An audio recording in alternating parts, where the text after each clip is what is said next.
Here we go, yo. Here we go, yo. So what's the scenario?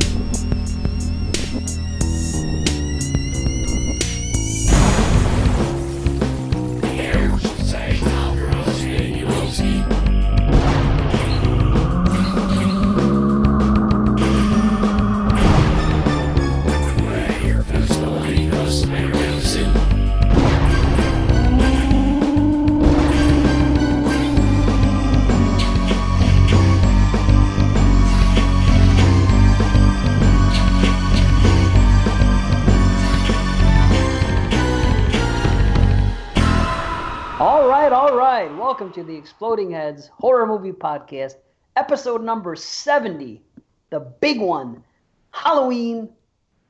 This is October. I'm excited. What can I say? This is October. We're doing the first half of our Halloween franchise deep dive, if you will. It's episode 70. I'm real happy. I'm really excited. I'm Dave Z. What about these guys? What are your names? I'm Christian. I'm Sam Loomis. Yeah. It's always a different name with this guy. Yeah. I don't want to be myself tonight. I want to be Loomis. Or any other night. I want to give Loomis his quote. Can we start out with a quote? First of all, you can do it. You can attempt it. You can say it. I'm not going to stop you because who am I to stop you? But you can do it. But no one does a better Loomis than me. I'm just going to say that. All right, then you do it. How am I supposed to know? Wait a minute. I do. What am I supposed to do? I'm just going to read the most famous of Loomis's quote. Lonnie, get your ass away from there. You know what? Fuck Lonnie. No, it's going to do. I met him 15 years ago. That whole speech you're going to do? I don't think so. That was a horrible impersonation. I'm not doing an impersonation. That's the worst Loomis I've ever heard. That's closer to Sam Loomis from Psycho. Looking at this night. See, I can't do it that way. I can only do off the wall Loomis. I can't do like Loomis like. What? No. Yes. Off the wall Loomis is my specialty. I can't do. Off the wall Loomis is the best. Of course, it's great. I wish I could do all Loomis, but I can't. I can't do. Death has come to your little town, Sheriff. I mean, that's okay, I guess, but I mean, it's not anywhere near as I think it sounds pretty much like Psycho Sam Loomis just as well. This is the Psycho retrospective again. Again, yes, we're right back into Psycho. And yes, it's Year of the Franchise, everybody. So, surprise, we're doing Halloween. We don't care if it's cliche. It's October. Here we are. This is the year of the franchise. But house cleaning, we are not doing Halloween 3. And why is that? We already did it. And it's the best one, so why do the best one? Oh. It's a good one, I think. We had a lot of fun, and I'll tell you what, speaking of deep dive, I think we called it a dissection on the in our description. It's episode 23. We had Matt Wazell here. We went deep into it. The whiz. And balls deep. Oh, absolutely balls deep. Over an hour long, man. We got into that film, and yeah, I think we did good. We had fun. I've heard people say that they're going to play it every year, every October. Oh, that's great. Well, do we call him the Wiz, or do you call him the Wez? No, Wizell. Wizzel. The Wiz. I don't know. I barely know that guy. He was on one show. The Wicked Wiz of the Wez? I call him the Wizard. Wizell the Wizard, but I don't call him the Wiz. That's what I call the Wiz. You know, when it comes to Wizell, I spent 8 years trying to reach him. And then another 7. He just said Wazell. Not Wizell. He said Wazell. I just heard it from Brandon's mouth. Nobody fucking wants to hear a fucking Loomis quote. Fuck all of you. I wanted to hear it. He interrupted you. I was waiting to see how good you can do it. I can't do it good, but at least I could give you the quote. That's why he interrupted. And then another 7 years trying to keep him locked up because I realized that what was living behind that boy's eyes was purely and simply evil. Well, A, horrible Loomis. B, had it right, though. I'll give him props. Yeah. He read the line correctly. Yeah. B, that just sounded like really sick Brandon.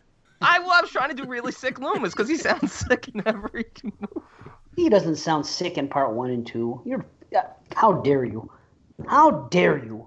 He's You're sick, besmirching Loomis.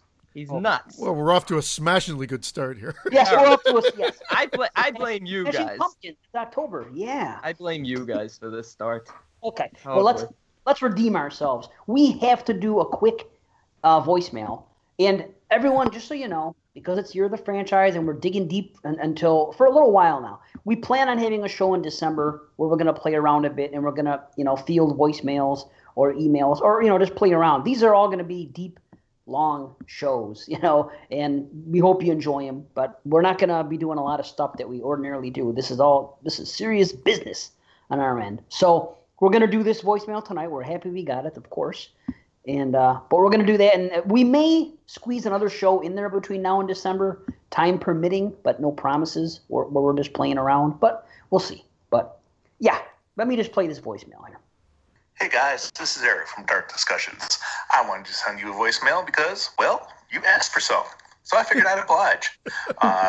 Last episode, Dave was talking about the fact that he had seen Cargo and he enjoyed it as well. I was happy to hear that. Last time I sent you guys a voicemail, I made note of the fact that we had recorded an episode of Dark Discussions on Cargo. May have noticed it hasn't come out. I didn't lie to you. We did record that episode, I swear to God.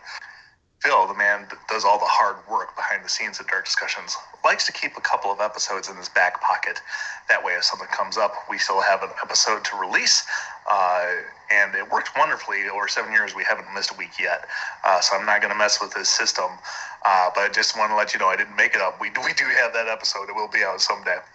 Christian was also talking about Winchester. I wanted to speak about that a little bit because the Winchester House is within walking distance of where my brother lives out in San Jose. When I was out there in May, having seen the movie, I went and took the tour of the Winchester House. And literally, we walked there from his house. Wow. So I wanted to give you guys some little tidbits on that. First of all, some of the stuff you see in that movie is, in fact, from the actual house that does exist. There is a staircase that goes up into a ceiling. It goes nowhere. There is a door that opens up over nothing. If you step through the doorway, you will fall down to the next floor into a sink, as a matter of fact. So the house does exist. It is really weird. And Sarah Winchester was, in fact, very spiritual and did believe that she was being haunted by the spirits of the people that were killed by the Winchester rifle. It never got as crazy as the movie, but she did believe that. And one of the things in the movie that I found a little, it caused me to roll my eyes a little bit, was the earthquake. Turns out that actually was a thing. The earthquake of 1906 did cause significant damage to the house, and if you take the tour, they will show it to you. So I thought you might think that was all pretty interesting. They would not let me take any pictures. Anybody, not just me, they didn't single me out. They wouldn't let anybody take any pictures on the tour, which was a little confusing to me because I took the tour when I was a kid, and I swore people were taking pictures back then. Well, turns out, I don't know how this works, but apparently some deal that was made with the movie studio, they now hold a copyright on the interior of the Winchester house. What? Which is very weird to me. I didn't know that was a thing that could happen.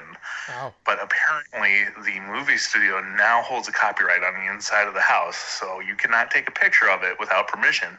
And of course they want you to buy all the books they have with the pictures in them, as well as the movie, because the tour now ends in a room where they have all the costumes for the movie on dummies. They have the dress that Helen Mirren was wearing in the movie. I thought they had her. The other characters' costumes. Yeah. And of course they should watch the trailer for the movie at the end of the tour. And of course encourage you to go buy a copy in a gift shop. Yeah. Wow. But capitalism. Anyway, I thought you might find that somewhat interesting. Just wanted to let you know. So love the show, guys. Keep up the great work. I'll talk to you later. Bye. Oh, Thank you, Eric. Except it was me talking about Winchester. Well, it was you that brought it up, and then me that brought it back down to reality that it was... It was me who did the in-depth review, you who was interrupting me with bullshit nonsense. Yeah, which is what he remembered. Yeah. Well, that's Dark Discussions for you. Yeah. Hey, they're a real McCoy, man. What are they, over 350 episodes? Oh, Yeah. shitload. Yes. Yeah. I Quantity think they over did. quality. Yeah. Eric, that was Brandon. I'm just kidding. I like dark discussion. Oh, they're coming after you now. And there's going to be what? Now there's an interview with you coming out? Oh, yeah. Like a Jerry 2020 interview? Yeah. It's probably out now by the time this comes out, but yeah. Yeah. The Forgotten Head. That's the title. I don't think you realize how much of the forgotten head that you are. I really think it's you. I'm not sure if it's me. The Forgotten Head. Oh, in Jerry's eyes, it's definitely me. I don't know. People love you. It might be me. Oh, Why do you gotta do this? Why do you gotta make me feel bad? We haven't even started yet. Now I I'm don't feel making like you we've been feel talking good. about this Jerry crap. likes you. Yeah. I'm the Forgotten Head. He interviewed Dave. He interviewed you. I'm I sure got no you're coming interview. next. No, He's saving yeah. you for last. In his beard, maybe. Thanks, Eric. Yeah. Thanks, Eric. Sorry. Thank you, Eric. I got something to say. You know what I took from that? I will never watch that movie now. I will never support that studio. Fuck them for doing that shit to people, for owning the house and freaking, we're not going to do this unless you give us fucking carte blanche to come in there and turn your tour into fucking an ad for a movie. Fuck them. So sorry, guys, I'm not watching the movie. And I watched Devil House. Is that the right one? The mock-you. I think it's a regular Demon House. Thank you, Brandon. See, you are valuable to the show. And there's one part in that movie that pissed me off too about how a major studio, or whether quote unquote major, was kind of putting the silent, like making people swear to not talk to the guy making the documentary because they wanted to use it. And I'm assuming it was for Conjuring 3. I don't know if you guys saw that movie and if you put 2 and 2 together, but I was thinking that they were trying to get the rights to the story to use it for Conjuring 3, or at least a part of Conjuring 3. That could be. Yeah, I could see that. Anyway, side note, but that's it. That's the only aside I think we're going to do today, because we have another demon to discuss. Ooh, and that is demon. The Halloween franchise. Yeah. Yes. The Myers Wow, that was saga. horrible. No, it's okay. I appreciate it. It was good. Look it. I'm excited. I'm excited as can be. I really am. This is the Michael Myers saga. I don't think any podcast has done it. Everyone that does it, for a good reason, throws in Halloween 3. We've already explained why we're not going to do it. So I believe, now I'm sure, this is not factual, but I believe we'll end up being the first podcast that does the franchise that just sticks to the Myers films. So, well, as usual, we did no research to back that up, but yeah. No, we did. That's why Dave's creating his own what we did. ratings numbers, and now we're the first podcast to ever just do the Michael Myers. Yeah. The only one that's ever tackled Halloween. Yeah, I'm not sure there's ever been another show on Halloween. Never. I never heard of this franchise until we decided to cover it. Oh, I'm really excited about your thoughts then. Yeah. Can I really give you like my introduction part of it? Like, since we're doing 1, 2, 4, 5, and 6, in case we didn't make that clear enough for everybody on this episode. I got to tell you, I went in open-minded for all the movies, and I thoroughly enjoyed almost everything about revisiting the movies this time. I heard you also went in open anus. You heard right. You heard right. Bleached. Bleached. Bleached. Fully bleached. Yeah. I'm with you. I went in open-minded and had a Anus. really, really good time with this. And open bleached. Whatever. Open bleached. Wow, there you go. I went in open-minded, open bleached, open everything. And I'll tell you, I took something from each film. I can tell you that much. One film I ended up liking more than I have before. So 5. that's something. I knew it. What's that? My bets are on 5. I wonder why. Okay, all right. Well, we'll get to it. I guess that's it, right? What else can we say before we dive right into Halloween from 1978? Nothing, apparently. We're going to say because we're going to save it. Just making sure you guys didn't have some type of, diatribe before we began. Okay. Good. Because Christian alluded to something earlier about doing a 1 through 6 something. Well, you know what? The more I thought about it, I said, well, we are going to deep dive. And I think my thoughts were summed up. My overall enjoyment was definitely elevated with this batch. And really, this is a continuing story, more or less. These were probably the beginning and the end. Because then after this, you go into like scenario 2. Yeah. Ultimately, for scenario 1, 1, 2, 4, 5, and 6, let's jump in. Here we go, yo. Here we go, yo. So what's the scenario? All right, Okay. here's the scenario. Halloween 1978, directed by John Carpenter, written by John Carpenter and Deborah Hill. 15 years after murdering his sister on Halloween night 1963, Michael Myers escapes from a mental hospital and returns to the small town of Haddonfield to kill again. Ah, yes, indeed. Yes, indeedy. Okay, I'm going to ask you guys a question. Do you think that there is a better opening credit sequence followed by opening scene than this movie? I'm talking about when the credits hit, when the piano strikes, when you see the pumpkin, jack-o'-lantern, when it goes through, and then the POV with Michael doing what he does in the beginning. Do you think there's a better beginning to a horror movie than this? Because I do not. I can't think of one off the top of my head. I think the score is brilliant. I think the music is what drives this film. And I think the opening credits with the jack-o'-lantern is just brilliant, the way it's getting closer to us. And I do love the POV. I do have one critique with the POV. I know Judith is not the best babysitter, and she doesn't know where Michael is, and he can be outside fine, but why is he across the street? Yeah, looking at the house. Yeah. Yeah. Well, you'll learn in part 6 where he is, I think. What is he, a surveyor? What is he, surveying the house from across the street? Yeah. It's Halloween night. They actually answer that, I think, in part 6. They answer everything in part 6, whether you want to whether you want to agree with it. Yeah. They But answered they- why at least Michael they was did- across the street in part 6? All right, Yeah. well, I'll wait to get there, but all right. Mrs. Blankenship. Was indeed. babysitting him that night. Correct. Oh, She was the you're one right. babysitting him. Yeah. Yeah, that's true. Never mind. You're right. That's something about part 6. Like it or not, agree with what they say or not, they set out to answer questions that had not been answered, and, they did that. But Well, then the whatever. real what the fuck is why was Judith assuming that Michael's around the house somewhere? She didn't know he was being babysat across the street. Because she doesn't care. Because she just is fucking partying. It's Halloween night. She's there. She's probably getting high, eating candy, wants to fuck her boyfriend. Getting He's the high. last- eating- Yeah, that's what kids do on Halloween night when you're that age.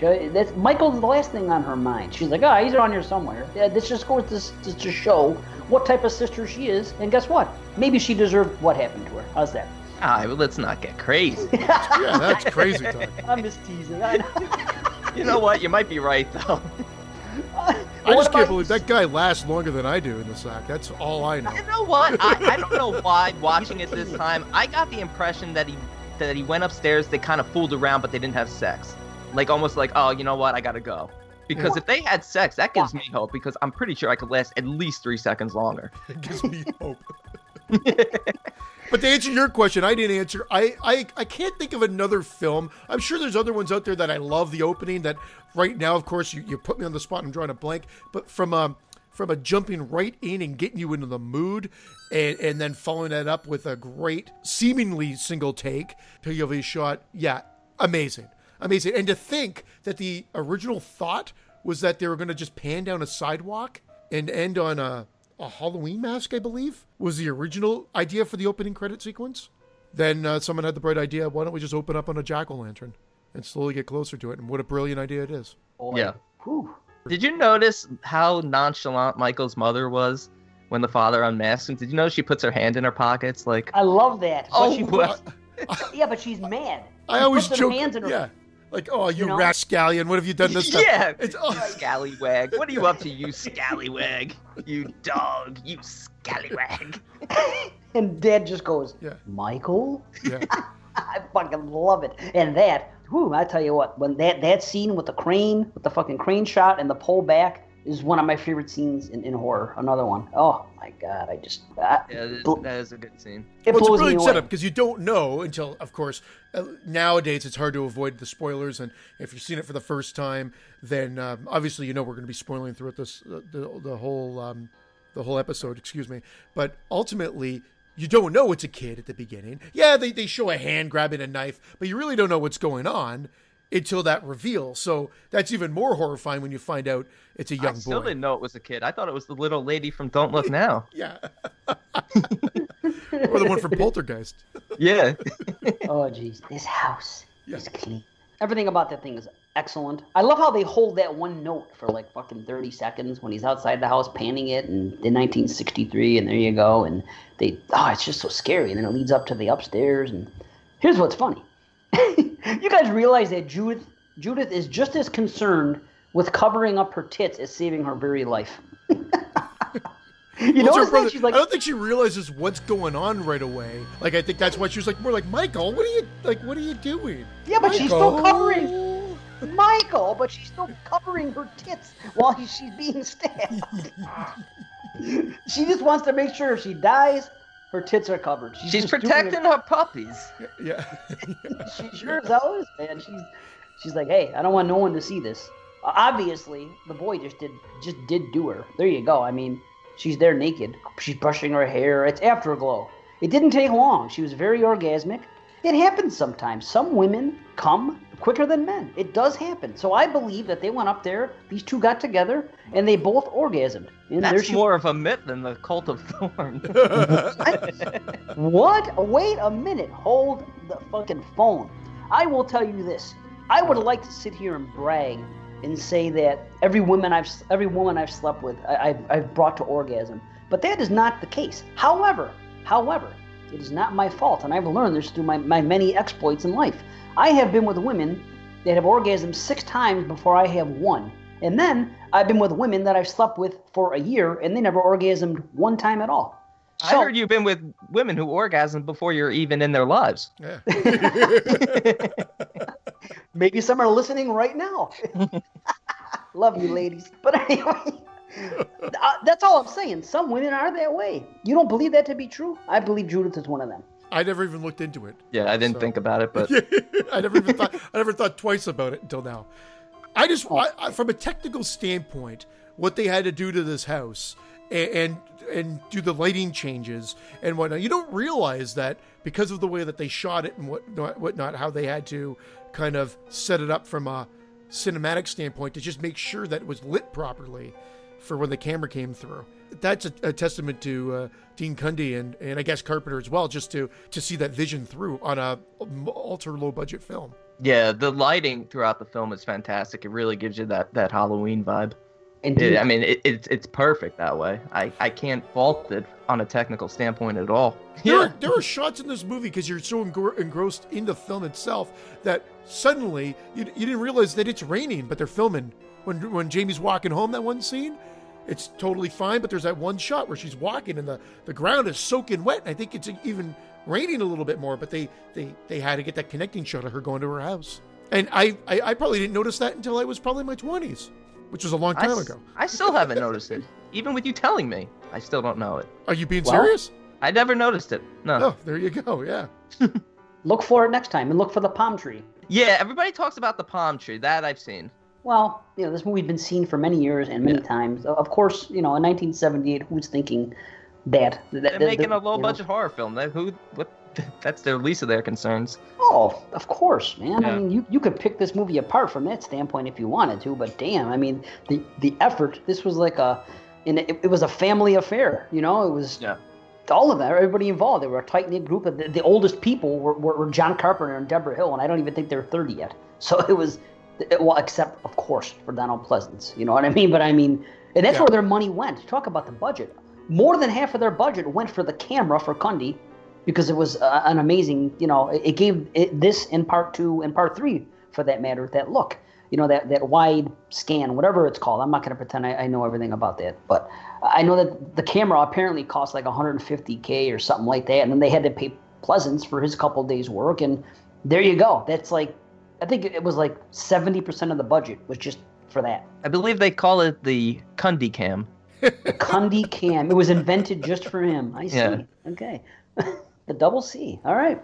Okay, so we get this opening shot, and then we follow it up with the introduction of Dr. Loomis and Marion.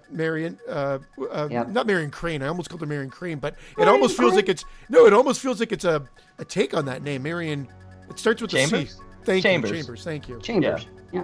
Right, good call. Marion Chambers, MC. Oh, wow, just like Psycho 3 with the MC thing. And you know what? And here's where I'm going to defend the film, even from where it goes in 6, is I love the fact that from the very instant of the opening scene where you see Loomis, is he's talking about Michael being something other than human, always referring to him as it, and just talking in a way that makes you think that even though this guy was once human, he is no longer human. And to me, it's just him speaking about Michael is enough for me to suspend disbelief as to how many times he gets shot, killed, burned, whatever throughout the franchise, and just say, you know what? He's become a boogeyman. Awesome. I don't know how you guys feel about that. No. But to me, like, I mean, I'm not saying I hate the cult stuff, and we'll get to that later, but I'm saying I don't need that. Well, I don't need it because I never like that stuff being explained. And it seems like there's half the audience out there that wants that stuff, but that's when it gets into the ridiculous mode. And we've had these discussions before, and and this will come out a little bit later this evening. But yeah, when you explain the origins of the evil, that's where I can get lost. Sometimes and things don't make sense. I don't need the story. Yeah, you just a lot of things really don't make any sense when they start explaining the origins of evil. So you're thrown into it, and I'm good with that because it's how it's presented to you. And the great part of that is that they're coming up and talking about him, and as soon as you see some of the patients outside, and again, Mary Chambers says, like, when did they start letting them out? Walk around, wandering out at night on their own, or whatever. Loomis instantly knows it's Michael Myers, and there's something wrong. Marion was kind of stupid for saying that. Like, something's clearly wrong. It's pouring out. They're just wandering around on the lawn. Oh, it's great. And what you said about Loomis, great script writing, because he is the best pitch man of all time. He should be the manager of a UFC fight or something. He could talk somebody into the building, talking about how bad the guy he represents is. You know what I mean? He's fucking fantastic. I mean, he has you sold. You're right there. He's the best part of this franchise, I think. He's the fucking pitch man. He's out there. He's hyping it. He's the hype man. He's Flavor Flav. Right. Which is why when he's gone, the franchise takes a major hit. Absolutely. And sure. That's how integral he is to Halloween as a film franchise. So sometimes he gets zany almost out of the gate. You're kind of introduced to his character here. They start, like, in part 2, he's almost flying off the handle right away, and it just continues, but that's why you love him. Absolutely. He's, like I said, he'll talk you into an arena. If he's trying to sell him as a monster, he's like P.T. Barnum. He can have people come. He talks so well. He's great. But as much as I love him and is hysterical, he makes me laugh in this scene because he's like immediately panicking and he already knows. And the way he talks to her, go on, move. He's fucking. Oh, he's great. And then he's like, wait. Oh, I love him. He gets all fucking panicky and bugged out in the way he talked to her. But I'm gonna pose a question to you guys. Yes. Now, this was something that was brought up when we did this on Banana Laser by Wazell. Back to Matt. But I'm going to do it in a different way. I'm going to ask you guys a question instead of making a statement. My question is this. Why do you think Dr. Loomis, based on what we know, decided to declare him evil? What about his story would lead him to think that Michael is evil? Think about that. Well, I mean, isn't this... I mean, spending 15 years... Yeah. Spending 15 years of seeing his total... I think that's what Zombie was trying to showcase in his version of it. Unfortunately, maybe it didn't come through. Just this kid not showing any human emotion beyond...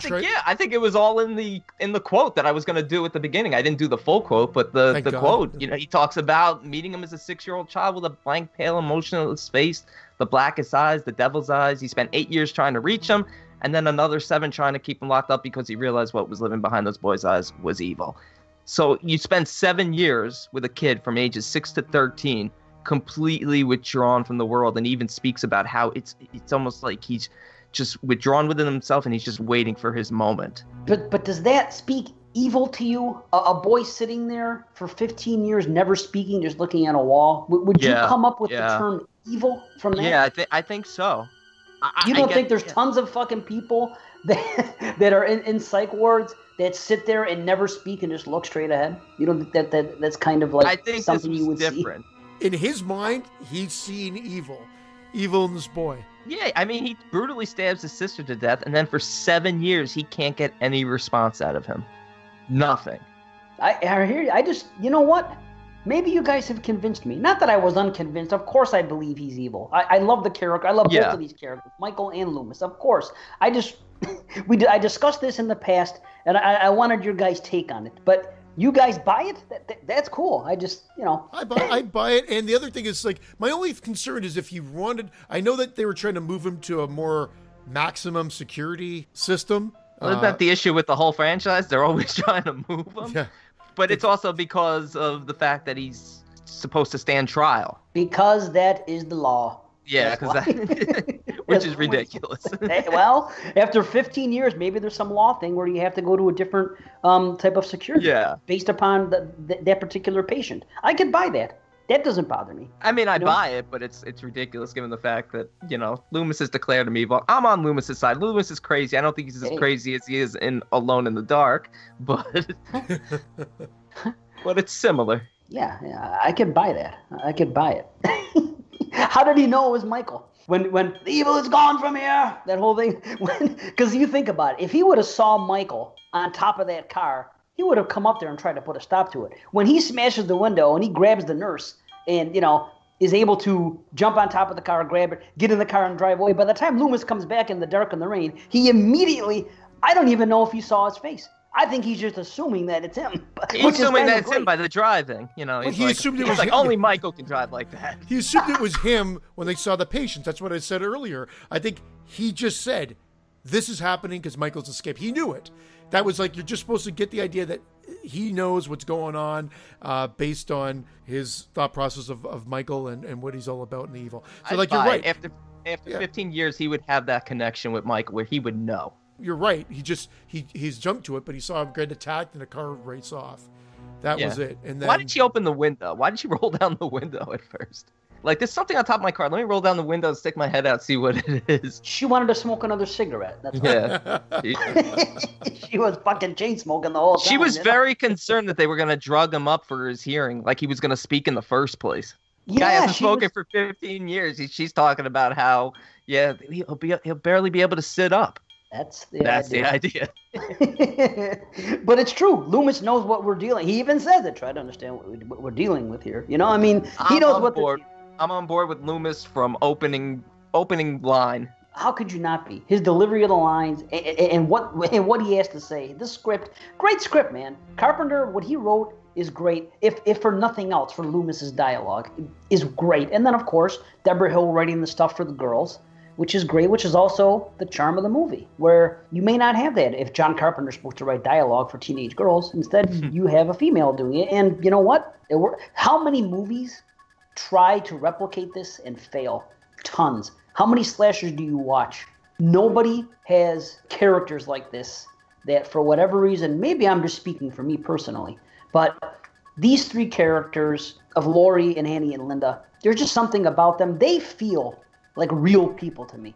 Yeah. Haddonfield feels like a real place. And I don't know if I'm just being too fanboyish, but this is, when I watch this movie, it's almost like I believe it. I watch this movie, and all the characters in this film, it seems like a real thing that happened, and these are real people. And I can't tell you how many movies have that effect on me, but that's what happens when characters are well written, and I totally agree with you. And well acted. I will also argue that I find the same thing with Friday the 13th. A lot of people say cardboard characters, but I think they got a bunch of likable kids, and I feel like the banter between them kind of rings true, so you feel like you're there in the cabins with them. And again, I know we're not talking about that franchise, but I think they managed to copycat it quite well. But a lot of other movies, especially the knockoffs, were, I think, too worried about amping up and getting to the action that they forget that you need the development of the characters as well. Man. And that's what they did well here. So to back up what you're saying, I think that is the strength of the script and exactly what most of the copycat movies are missing. Absolutely. And it doesn't seem like it'd be that difficult, but apparently it is. Only a handful of movies have pulled it off this way. And with Friday, just really quick, with Friday, you have a bunch of people getting together, going to a place, which is good. And I love the atmosphere, and some more than others. But I mean, I love all that. But Haddonfield being a town, your little town, Sheriff, being a place where the sheriff is there and the people and just everybody, it just feels, I don't know. If you say the sleepy town of Haddonfield, I'm going to fucking puke. The sleepy town? The sleepy town of Haddonfield. I'm not going to say that. That would imply that there was something sleepy about this film. And it's a quaint, wholesome little town. It's a great town. With a slightly dark past. And Friday and Halloween do go back and forth throughout the entire series, ripping each other off. And I noticed it going through this series this time, how many times they've gone back and forth since Jump. 100%. Like there's forth, one sequel in Halloween, which is like 3 Fridays in one. That's probably why I like that one a lot more. But we'll. Right. I'm just assuming I know which one you're talking about. Yeah, you do. Interesting. Well, I don't know. I just know that it all goes back and forth. I mean, this is the first one. They did their thing. Now, back to that whole thing. The POV in this film, the only time you see POV is the opening shot. If you want to get a little bit technical about it, the scene later when Laurie comes to the door, when we're first introduced to Laurie and she gets Tommy, and she goes up to the door and puts the key under the door, and then walks away and sings her little, I wish I had you all alone, that thing. If you want to call that. If you're talking about Myers dropping the key off at the house. Yeah, Michael's POV. But yes. you kind of still see Michael that kind of pans back and shows him as well. When he's in the house, yes. Yeah. That's what I'm saying. It may not even count, but I'm saying they use so little POV in this film. It's really just the opening shot. Yeah. People like to say Black Christmas came and they did a whole bunch of POV, and then Halloween came along and said, well, we're going to rip it off and do POV. When if you look at it, the only POV you see is the opening scene. That's it. And if you listen to the commentary, the first thing that Carpenter says is that, because I ripped this off from Hitchcock, the POV. That was the first thing he said. He goes, this is the Hitchcock thing for me. It's funny. I was watching this, and my son really wanted to watch it with me. And I'm like, it's Halloween. This kid, I would never have been able to watch a movie like this when I was his age. I would have had nightmares forever. He had no problem with it. He loved it. But there's a scene where Myers scares the kids at school and then gets into the car and then follows Tommy. And it's not POV because it's shot from behind in the back seat through the metal bars and whatnot. And my son's like, who's in the back seat? He was thinking it was someone's POV of someone in the back seat. I'm like, this kid's a genius. Even though it wasn't. It was just a camera shot. Maybe it was Michael in the back seat, and in the front seat the whole time is his driver, since he shouldn't know how to drive. Unless you go with this alternate theory that Dr. Wynn was the one who taught him how to drive. Yeah. Well, that does explain it. Once again, that's one thing that film did. If you have a beef with Halloween 1, Halloween 6 answered it. Yeah, but it didn't know Halloween 6 was coming, all those years later. So in that respect, you still got to... I accept its imperfections, but I got to point them out. If you believe in evil, my friend, if you believe in evil, then you believe in things that are out of this world. Because evil yes, you can but touch. I don't know. Driving's a privilege, not a right. He didn't just earn that right to drive. You know what? How about this? Maybe he had one of those toys. Did you ever see those toys? I mean, my daughter had a toy, and it was like it's like a steering wheel that little babies play with, and you can shift it, and there's a horn, and there's this and that, and some of you get a little technical, and they come with pedals. You got to steer. You know what I mean? Maybe because he is who he is, maybe he had a toy that he played with when Loomis wasn't around. Maybe he was staring out the window the whole time in the asylum for 15 years, watching people drive. Yeah. There you go.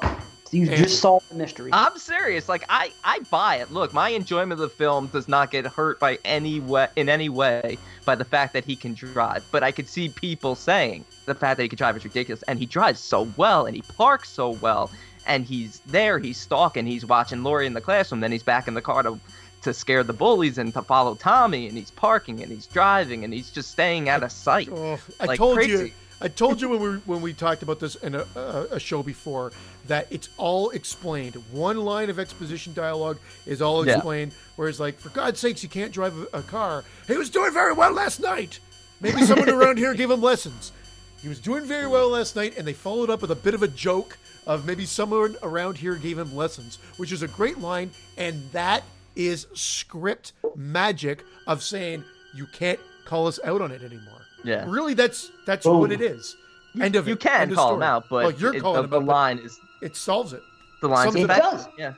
But it's coming from Loomis. Put that in perspective. Loomis, who said all he did is sit there for 15 years and look past the wall, look to this night, and he was evil. If he is willing to accept the fact that maybe someone taught him lessons, then we should be able to, correct? Exactly. Plus, I'm also in the Loomis mindset that he doesn't give a fuck that Michael could drive. He knows where he's going. He knows what's going to happen unless he stops him. So at that point, the fact that he could drive is the least of his concern. Aha! Do you think it would have been better for you if they made him a sloppier driver? Like he was pull up to a fucking fire hydrant and hit it or fucking... No. I you know what? I buy, even before we get to part 5 with the psychic connections and all that, I'd buy that there was some sort of connection between Loomis and Michael, because Loomis just happened to stop exactly 77 miles away on the way to Haddonfield, halfway between the 150-mile drive, at the exact phone booth where Michael stopped and killed the truck driver, which he probably should have switched trucks at that point. That's what I was going to say. Why did he switch cars there? No, he took decided, his clothes. I know why. He wanted to use the Smith Grove emblem. He couldn't drive stick. The truck was thank stick. you. Exactly. That was a stick. That was a tow truck. Correct. Good answer. Is that really why? Doesn't he drive stick in 5? Yes, we have to. Well, this is part 1. In part 1, we have to accept the fact that he can drive a regular car. Now, if he's driving a stick, it makes it a little tougher to swap. 15 years of studying driver's manuals, and he never decided to pick up a stick manual? He's afraid. Maybe he did try it once, and it jerked around, and he said, fuck this. Why should I do this? He blew the clutch too many times. Can't fucking believe we're still on this. Yeah. Hey, no one's going to say we're not going in depth here on this review. I love how, so you get that guy dead. I love how he stole his clothes, and that's where he gets the jumpsuit. That's what I love. That's what I take away from that. That's what he did it for. Exactly. He needed clothes. He's not going to walk around. Could you imagine this movie? He was walking around in a white sheet, like a hospital patient? Like later in the movie? I said, I got to tell you, I would love B-roll. Just like we talked about Friday the 13th, I would love B-roll of a bunch of footage from this movie. I'd love B-roll of him going to get Judith Meyer's tombstone, lugging it, digging it out of the ground, putting it into the car. I'd love B-roll footage of him dressing up in the ghost outfit, cutting out the eyes and putting the glasses on and whatever before he goes up. I don't want to see B-roll of that. Maybe getting the tombstone, even though the tombstone seems kind of... He should have just desecrated the tombstone rather than taking it. Well, I understand. I'm talking from a comedy standpoint. I'm not talking about I know an actual... that, but... We're going to do that. That's going to be our movie. I know. You just spill the beans. That should be our movie, B-roll. Yeah, it'll be B-roll. It's just called B-roll. Roll that beautiful B-roll. And then we just do cutaways. It'll be like an anthology of all the scenes we wanted to see in a movie. Wow. Yes. And we can do Friday the 13th, and we can show Jason helping his mother. Yeah. You know what I mean? So it makes it more believable that he was the one washing the dishes? The body and washing the dishes. Yeah, why not? Everything. Oh, man. Brilliant. But back to that. Sorry. Why do you think Loomis went to the graveyard? What was he hoping to accomplish by going to that scene makes really, I'm going to go home, better go check the graveyard for a stone. From that standpoint, I've always thought the scene was a little odd. They want it for the big payoff of the shrine he builds later on in the movie. It is an odd scene when you think of it. There's no point to it. Again, the connection. He knew what Michael was going to do. It's like he knew he was going to take the tombstone, and he has to deliver the "he came home" line. Listen, yeah. I love the fucking scene. Same, I know. But I'm just throwing questions out there, and I love the story. Charlie Bones, that whole thing, and I love that gravedigger, especially when he comes up and he goes, "Why do they do it? Goddamn kids!" Oh, I fucking these. I wanted to hear the rest of that story, by the way. Thank you. Every fucking time I watch this movie, I hope I'm gonna hear it, and then he proceeded to. That's the only thing I dislike about Loomis, that rude bastard. I know, we cut him off. Where are we? I know, he was right there. He was just about, he excused himself from the table, and he kissed his wife and his kids goodbye, and then he went to the garage, then he came back with a hacksaw, and then he proceeded to, where are we? I'm like, shut the hell up. B-roll, there's our movie. Let's tell the Charlie Bowen story. Yeah. It'll cut and it'll be us showing it. How about that? Yeah. He'll be chasing Loomis back to the car, finishing the story. Like, I don't want to hear it. Why do they do it? I fucking love him. He's hysterical. There's so many great characters in this film. These little side guys. How many tombstone robberies are there in Haddonfield? Why do they do it? It's like it's happened like every day. They do anything for Halloween. Yeah, they fucking apparently. Maybe he just went to pay his respect. Oh, Loomis went to pay his. Yeah, but he was all business about it. He was like, well, where's Judith Meyer's grave? He wasn't not to his two parents that died, but just to his sister. Yeah, no flowers. What the fuck? Who goes there with no flowers? Pay respect. Get the fuck out of here. We don't do flowers in the Jewish cemetery. Oh, Loomis is Jewish. I'm sorry. Yeah. Okay. We do rocks. Rocks like runes from part 6? Yeah, exactly. You put them on top of the tombstone. Wow. Well. We don't do flowers because flowers die. Oh, okay. Well, if you pass away, can I bring thorn to your tombstone? Yeah, bring me a thorn rune. Okay, I'll keep that in mind. and say Sam Hain. Indeed, Sam Hain throughout the whole fucking franchise, except for part 3 where they get it right. But that's you're right. Well, what else we got? I mean, we got proximity issues, right? I mean, Yes. I'm very confused, but we got proximity issues with the house and the babysitting, right? I brought that up on the other show as well. Yeah, I'm glad you brought it I up never again. noticed. Well, they take a drive through the downtown core to smoke the joint. They see the dad, and then it's dusk. It turns into night, and they're pulling up to the house. But the house is literally right down the street from the Myers house, which we've already established at the beginning of the movie is right near distance. Lori's house. Yeah. Because you walk there to drop the key off. Exactly. Well, hold on. Let me help you out there. You're talking about 2 girls driving around smoking a joint. They didn't get the chance to finish the joint. They had to put it out because they saw Sheriff Brackett. So that was a stupid thing too. Why would she? She's like, oh my god, my dad. They didn't have to stop and talk to him. Well, yeah, sure they did because they know that the dad was going to see their car. If I see my daughter's car, not that she's driving, but that's what it is. You could have just drove by and waved. We're on our way to babysit. Drive by and wave. How did he not smell the pot anyway? What was Boochies. There's a fucking cop car. There's something going on. There's an alarm going off. What kind of asshole would you be if your dad is the sheriff and he's standing outside? You just drive by fucking and wave, oh, hidey-ho, and keep going. It was all to establish where Michael got the mask.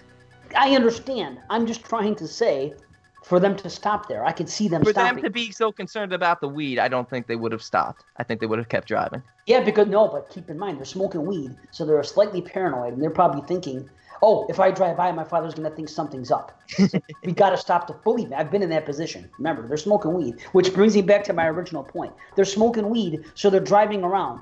I don't know about you, but a lot of times I smoked weed with friends, and we drove around for a couple hours, because that's what you do. Yeah, so who's to say they went babysitting? Lori and Annie didn't do. That's great. It's great to deal with kids when you're high, because when they're assholes, it doesn't bother you so much.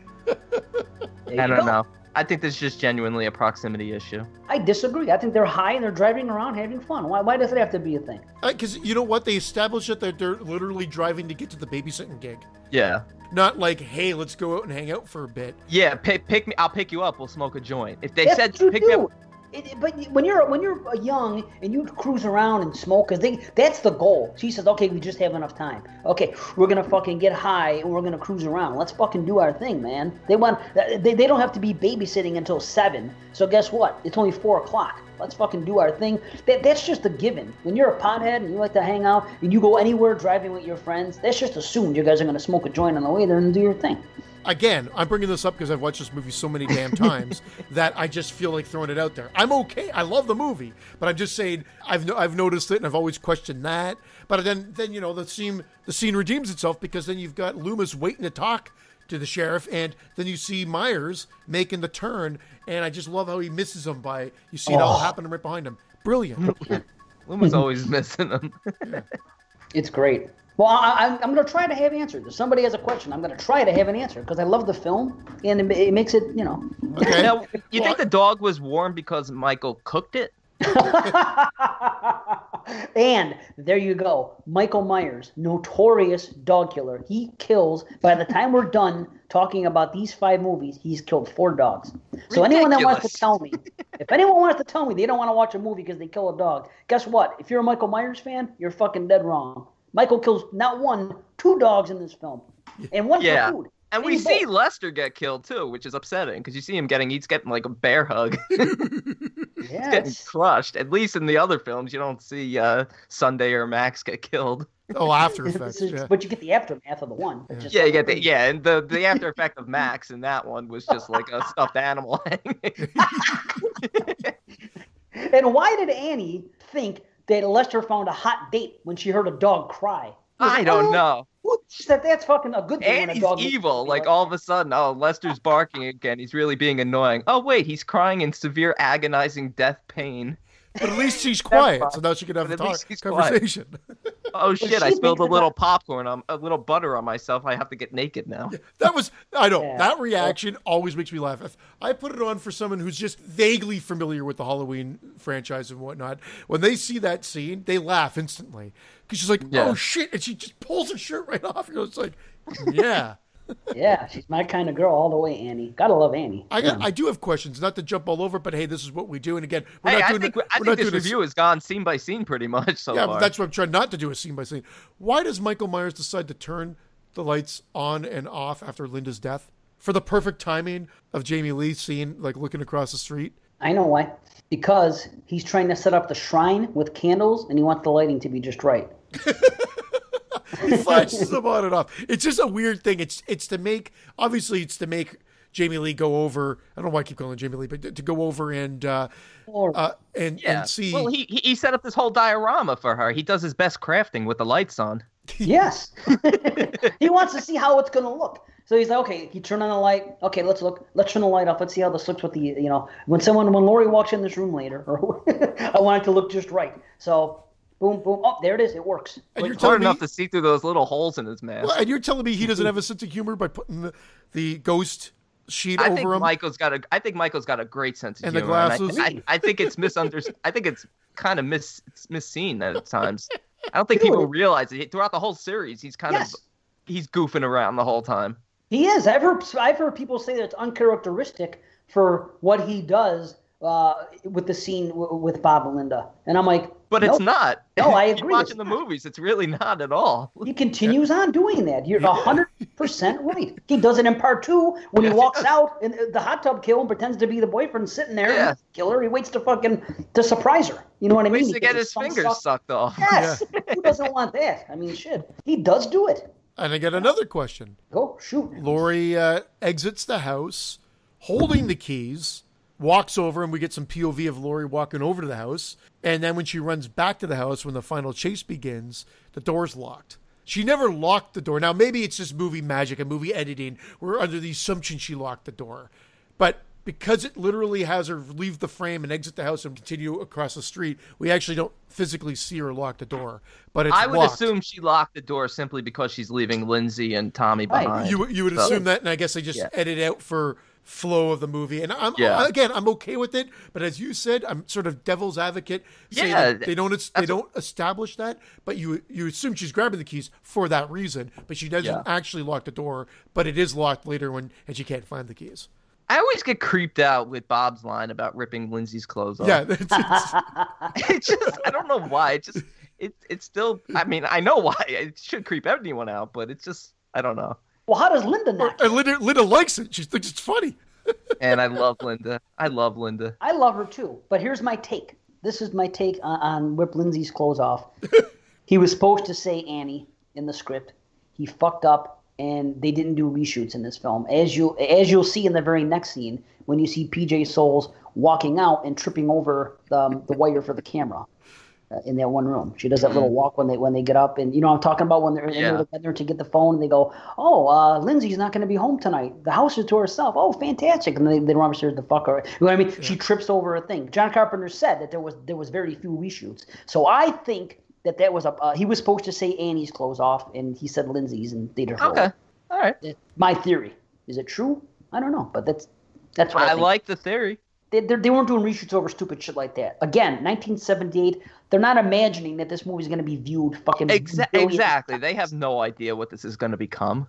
No, this is the Babysitter Murders. It's a movie that he had an idea to do, and Irwin Yablans, the producer, not John Carpenter, came up with the idea to call it Halloween. That's documented. I've seen it on a few different documentaries. It was his idea. He said, let's call this Halloween and set it on Halloween, and let's see if this thing is trademarked, and the holiday was not for film, so they made it. So that urban legend story about John Carpenter talking with Bob Clark, saying something about, I'm going to make a sequel to it one day. I'm going to set it on Halloween. The guy's going to escape, and it's going to do the John's like, and then he made it. You've been misinformed. It was Irwin Yablans that fucking suggested Halloween. Carpenter was just Babysitter Murders. So interesting. Boom. Correct. And you'll see. I mean, there's no reason to lie about it. You know what I mean? Why would Irwin Yablans take credit? Why wouldn't Carpenter say, I wanted to name it Halloween? You know what I mean? So Yeah. Do you think Loomis had a stiff neck and that's why he didn't turn to the left for like 3 hours to see the car? I mean, He's so fixated on the house. he was very fixated on the house. And he was. just makes a slight with his neck. And, It does seem like a little convenient to push it into the final reel. But again, convenient after I don't even know what number watch this is. I honestly have lost count of how many times I've watched this movie. Oh yeah. Yeah, you notice it after the umpteenth time, but I never cared when I was younger. I still don't care. I feel it's important to point them out because that's why we're here. Because that's what we do. But my enjoyment of the film does not suffer at all because of any of these inconsistencies or these kind of silly conveniences. Other than Myra's driving, you have a bone of contention with that one. It's ridiculous, but it doesn't affect me. It really doesn't. But it's important to point it out when I hear people put Halloween on a pedestal so high above the other of the big three franchises. I'm just saying none of them are without their mishaps. Of course not. Which is kind of funny, though. If you ask Dave and I think we all although we might have them shuffled up of what one is the best and favorite, the reality is I think Dave and I are aligned with all of them being 10 out of 10s of the original big three. And I think you are too. Our top 50. Yeah, I was right there. I was a tiny bit lower on this one, but I just feel like maybe it's not even the films, the Halloween films. It's the fans. And I'm not talking about you guys, but the Halloween diehards always remind me, growing up being a New York sports fans, remind me of Philly fans, where I wind up hating the fans more than I hate the team. I got nothing against Philadelphia sports teams. It's the fans that are annoying. You know what? I'm with you. Something about the Halloween fanboys, and I hope I don't piss anybody off because I'm a Friday fanboy, but whatever. I have encountered some strange folk, and the strangest and the most argumentative are the Halloween franchise That's diehards. it. That's exactly it. I don't know why. Maybe because Friday kind of took the limelight from them and they have a chip on their shoulder. But then again, I think this because of the different timelines and what they did with H2O and what they did with 4 and how they do different things and they discredit certain things and ignore others. And some people get pissed off about what happens in Halloween 2 with the sister angle. There's a bunch of things that are going on in this franchise, and it's just going to get more when we get to the new movie, But it is what it. Maybe that's why, because they do bicker amongst themselves too. But I have noticed it. And that's no shit. Look, with Banana Laser and Skeleton Crew, we had a couple battles with some people, and they were always Halloween fans. Yeah. Yeah, it's weird the way they are. But Halloween fans are just wound a little tighter. Well, I mean, Michael Myers embodies the boogeyman, and he's great, and you can't take anything away from him. I do feel that what ended up happening is Jason became the icon of horror. It's funny that Jerry Herring was just writing about this on his page today, I believe, and I'm bringing it up now, and I voted for Jason because Jason came out, mask and all, boom. Freddy brought the personality and the comedy and whatever. I know down the line, Dave, not out of the gate, I understand that. But over time, now that we can look back, we're decades out now, we're looking back, Jason has emerged as the horror icon of them all. And I feel that Michael, then the Halloween fans, and the whole point of my ramble there is that Halloween fans are furious about that or annoyed. Yeah, by that. I actually voted for Freddy on that poll in terms of my feeling. Just thinking about my childhood, who embodied the slasher icon, everything was Freddy when I was younger. So I just immediately voted for him. But definitely, I would put him and Jason ahead of Michael as to who are the faces of the slasher genre. Yeah, and I love all three. Sure, we all do. Listen, this is not an unbiased vote. I voted for Jason too, but it's not because I'm a Friday fanboy. It truly is because I believe that as far as pop culture status, yes, you could see Jason's mask. You would just see Jason popping up in many more places. And honestly, I'll tell you, it's mostly because of the hockey mask. I'll even take that stance. I really do think that it's because of that hockey mask. It's taken a life of its own. It's more recognizable. You, Shelley. Yeah, thank you, Shelley. One good thing. That's one thing. It's just more recognizable than Michael's mask. And people love mask killers, but I think Jason is just pop culture. I think more people will know him. Like your parents or something, or your grandparents. You could show them that. That's more recognizable as an evil character, I think. Yeah, I think if you lined up the three of them and polled, however many non-horror fans, people who don't watch horror at all, they'd be able to point out Jason and Freddy sooner than they'd be able to point out Michael Myers. Well, Freddy's easy because he's different. But that's the thing. He transcended even the horror genre, is what I'm saying.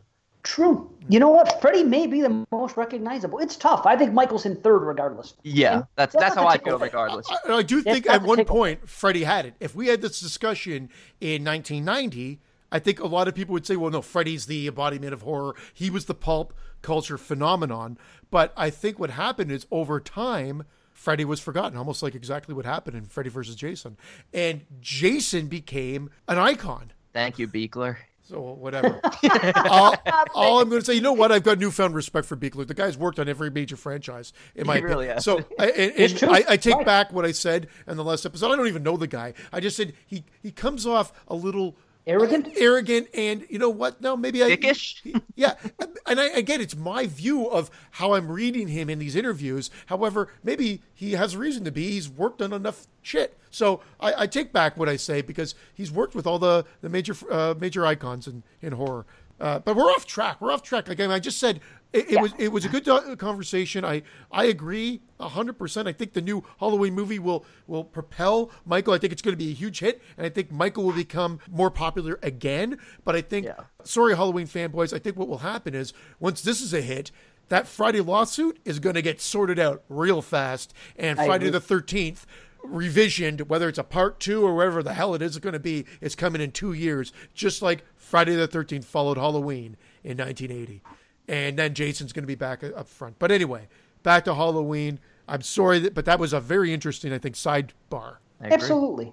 Listen, what a great movie. I'm just going to say that right now. This is a great movie. I'm not wrapping it up. I'm not saying I'm doing that for that particular reason. Granted, we can't go on forever. But Laurie is an excellent character. She's the most relatable final girl to me.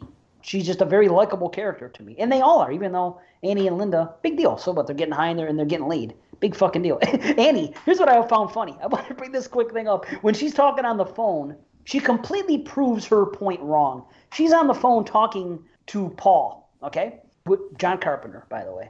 And he says, I think that's all you think about, right? Her response to that is that I always found this funny. She goes, I think about plenty of things. And then she goes, let's stop talking about them and get down to doing them. Yeah. So he's basically saying, she's saying him, you're a pig, all you think about is sex. You're an nympho. Right. She's saying it to him, right? He says it back to her, and then she just proves him wrong by saying, doesn't that sound like an innuendo? Doesn't that sound like an innuendo? Innuendo? Yeah. Good God. Why don't we stop, talking about it and get down to doing them? Didn't she just prove him right by saying that? I think it was more of a playful thing, but yeah, absolutely. Yeah. Just little things like that. Just because I've seen this movie so many times, as we all have, and that scene when they visit the Myers house is fucking epic.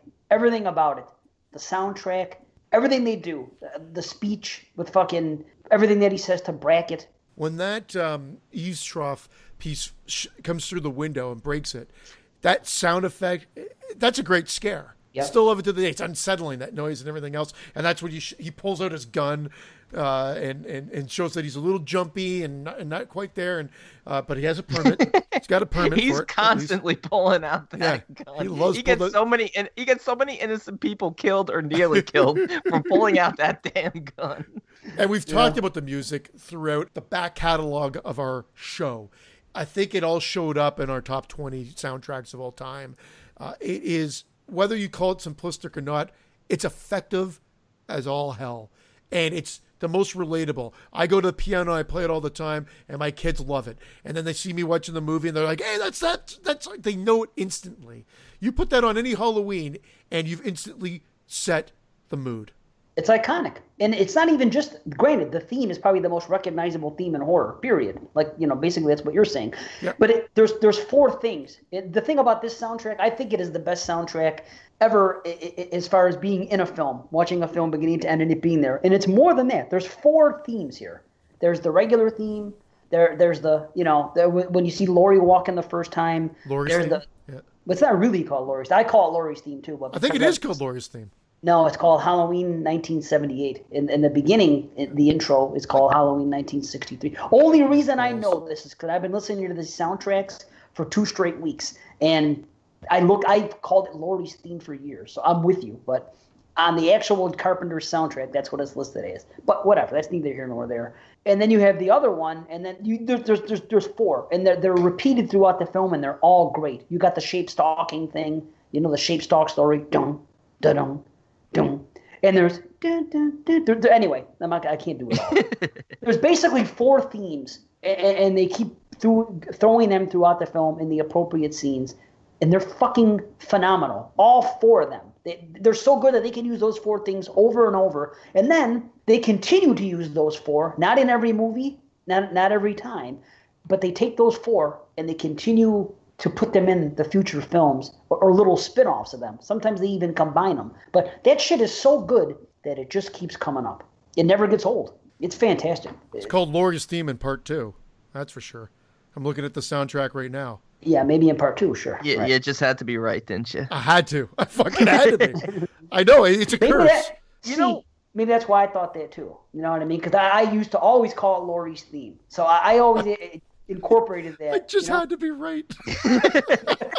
I'm a fucking asshole, but I did. I had to be. I had to look it up. No, that's funny. I got to bring something up because we recently had a comment, a very nice comment about somebody who loved our top 50 slasher show and pointing out some of the films on our list not being slashers. Now, with the exception of 2 kills in here, this film would not qualify as a slasher either for this person. Is 2 kills enough to qualify it as a slasher, you think? There's more than 2 kills. There's the guy. No, but there's only 2 kills using a knife or a sharp object. You got It doesn't matter. You got POV, you got stalking. That's something severely lacking in the sequels. Not all of them, some of them. Michael stalking in the background. Yeah, the stalking is very minimal in the sequels. You do get it a little bit more in some of the later sequels. We'll get to that because I make note every time because it's a big thing with me. But they do.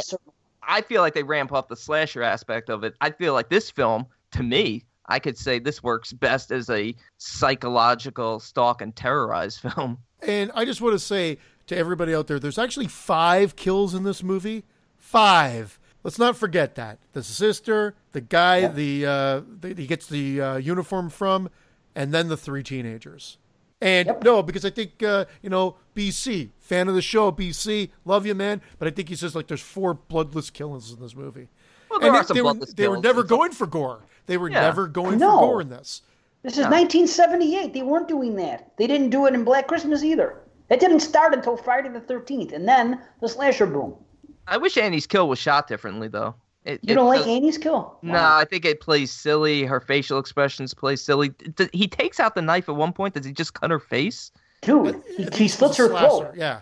You don't see it like that. From the angle they shoot it at, it looks like she dies of being strangled. And wow, dude. Do you have a VHS or no? What do you mean? And I'm not busting your balls. I mean, did you watch it on VHS or did you watch it on Blu-ray? Blu-ray, of course. Okay. Well, no, I'm not. VHS. Well, hold on. I'm not trying to make a joke. Well, I kind of. The pan and scan version sucks. Yeah. I could have said DVD. Okay, whatever. I am kind of making a joke. But anyway, the point is this. For years, I thought that he was strangled, that she was strangled by him. Yeah. I did not know that there was a slice until the very first time I watched my very first Blu-ray, and it was about 7-8 years ago on Halloween night. I had a Blu-ray, and I had a PS3. You know what I mean? So I had never watched a Blu-ray before, and I was given a box set as a gift. And in that box set, it was all DVDs, except there was one Blu-ray, and it was Halloween. And that night, I put that thing in, and I saw this movie as never before. And that was the very first time I saw that he took out a knife and slit her throat. Yeah, I never knew it until Blu-ray. I saw the knife and I saw the slash, but from the angle of shooting it through the driver's side window, I thought it would have been more effective if they had shot it through the windshield, the front windshield. I'll tell you. Well, that was a shot decision. I'll tell you why, Dave. I think most of the VHS, I think all the VHS actually, were pan and scan, and you didn't even really see Myers pop out properly with the pop out noise because of the way they had to crop it and whatnot. And I think that was also led to the fact that you never really noticed that he had a knife either. You just hear the sound effect. I will tell you, again, a great Laserdisc story. I know people love it when I bring it up. That's where I noticed it because it was beautifully letterbox so that you would see the full frame and see Michael pop out on cue, strangle, and of course slice her. So my first experience with that would have been probably seeing it on Laserdisc. But it did carry over. The DVDs had it as well. My special edition DVD of it has it. I never noticed. I have this on so many DVDs, and I no shit, never picked up on that until the first time I watched a Blu-ray. And that's why I've been hooked on Blu-rays ever since, because I've seen Halloween 100 times, and that night, it was like watching it for the first time. I was literally, well, not literally, I was figuratively blown away. I'm not one of those guys. I was figuratively blown away when that happened. And I'll tell you what, you're going to laugh at me, but I don't give a shit. I never noticed Michael was standing. No, hold on. Yeah, he had a mask. I thought he was a guy. No. Never noticed he was killing people. I never noticed that Michael was standing behind the car that he was driving when he was looking at Laurie in the classroom. I thought she looked outside the classroom and just saw the car. I never saw Michael there until I saw the Blu-ray. What? I'm laughing right at you. Yeah, I'm kind of laughing at you too for all the amazing things you're pointing out. This whole thing, like that, just kind of like set you back a few steps because he's literally right there. The VHS was so blurry, I didn't notice him.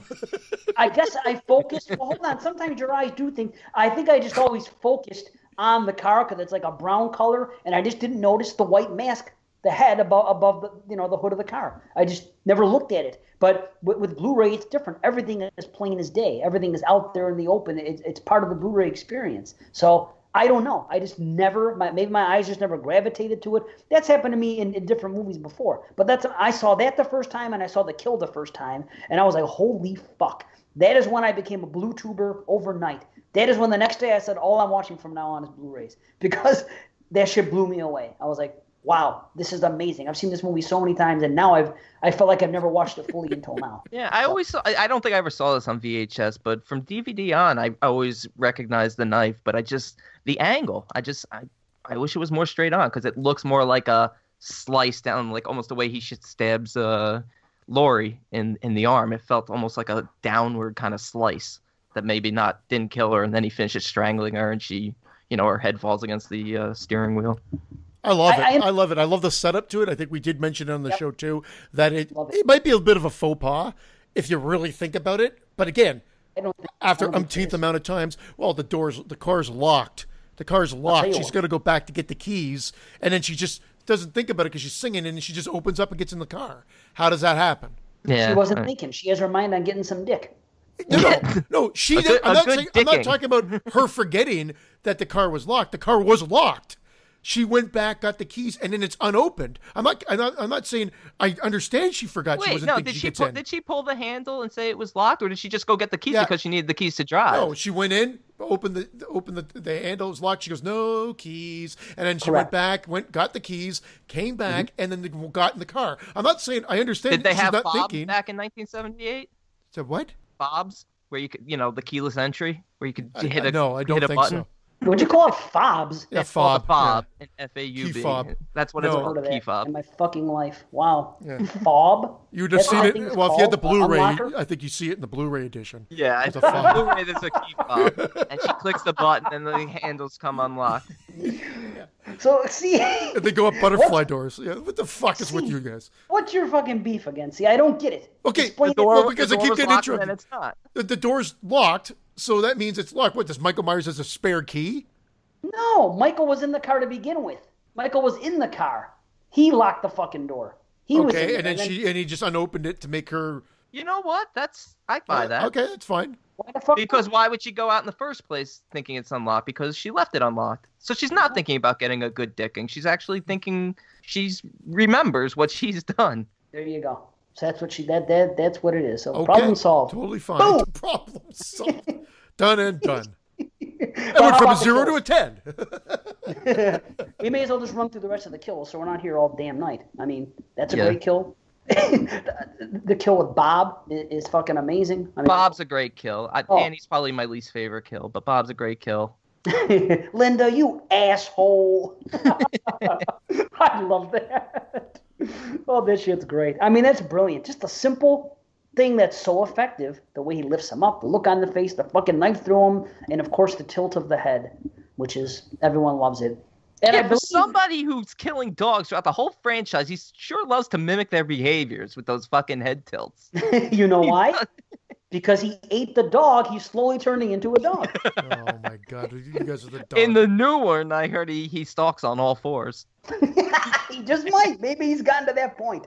I want to know, okay, just for the listeners out there, where did the eating of the dog came from? I know they say he got hungry. Did somebody actually in your camp, when you were reviewing this film, think that he was eating the dog, or is that just a joke that spawned from the line, he got hungry? Of course he ate the dog. Why would he not say he got hungry, he ate the dog? No, he got Why hungry. He pick up a drive-thru? Are you seriously thinking he ate the dog? He got hungry to kill. He needed to kill something. He got hungry. He didn't actually eat the fucking dog. Oh, I got the impression that he's actually living off of eating dog. I do too. What else is he eat? Think he goes to a drive-through? He should go to a drive-through. He drives very nicely. He would not hit. He would not hit. I have never. I thought it literally was like him saying he got hungry, as in he got hungry to kill. The hunger to kill. That's interesting. I never viewed it as he physically ate dog. Oh, sure. That's too cheap of a line for Loomis to use. He got hungry. He's hungry to kill. That's beneath him. He's much better than flying that low. I'm sorry, it is. I don't even know right now if you're bullshitting me. I'm not fucking bullshitting you, and I'll go a step further. In H2, Rob Zombie's Halloween 2, you see him fucking eating a dog, munching on the fucking thing. Straight That's up. true. You do see that. So Rob Zombie took it literally also. Another guy that took it. Yeah, he eats the dog. Okay, 0 out of 10. Listeners, let the Headites weigh in. Somebody, please go on our Twitter or on our Facebook group page or something and weigh in. Do you think this is a literal thing that he ate dog? Is hungry? No, it's an interesting point, Christian. I'll give you that, but I was always on the he's actually eating the dog. I never thought that, and I thought you guys were making a joke about the line of he got hungry, so he ate dog. I'm like, that's funny, guys. You guys kill me. I never once took you guys seriously, and I feel like a jerk now. I'm not trying to be a jerk. You're not a jerk. Well, yeah, I am a jerk. No, I am, but just not because of this. Yeah. For many other things, but not this. Wow, literally. Yeah, he ate dog. Let that sink in.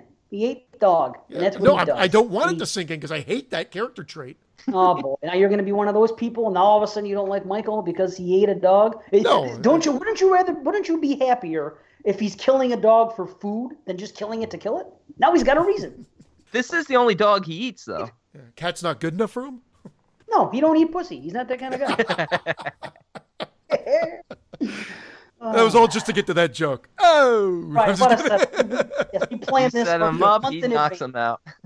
No, I honestly never took it literally at all. Wow, well, that's one to grow on. What can I tell you? I don't know. Yeah. We'll put it to vote. I really feel like nobody's going to be on your side on that one. Not to be a dick. I like the theory. I like the idea behind your explanation. It makes me think now, but I always felt like everybody was just on board with the dog eating scenario. I never once thought that, kill Well, why would he say that a skunk did it?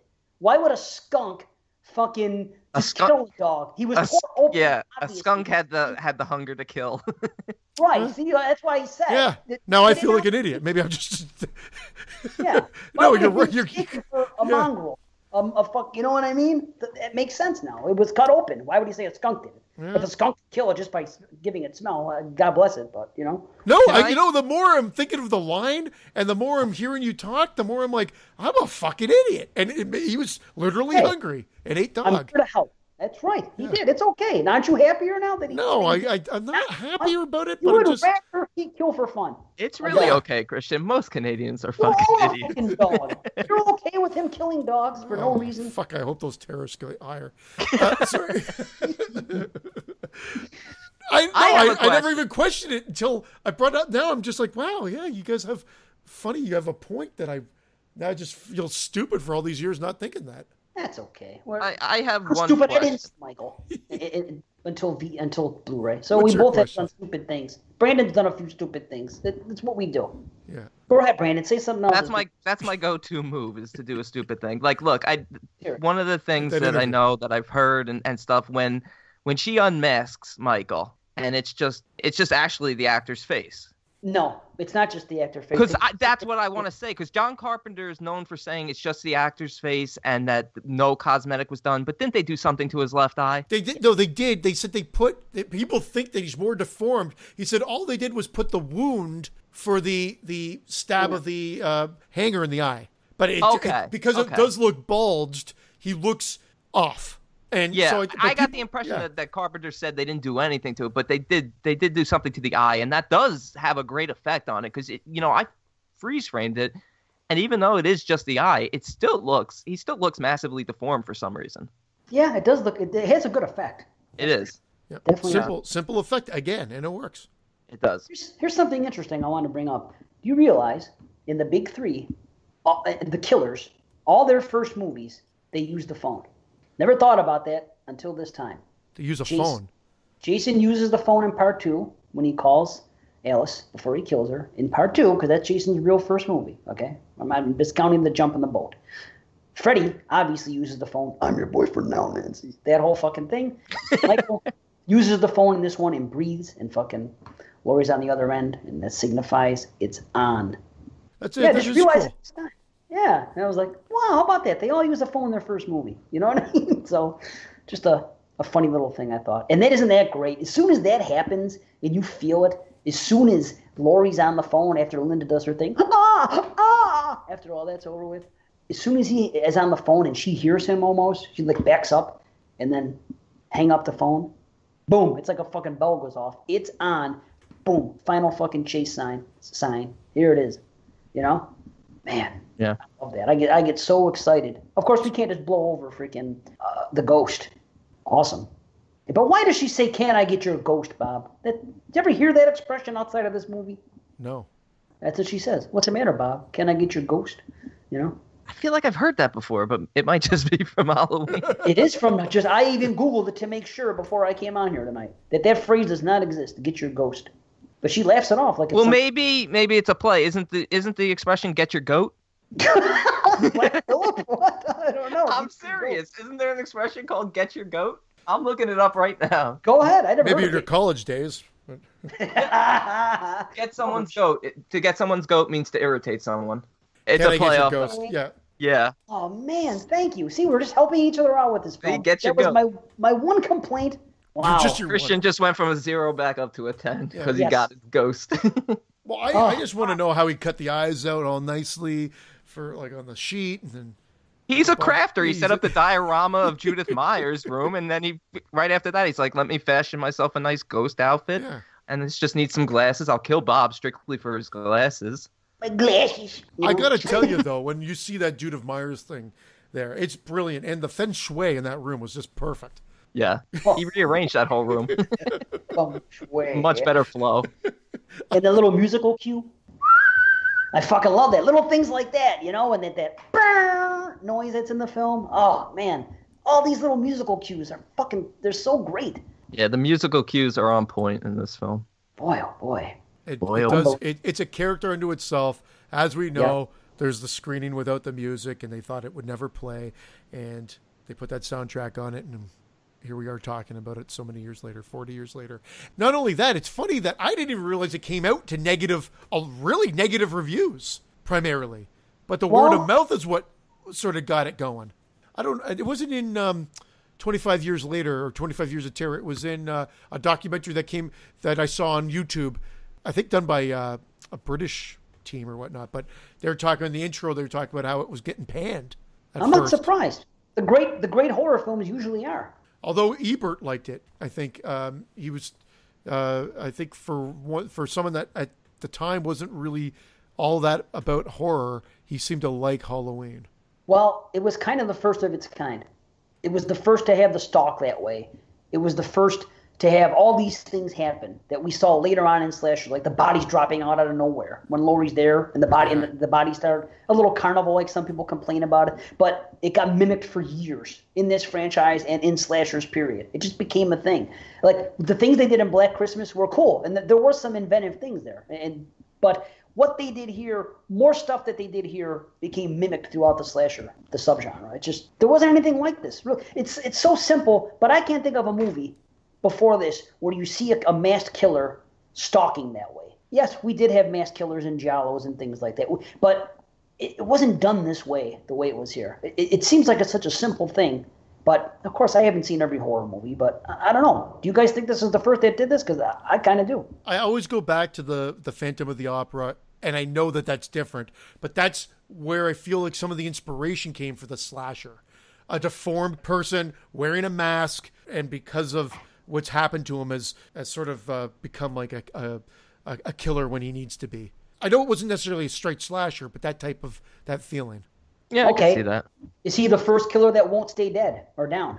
You remember seeing that ever? No, I think that's where John Carpenter takes it to the boogeyman level, and he's an embodiment of evil, which the ending part of this where, you know, Loomis sees that he's not there on the ground laying dead after he was shot 6 times, that you just hear the breathing and all the familiar areas that we've been throughout the movie. And it's just a picture-perfect way to end the film. And then the credits, the way they roll, with the music coming in, and the way the credits look with the black and the orange. Oh, my God. I wish you guys hadn't pointed out to me on I guess it was the Top 50 show, that you could see him carrying Annie in just the quick pictures they show at the very end. Oh, I forgot that, and I didn't notice it this time either. I noticed it this time, but it's not that big a deal. It's very subtle. But you know, he wouldn't stay down. Do you ever remember? Because everyone did it later. Jason kept getting up, but I don't think there's a movie where the killer is stalking someone who just keeps getting up when you think they're dead. Because you think that she has him dead 2 or 3 times. I think back then it's not passé. I think people actually buy that the killer dies at one point. It isn't like now where you know they're going to get up. No, this was still when everything was just starting, in the sense of like, that wasn't a cliche. Yeah, that hadn't been done this yet. Was the invention of the Unstoppable. This was a pioneer of the Unstoppable. Yeah. Like exactly, Brandon. Like my son, like I said, he was watching with me. He's like, does this guy ever die? This guy never dies. Like he was getting frustrated because, you know, he loves when the good guys win. That's how he looks at it. And Laurie was a good guy. Hey, I'm right there with him. Did you point and laugh and be like, the bad guy won? Yeah, and then he goes, Dad, you didn't even know he ate a dog. Shut up, son. Yeah, dumbass. You didn't even know he ate a dog, Dad. Oh, that's fucking great. Yeah. And just a couple little subtle things. His face appearing out of blackness in that one scene. Yeah. I don't even know. It's brilliant how they did it on this low budget. Holy That's shit. the scene with Annie, right? Where she... No. It's Laurie in the final chase. Where it just comes out of the blackness, the white mask, and again they do a nod to it, and in fact I think even top it with the higher budget of part 2.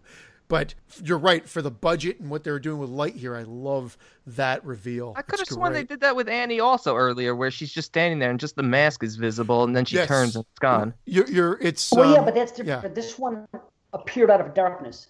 Yeah. You know, it was different. It slowly came into the scene, you know, where you could see it fully focused. Like you're talking about with Laurie standing in the doorway. Yeah. Yes. It's almost like they turn on the key light that illuminates the mask, and it's just perfect. Amazing. And with the musical cue on top of it. And then when she falls down the stairs and Michael chases her down and you see him coming down the stairs, dong, da-dong. It's fucking epic. All that shit. And then, of course, the sit-up and the head turn.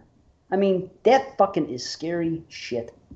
My God. I think a dog whistle would defeat Michael. Yeah, probably at this point. Make his head explode. Yeah. Speaking of which, what a segue into it. Right. Yeah, we should probably get to it since this has been like a 4-hour review. Oh, fuck. We've talked about it before, a lot shorter.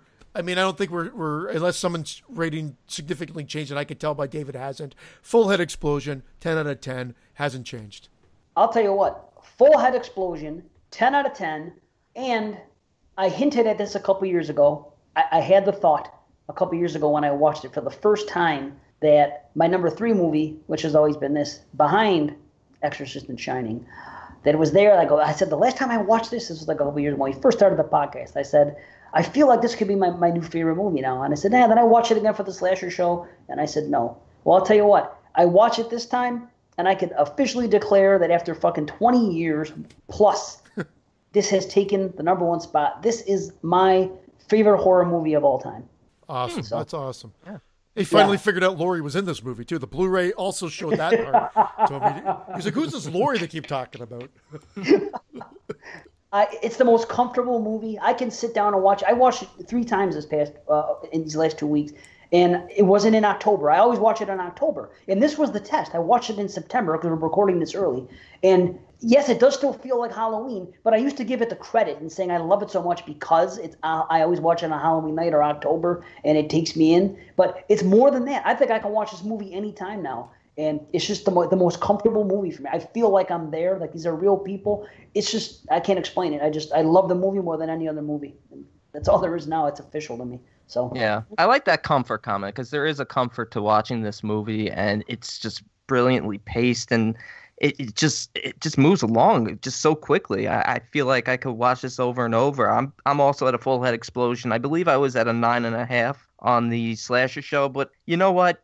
That was because of all the nitpicks, and they're still there. You got to suspend some disbelief for some of them, but you know what? In terms of the enjoyment factor, it's a 10 out of 10.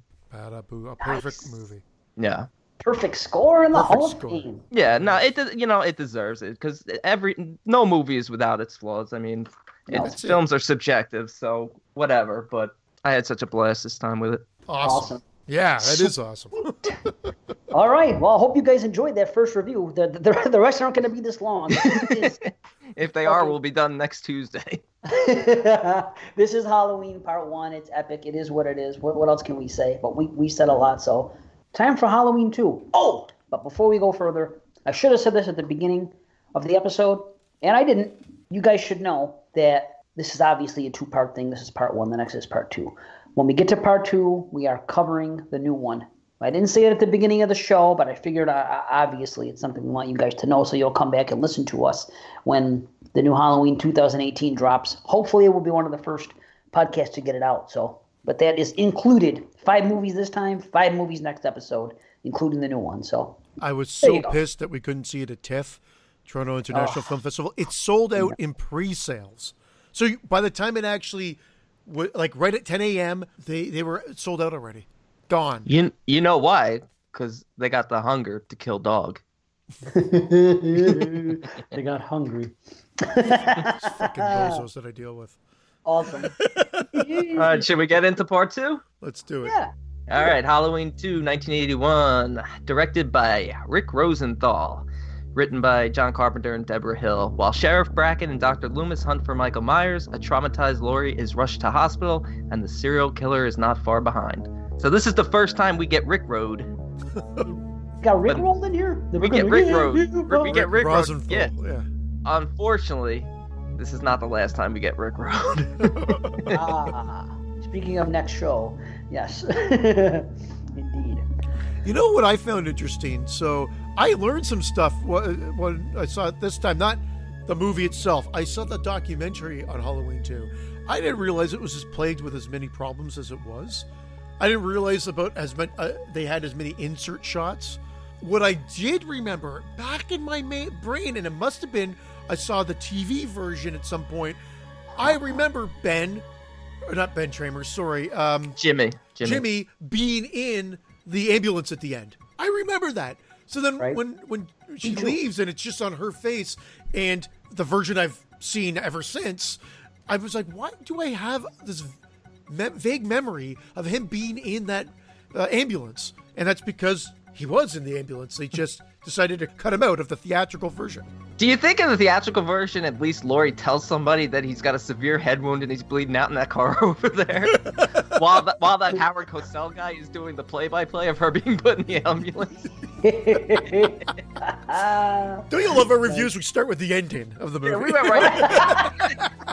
Ratings? Well, it's weird. Ratings? Well, it's weird, though. It's weird you should say that, because Halloween, the one we just did for 78, we almost went chronologically for the first time ever. It wasn't even planned on, but we did. So this time we got to make up for it. We're going to start at the end. Work our way back. Yeah, we have to do that now just because that's how we do it. You know what? See, it's real funny you should say that. This movie is nostalgic for me because I recorded this off of regular TV when I was a kid, and I also remember that happening. And I also am a bit of a fan of the TV version because we had the re-releases, and I'll talk a little bit about it later. That there's some good stuff in the TV version, and they did re-release it with the Scream Factory, only DVD, not Blue. But still, there's some good stuff that they actually took out of this film that I wish they would have left in. And there's other stuff I'm glad they took out. But I always remember him popping up at the end, too. It's weird you should say that. Did you have this channel? I know you're not far from me in Canada. Did you have Channel 29 WUTV when you were a kid? Yeah, I believe we did, yeah, because I can almost remember the logo. I think it was like a starry sky or black, and it was like just outlined. A 2 and a 9 in a circle. Yeah. We used to watch. That was the Almost slogan, too. WUTV. Okay, Yeah. private parts, we got you. Nice. Well, I taped it off of there, so I have nostalgia for the TV version because I taped it off of that. WUTV. Yeah. Anyway, I always remember that, and I'll tell you, but that's a whole other thing.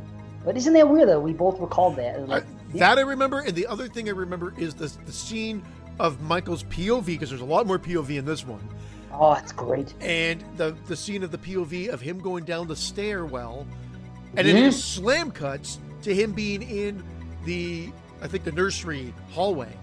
Or one of the hallways. It just slam cuts. Just a quick cut right in there. In the theatrical version. But in the TV version, it's one long shot.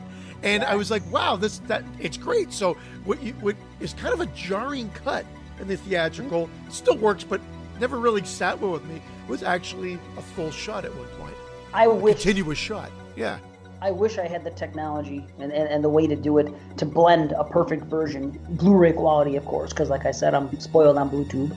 But of the scenes from this one, they deserve to be in it, because there's a perfect cut in there somewhere.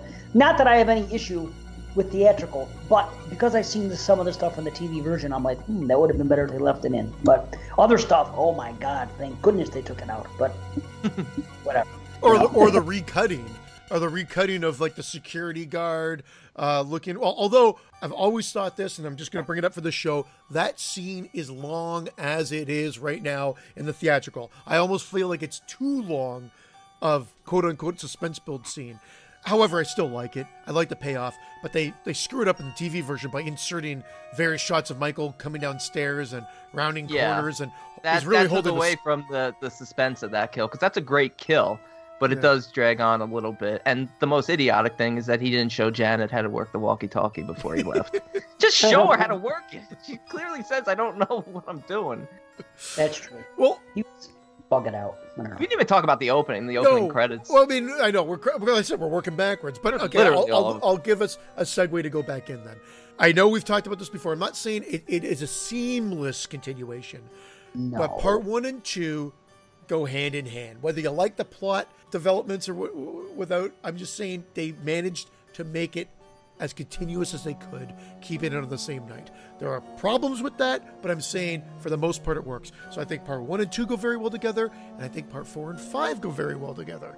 I think 6 kind of ends up being the fish out of water. True. Not counting 3, but yeah. Well, I mean, of course, yeah. Right. For what we're doing. No, I hear you. You know what? It's great that it picks up, and I can't think of a sequel that did it before this, and you're probably going to laugh at me and say, what are you talking about, Dave? This movie did it. Well, whatever. I don't know. But they did what you can do with a sequel. The thing is, John Carpenter didn't know what to do. He sat down. He was somehow contractually obliged to do this. So this is all Carpenter and Hill, except he didn't direct it. But the music, obviously, with some help from Alan Howarth, who freaking took it to the next level in the futures with the soundtrack, which is great. Club music. Club Michael. I'll tell you. This is like, what do you call it? This is like the Argento. This is like the Argento Halloween. Because he was at a rave eating dogs, dancing to this music. This is the one film he doesn't kill a dog, right? This is the one? Yeah. This is the one. Yeah. This is the one time he doesn't kill a dog. There were no dogs, and there was no dog. Oh, that one chick. Woof, woof. Au contraire. What one chick? Which chick? I'm totally kidding. Oh, okay. They're all gorgeous in this movie. They are. I was going to say that because I was trying to think, who the hell are you talking about? Oh, everybody is very attractive in this film. Every girl. Yeah, it's crazy. Even Bud is a good-looking guy. Yeah, even Dead Annie is good, even though she blinks a little bit. Yeah, she does blink. Twitchy. I noticed that. She blinks with her eye closed. She moves her eye. This movie looks great. I know that's what you're getting to, Dave. The cinematography in this film is great. I mean, it takes what was set up in the original and in some cases trumps it from the cinematic look. There's some things that they do, like I said, they do that illumination of the mask when the girl's going for Dr. Squirmer or whatever his name is with the Janet and Dr. Mixter? Yeah. Mixer, Squirmer. Dr. Mixer. And he's got the hypodermic needle in the eye, and then she gets it, but Michael just merges from behind her. Beautiful. That's one of my favorite kills. I love that. That's so brutal. The air bubble right in the brain. Framing in it. The framing of that shot too, where you see Dr. Mixer in the sort of chair. bottom. What'd you call him the first time? Squirmer. Squirmer? Dr. Squirmer. We got a real squirmer here. That's crazy. Dr. Mixter, Squirmer. That's funny. I love the good old days when the doctors at the hospitals were drunk out of their mind. He was he was at the party that Laurie's parents were at? Yeah, but no one could track them down. They went to a cheap hotel to fuck or something like that because no one can find them. Parents ever. The worst. Holy shit. Can you imagine having a teenage daughter and this is all happening, you have no clue. You're not even going to check on her. You must see in the news that there's something going on. Well, because those newscasts start like 2 seconds after everything happens. Yeah, and it's not really her mother. I'm not really your mother. That's so stupid. I hate that. I absolutely hate that. Well, here's what I hate. And I'm going to complain. You said that it's seamless. Here's the issue. The music, a little bit of a twinge, but definitely different. So if you watch it that way, but I'm going to say something else. Because of how late it is, on Halloween, part 1, by the time the trick-or-treating is done, remember they shut the light off and everything. Well, the guy's trick-or-treated to death at the beginning of this movie. I mean, yes. I know, there's still trick-or-treaters. I said the timeline's skewed. They go backwards. Yeah, so now you're like, wait a minute. A minute later, 10 minutes after the movie starts, you see that thing with Ben Tramer and all these kids trick-or-treating. So if you go right from one to the other... I know. Little things like that it's almost better. Now, I'm not bullshitting you. Every Halloween night, I watch one and I follow it up with 2. Just for the sake of argument, I'm saying that sometimes, like this time I watched 1 and then I watched 2 the next day. There's something about it where it's not as jarring to see that. And yeah, I didn't find it jarring. It's interesting that you bring it up, but every Halloween I drink a 40-ounce in memory of Bennett Tramer. Yeah, Bennett. Yeah. Where was that cop going? That is still the funniest scene in the whole franchise. He's going 300 miles an hour and does not attempt to slow down. Into what, though? Like, it looks like he was going into Ben Tramer. Why would a cop on Halloween night when kids are trick-or-treating rip it through a freaking neighborhood?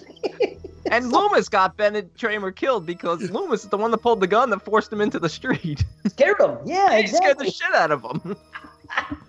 I got to go back to the beginning because I found this very funny. Of course, we know there's a mistake in the theatrical. 6 times. I shot him 6 times, and of course, we hear 7 blasts. They fixed that in the TV version. I didn't know that. I didn't know that. Or I forgot. So there is only 6 shots in the TV version. Yep, so they realized, or because at that point, there was no internet to tell them they made a ton of mistakes. They obviously figured it out after the sound seen it theatrically and then fixed it for TV. But it would have been funnier if that 7th shot in the second one was him killing Laurie.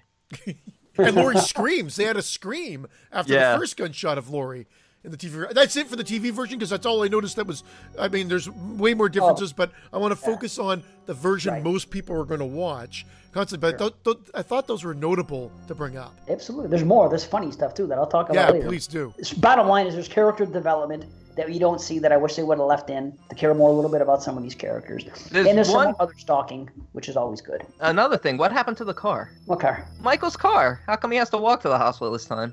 Because Loomis is in it now. He left it at the house. Yep. Is Loomis driving his car? No, he's joking. Loomis hops in Brackett for the rest of the time. Yeah, he's with Brackett. That's right. Yeah, because he's driving with them, and I'm just about at that point. What point? When I stop taking orders from you, By the way, did you realize he orders everybody around in that movie? Even at the end of Halloween Part 1, he sees the cop. He tells the cop, he goes, "Okay, you get behind the houses. I'll go in the front." And he's like, "Move it!" He tells him, "Move it!" Fucking tells the cop. I know. He's the one in control. Crazy bastard. Oh shit! Heightens my sense of security. I fucking love him. He carries the gun. But anyway, can we talk about the beginning? Because how awesome it is. Lots of POV. That swooping shot with Mr. Sandman playing. Whoever made the decision to put Mr. Sandman in this film deserves fucking props, because what a great thing, and it just seems to fit right in. Like I can hear that song and I think of this film. It gets a lot of mixed reactions on that. I think it's brilliant, and I love how it's used. I love that swooping shot with the leaves rustling in the trees, and then Now they do make a mistake. It's a brilliant idea to show the other end of Michael getting gunned down and falling off the balcony. However, obviously he's going up a ramp. Why the fuck did you even do that? It makes zero sense. You can't get a stuntman to back up and to fall over a railing the regular way. He walks right up a ramp. I've always wondered that too. They could have edited that. Use the original version. Fine, but I understand the artistic the choice to say, hey, let's show this from the other angle. I think that's brilliant. But all they had to do was not put the ramp there. I don't get that. Maybe they were going to do it, and then someone said, oh, well, maybe it was someone threw a flag from the studio or something. Oh, you got to do this for safety reasons. But I don't know. It just... Maybe in part one he was walking up a ramp. We never see it. Yeah. And Loomis walks up and looks down. Does a free fall, and all of a sudden he drops an atomic elbow on Michael from the top of the ramp, and he sees that imprint in the grass. I love that. For no reason, it's there, like a body that landed there for 3 seconds is gonna freaking flatten out grass as if it was a dead body there for 3 weeks. You know? Well, a couple things I'd mention here. Like, I know people come down on this one and say Michael's very much a robot. I don't really have a problem with it. I used to. Yeah. I've solved. I know. I mean, it doesn't bother me that much. What I find very weird is, other than that kill at the beginning with the knife, he uses a scalpel for the whole movie. Yeah, or a hammer. Well, he uses a scalpel on one kill, or a hammer, or water in his hand. Or a what? Not water in his hand. He drowns the fucking girl with Drink water. this water! Yeah, he strangles, but from a blunt instrument standpoint, other than that hammer kill, I mean, he uses a scalpel to lift up one nurse and slowly slices the cop's neck with it, stabs Loomis with it. Oh, okay. Yeah, I guess he does. Okay. There's a lot of scalpel action. At least it's slasher-esque. He's not strangling anyone. Yeah, it is strangle. Ben, or Leo Rossi. Yeah, and he strangles Mrs. Owls because she's got the thing around her neck and he's draining her blood, which is also a hilarious scene when poor Jimmy the amount of blood when they pan back to show you that's on the floor is just a ridiculous amount for him to not have felt or seen, even though it's dark when he comes into the room. Because it's literally starting at the doorway. Well, I love how he slips in it, though. I always thought that was such a great little add-on. It was just... Wow. Oh, man. I gotta say, though, it didn't seem like they knew what to call the thing. If it was a hospital, in one thing they call it a medical clinic. There's a sign saying Memorial Hospital. I think they just sort of played around with what it was. At the end of the day, it's kind of like it's just a really quiet, dark hospital. It's a hospital that has about 4 employees and 1 patient. And a couple of babies. I'm going to dispel some things about that. I used to have a problem with that, but I have a small hospital in this area. And when it would be exaggerating to say that it's just like that, but I'll tell you what, it's not far from that. It's this little hospital that's here, and there's a couple patients in the waiting room, as always, like there is in a hospital. But aside from that, once you get in the back, you're lucky to see 2 other people. It's a small hospital. I mean, granted, there's other floors where there's patients, but I'll tell you what, that is somewhat possible. I don't throw a flag on that as much as I used to, and like I said earlier, I don't have a problem with the robotic, slow-moving Michael. For years I have, but someone said something to me once, and it makes sense. The guy just was shot 6 times and fell off a balcony. You'd probably be a little slow, too. He fell off a ramp. Fell off a ramp. I never really actually had a problem with that. And the hospital, just like you, Dave, almost verbatim same story.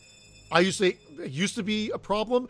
I hurt myself one time when at my old job, had to go to the nearest hospital. It was a small one. They said you have to go down here and here. I walked down 2 long ass hallways. Not one person. Didn't see one person. I buy it. It adds to the atmosphere of the movie too. So it wouldn't have worked if they had 1 million patients in there. I mean, whatever. It's fine. But what the hell was I gonna say? It adds to it. It adds to the atmosphere of it. The robotic Michael we were talking about? Oh, the robotic Michael. Yeah, no, to me, that's not jarring at all. I actually like that Michael. It's not until he starts running in part 6 that it really starts to bother me. Running? Yeah, there's one point where he's running, chasing after Kara and Danny. Really? I don't know, but I believe you. Wow, no shit. Well. Yeah, he's actually, moving at a really fast pace. I like slow, meticulous Michael. But the thing is, my biggest problem was the elevator scene. And again, I'm going to compare it to Argento, because in that elevator scene with the lighting, with the red, he does things in this film, this Rosenthal, with, like I said, the music is more Goblin-esque than it is in part one, where it's just piano, and this is, with the synth. You know what I mean? So that's kind of Goblin-esque. And then some of the scenes, there's like 3 or 4 scenes where they play with the lighting, again, like an Argento thing. So I kid that this is like very red. The Argento Halloween, because of those reasons. Granted, not as good. But anyway, the part with the elevator always bothered me, because he's walking with the scalpel, and he's trying to get her, and it's real easy just for him to lunge in and kill the girl. But it's almost like he's trying to walk slow and it's not like stick that thing in there. That always bothered me, but I've learned to rationalize it. Look, we just talked about how he was playful in part one, how he's kind of playful throughout the whole series. It's almost like he's psychologically toying with her. Like, he definitely could have put his hand in that elevator and it would have opened up. I mean, they have safety catches. It's not nowadays, but obviously back then they didn't. Or that's what we're led to believe. I don't know. I think back then they probably had him too, where if he had stuck his hand in it, he would have been able to push it open. So, but either way, I feel like it was just a toying with her moment at that point, anyway. But and I was on board. It didn't bother me. The thing is, it's an elevator that's like not like for normal people to be in. Because it opens from both sides too. You know where it goes, by the way? You actually see that elevator earlier on in the film, and it's the scene. That's where they identify the first body. Not the first body. That's where they identify Ben Tramer's body. When Loomis is there, and the cop, the coroner, and he's even his gums are charred. It's hard to tell the age. They are right there, and they get up and they walk away, and they're right by that elevator. So you kind of see that section before the end of the movie. And I didn't notice this till a couple years ago. I always thought that was cool. They should have used that more, because I love those elevators that open up on both sides, because she even looks like kind of like distraught when she's like kind of put off when she turns around and sees it's open on the other side. Yeah, I know. It's weird, isn't it? Yeah, I've been in elevators that do that, and they're mainly in hospitals. Oh, there you go. There's something I want to ask you guys, and I'm sorry to jump, because it just popped into my head. It says, and Loomis says it in that scene when they're examining, and he says, it looks like this kid's 17 years old. He says, Michael Myers is 21. Yeah. Now, check it out. In the credits at the end of Halloween 1, it says, Michael Myers, age 23. Yeah, that's just a mistake. Isn't it weird, though? Check it out. They didn't correct it. At the end of Halloween 2, it says, Michael Myers, age 23 again. Yeah. And it says Tony Moran. It doesn't, because they only show they don't credit Nick Castle. They're only crediting when he's unmasked, because the scene from part 1, that's Tony Moran. But isn't that weird that they say 23 years old when we know he's 21? Because he killed in 1963, was held for 15 years, and it's now 1978. Yeah. Yeah, it's weird. I just thought I'd throw that out there. I know. You said at the end of 1 they do that? They say he's 23?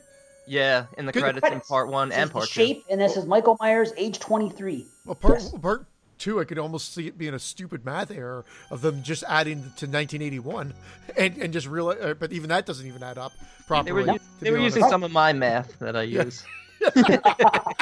All right, 6 plus 15 carried the 2, 23. Things I learned watching this documentary. The Ghetto Blaster dude was added in.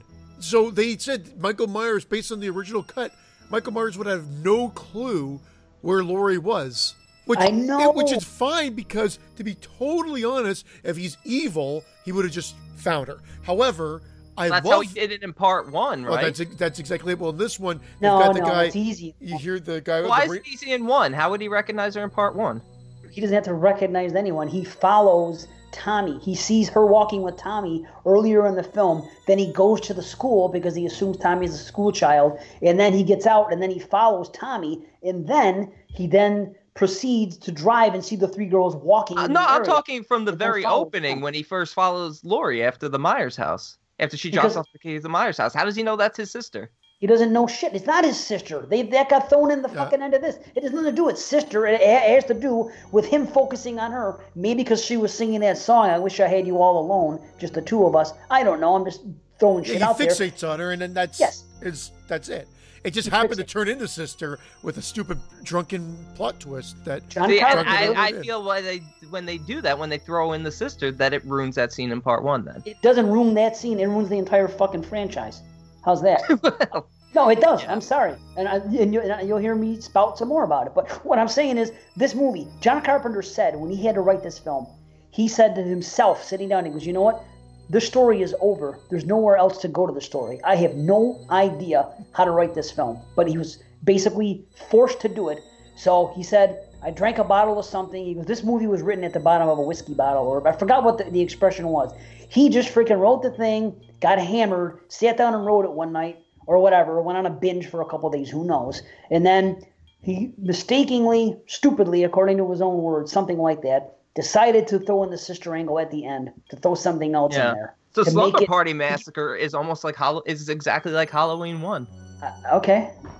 The exact thing, because he just shows up outside the house after escaping the asylum and just decides to fixate on those girls. Most of those knockoffs, which is why I don't hold them in such high regard, because I thought they were just lazy at that point because they just had no motive. The guy just shows up and fixates on someone and goes kills them.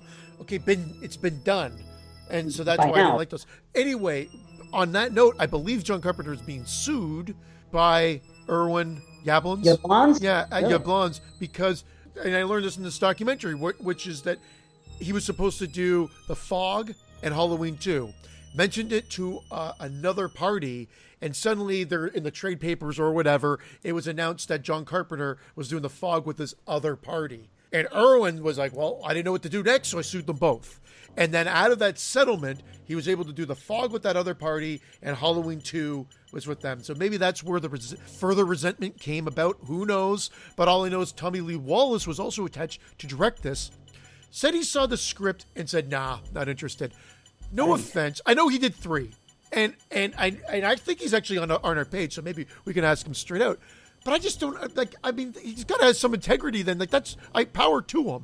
But if I was young and I had the opportunity to do it, I would have said, oh, well, the script's a script. I'm going to direct it anyway. So I guess I give him props. Like, the guy was able to turn his back away from an opportunity. And I don't know if that was a good move or a bad move. I guess he came back for 3. He never did another slasher. Maybe he just wanted to move away from slasher. Maybe that wasn't his forte. He was more supernatural because he went on and everything else he did was kind of supernatural. He wrote the thing for Amityville 2. He went on and he did It later on. He did Halloween 3. He does more witchy, devil, supernatural stuff. Maybe that's all it is. He's like, well, I don't want to do slashers forever. He probably thought it was cheap, a cheap freaking thing to cash in on Halloween 1. Probably wasn't thinking about the dollar signs. Maybe he should have.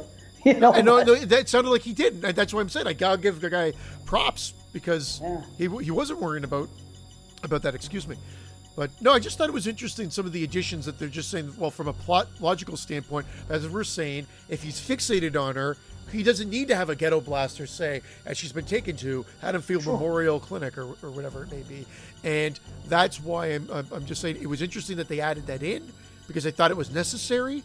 Yet I don't think anybody would have questioned it had he just continued on to Haddonfield Memorial. Given where the story goes, you go back and you watch it with the intent knowing that it's her sister, so you don't need that. But you even get it in part 4 when he hears about Jamie in the ambulance. So I think it's smart for doing that. Here's the funny part. I didn't realize this till a few years ago doing it on a podcast that's how he found out. I never even put it together that the kid happened to be listening to that ghetto blaster and he bumped into her, who, by the way, walks around with a ghetto blaster fucking playing the news all night. And where's he going? Because if you look at it, it's kind of like he just does a loopy-loop where he's walking so that we get introduced to the girls, which I thought was a good way to kind of introduce the action there. Then we focus on the 2 girls, one nurse, one friend, both hot, and then they're talking about getting to work on time and everything else, and then they take off, and then he just seems to have gone nowhere, loops back to the parking lot, back towards the camera, and boom, bumps into Myers.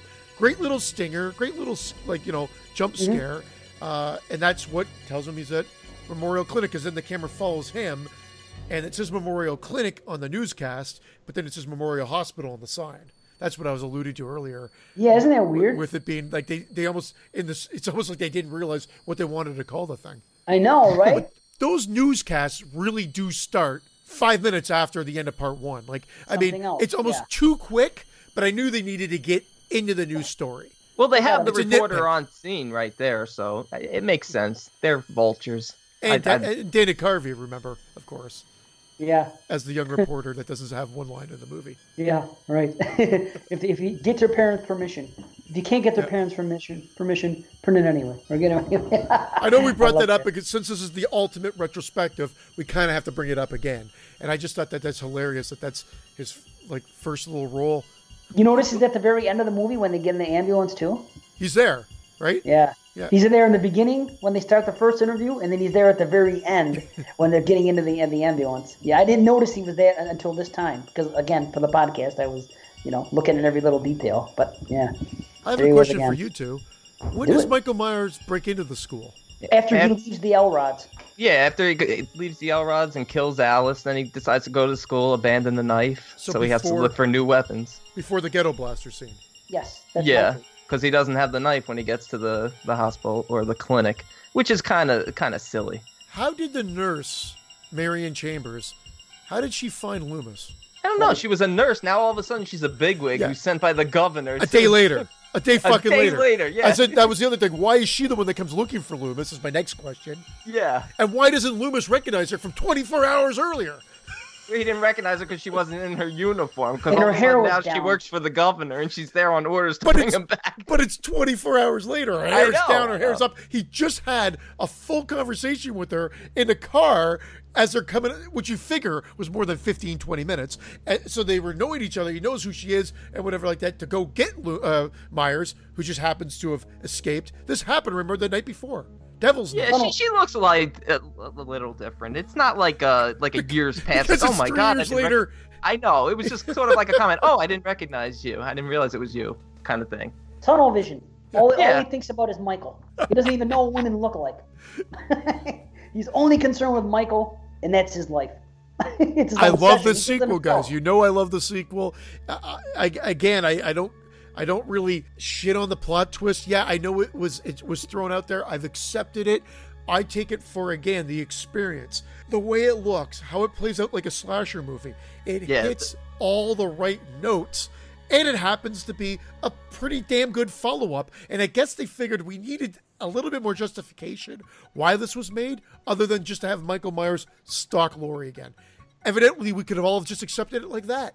No, it would have been better accepting it like that. I like the no motive idea. That makes it more terrifying. I like all those knockoffs that came after that did it. Final Exams, Slumber Party Massacre. I like those films. So for me, this one is jarring, not only because it's kind of silly and goofy. You get that terrible dream sequence of Laurie having her stepmother tell her, "I'm not your real mother," which was just felt very out of place. And comes too early. It fucking tips the hand. Oh, it yeah, shows its right hand away. About them being brother and sister. It When in the also TV tips version, they wait. Although they fuck it up completely. And I'm going to play you a sample of that in a few minutes. Oh, in the TV version, it's horrible what they do, but Yeah. the timing is much, much better because it's after we get the reveal where it makes sense.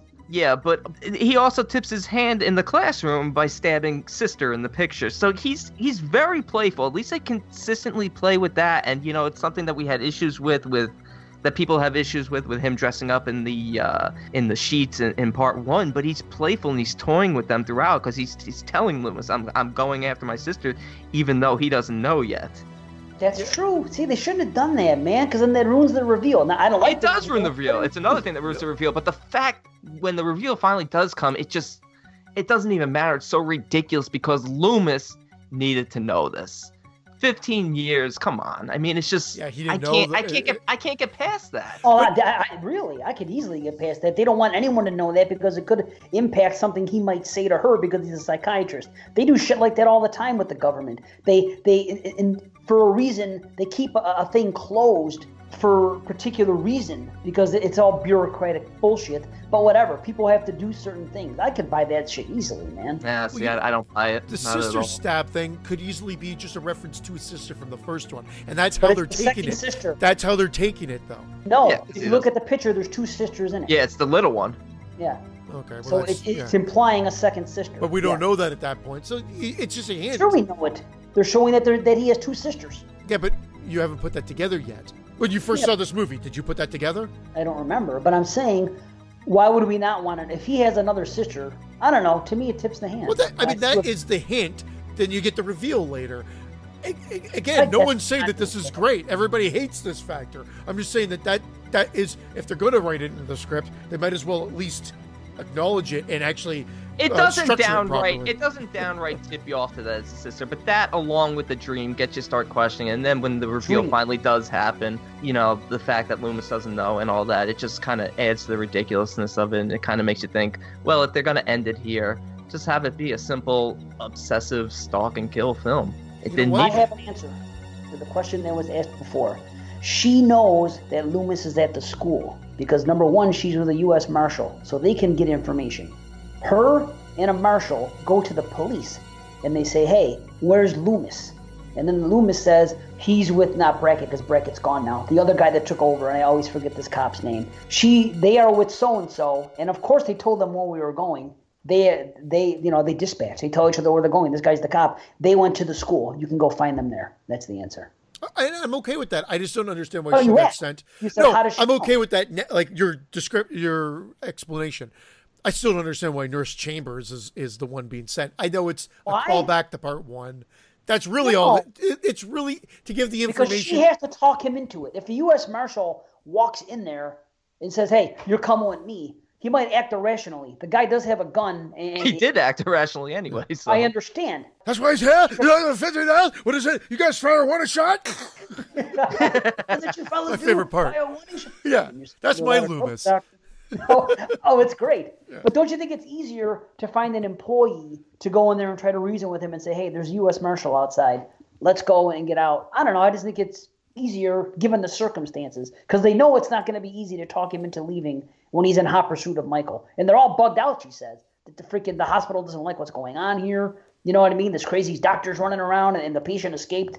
And by the way, how come at no point in this film does he explain, or part one for that matter, does Loomis explain to the cops how he escaped? They keep blaming him. Damn you for letting him out. They said it twice. Why doesn't he say, hey, asshole, I didn't let him out. Me and Nurse Chambers were driving up to the things and the fucking patient escaped. You're acting as if he unlocked the door.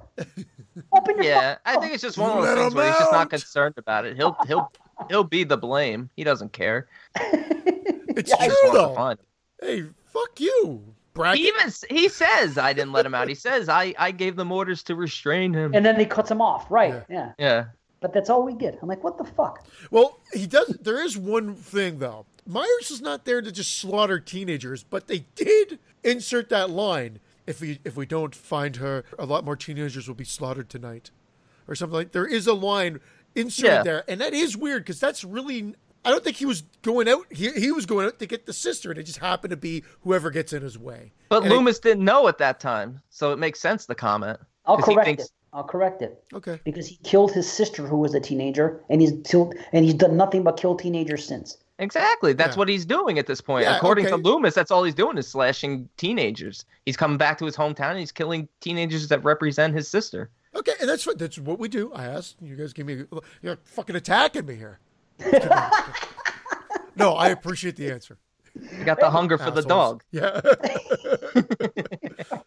I'm going to Google that while we're fucking talking. Does Myers eat dog? Meanwhile, go ahead. I was going to switch back to the hospital.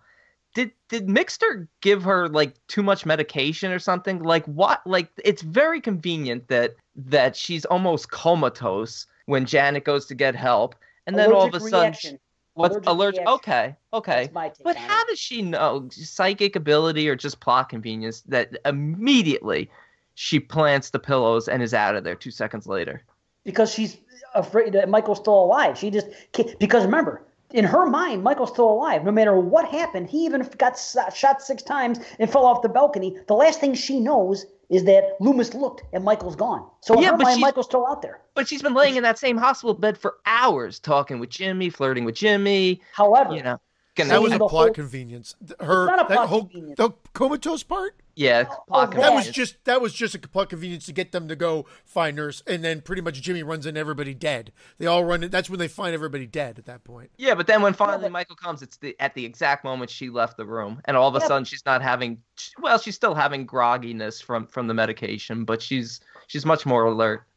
Dude, She says it from the time she arrives at the hospital until the fucking time she sees Michael, that he's still out there. She even says when they put her in the ambulance, don't put me to sleep. Why is she afraid to be put to sleep? Because she's afraid Michael's still coming after her. Then when she gets to the hospital and she tells Dr. Mixter, don't put me to sleep. She is terrified this entire time. Yes, but she doesn't move from the room until the exact moment when he's coming. How can she move from the room? She's in a hospital and there's nurses around her. She's going to get up and run out there. It's going to put her back down. She doesn't know everybody's slaughtered until the end when she finally has an out.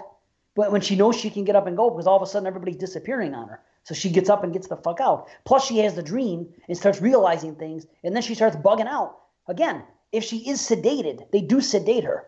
So maybe time goes on and she starts bugging out more. She has the dreams. Maybe with the shit that they gave her and the stuff is causing her to go into her fucking her psyche and causing her to come up with some old memories because she's having drugged out dreams. And yeah, you know what? From that sense, even though the dream is ridiculous, that makes more sense because there's always a lot of talk about how come everybody's always got amnesia when it comes to childhood traumas. They always suppress them. And, for once, at least, they brought it back out here with the dreams. It's cool. I mean, it is a plot convenience to put her in. I get that, but I thought you meant just in general that she's afraid. Of course she's afraid.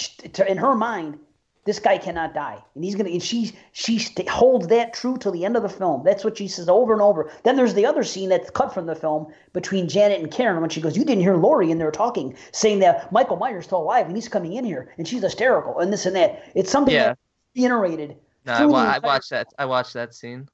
So sure, she believes it. Why wouldn't she? The guy keeps getting up. She thought she killed him 3-4 times. He keeps getting up. I just feel like she should have made a run for it from that room earlier. Yeah, but why would she? She's a patient in a hospital, and she knows that they're watching her. And even for somebody who's so drugged out to know to put the pillows underneath to try and trick them. That's what you're worried about? Yeah, but then that's when she decides to hightail it. She's like, well, if I'm going to hightail it out of here, I'm going to try to fool Michael because I know he's coming for me. So why not do that? And something else about the TV version, which I like better, Michael comes in there and just throws the sheet back. It doesn't stab the pillows, which is a little bit silly if you think about it in the theatrical. That he would stab pillows repeatedly and not know it's a person. Here's something funny. How about the fact that Nurse Karen gets with Bud, and they're in the hot tub fooling around, and then it gets hot in there, and she tells him, "Oh, it's so hot in here. It's just me, baby." And then he's like, "Get out of the water, and go lower the fucking heat. It's getting too hot in here." And he's, "It's cold out there," and she says, "It can get cold in here." Then, not 30 seconds later, he gets up. Walks out there. By the time Michael comes out, which is only 30 seconds later, she's out already. She's out and she's going to leave anyway. So if she's not going to fuck him anyway, why have him get out and change the temperature? She's got to get back on the floor. Right? But she didn't realize chick. 30 seconds later? No, right? That was a great jump scare. That still gets me, is Bud hiding underneath the covers in the hospital room. Oh, yeah. That scares me still. The buzzer at first is what scares me when she's just in the hallway and it goes to get her to go to the room. Yeah. That's great. Again, trivia fact is that hot tub was actually really cold. Yeah, didn't one of them get sick? No, Leo Rossi said that it was like a raisin down there. Yeah, but I think one of them got really sick as a result of it being so cold. She did not want to do the nudity either.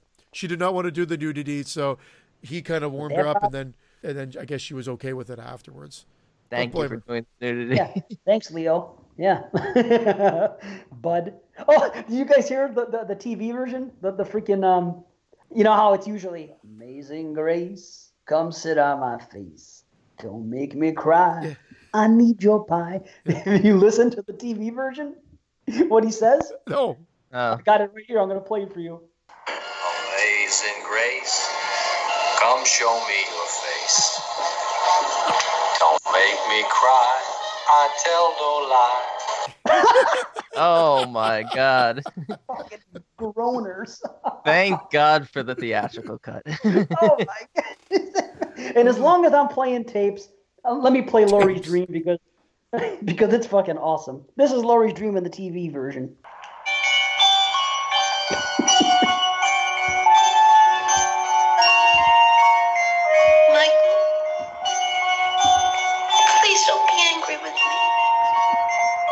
Sister. What? Please don't be angry with me. Please don't hurt me, Michael. Please don't hurt me. Oh my fuck. I do not remember that at all. Yeah, I watched that scene also. Ridiculous. Oh, so my funny. Lord. It's Jamie Lee Curtis trying to sound like a little girl. It was really her doing it? Yeah, can't you tell? Oh, yeah, it's definitely her. Ugh. Please don't hurt me, Michael. Oh, it's so bad. And one more thing about the dream sequence that I noticed for the first time ever this time. This is the theatrical, so it doesn't matter. Do you notice that when they show Michael, in the original dream sequence, when Laurie visits him and looks and he's sitting in that chair, he turns around, that there was a football by the chair on the ground? Oh, no. I never noticed. Why would you give Michael Myers a fucking football? He hasn't moved or spoken 15 years. Catatonic football. Maybe he shared a room.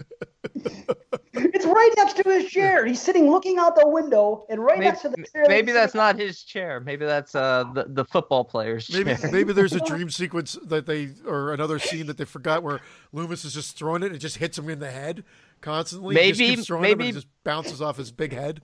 Maybe Michael was training to play in the Hyperball. Yeah. You fuck. That's awesome. Yeah. Imagine Loomis is throwing a ball at him. Yeah. Come on, Michael. Let's play football. That'd be great. Michael, catch. That's it. You All we want to do is have him play times. football with him. Yeah. Oh, shit. Oh, good God. Yeah, we can't go on like this. We have to. We'll be up for centuries. We should probably say a few things and get out here, huh? Much as I'd love to go on all night. You know what I mean? I love the movie. It's another movie that I love it. It's great. The last 10 minutes are absolutely epic. Everything is great. Him walking through the glass door and the chase with Loomis and her and going in the thing and everything and the fire. You think he's dead and he comes walking out on fire. Oh, that's great. I could have done without the 15 minutes of that slashing sound of him just swinging at air. How do you complain about that? It's so ridiculous. You know what? This is a common theme with the first two films is that he is a great killer and a great slasher, but he is just unable to kill anybody in his family. The best kill in part one, actually, is when he kills the couch. Or should I say the Chesterfield? He really gives it to that Chesterfield. You should say either. I don't have any problem with that slashing. If you're gonna, it's ridiculous. No, he's 2 feet in front of him. Her 20/20 vision aim of hitting him in both eyes is a little bit more ridiculous than the slashing. And I accept it all. I didn't like the effect of the blood coming out. You could see it dripping from like the top of the mask. Well, guess what? Everybody says I don't like that effect. Everyone says two things. They love the blood dripping, the crying Michael, and then he shot him in the eyes. Well, thanks to the magic of Blu-ray, you can clearly see that both of his eyes are just fine. I'm taking it now as she shot above the eyes, like in the temple, and that's why he's bleeding, and that's why the man can see for further installments. Yeah, but if he could see, then he would have been able to walk the extra 2 feet forward and stab her. He would have just had his hands over his eyebrows, and his eyes would have been fine. So there's 2 bullets in his head. Yeah, there's 2 bullets in his head. He's supernatural. He's been shot 15 times at this point. Now he can't see or know to take 2 steps forward. It's kind of silly. No, it's not. There's blood in his fucking eyes dripping, so he can't see. He's wiping the blood away. What's the first, forget all this nonsense. What is the first thing that Loomis says when he pulls those cables, the other cables out, the oxygen and ether? And he's like, get out of here now. But I don't even understand the first thing he says. He's telling her to get out. No, he's yelling eventually. The first thing he says, take it. He's trying to give her the gun, and she wouldn't take it. Take it. And then, go ahead. It's when he's pulling the cables out. He does say something, but maybe he does say, get out of here. Get out of here now. The last thing he says is this exactly. Get out now. Yeah. Get out now. Yeah. That sounds like get out of here now. But it's the first thing is he says, get out, and then get out now. Okay. He's trying to convince her to move to a different area. He's like, get over there. It's like, you know what I mean? It's kind of like, without coming out and saying it so clearly, because Michael's right there. He's kind of like, get out now. Like that. Like kind of like talking to her quietly, almost like in code. Like, get out now. Yeah. Get out. Should have used pig Latin or something like that. Yeah. Get out now. Yeah, I love him. Outskis. He's at the top of his game in this film. I'll say that. He had better writing in part 1, but the writing in this is not that far off, and he personally is at the top of his game. He's fucking bug out Loomis, but great. He bugs out in 4 and 5, but he's kind of a shell of himself as the way he is in this film here. I liked it, had no clue at how much the two producers were kind of influencing what they wanted to see and what they wanted out, and that there's so many problems behind the set and how many inserts were done and everything else. I had no clue. I've always thought it was a fun slasher sequel. I mean, this is a perfect example of a slasher film. Yes. Yes, they did what they had to do. They did what was, again, back and forth with the Friday the 13th. Friday 1, Halloween comes out, right? POV. Friday comes along and says, we're going to have a lot more POV, but we're going to add gore. Halloween 2 comes out. They say, we're going to have a lot of POV, and we're going to have more gore too. And on top of it, both movies are going to feature a heavy-set guy getting killed with a guy with the back end of a hammer. Yeah. So there you have it. They just keep going back and forth, and there's more. But, yeah, what a great film. Great follow-up, man. This movie, I think it's overlooked because it's a sequel and because it picks up and it's more of The Night He Came Home. But if you compare this to other like regular sequels that came out in 1981, to me, it's leaps and bounds above them all. This and Friday 2. Everything else, well, it is the great year. It was My Bloody Valentine too. But you know what I'm saying. This is still in the upper echelon of slashers, period, as far as I'm concerned. So yeah, strictly based on the kills alone. Kills are great. They do a great job. Soundtrack, kills, performances. I mean, Laurie is toast, but I mean, I prefer the part 1 soundtrack, but it's still good. The music cues are still pretty much on point in this one. And the beginning is awesome when the pumpkin rips up. And you see the skull. That's great. Yeah, I like that little addition as well. Yeah. And we forgot to mention how cool the original Halloween poster is and how cool, well, we didn't forget now because we're talking about this movie now, but the original artwork for Halloween 2.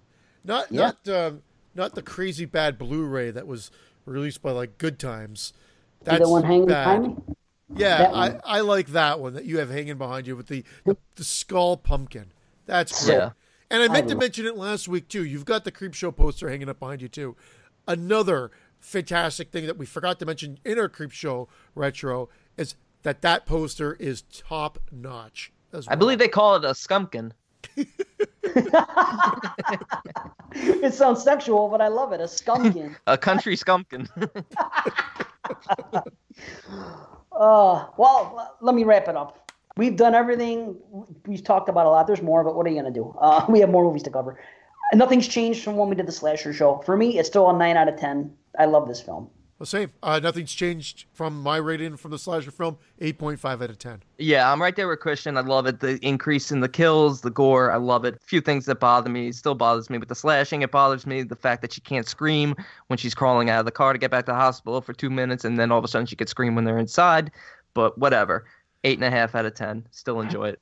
Still effective, though, that she couldn't do it. I love scenes like that. And I also forgot to mention... I do love scenes like that, but it's like conveniences. But again, it's like it doesn't hurt. It doesn't hurt my enjoyment of it. I just find it like, they're silly inconveniences, but silly plot conveniences. But it, like part 1, it just doesn't hurt my appreciation of the film. And the kills are just top notch.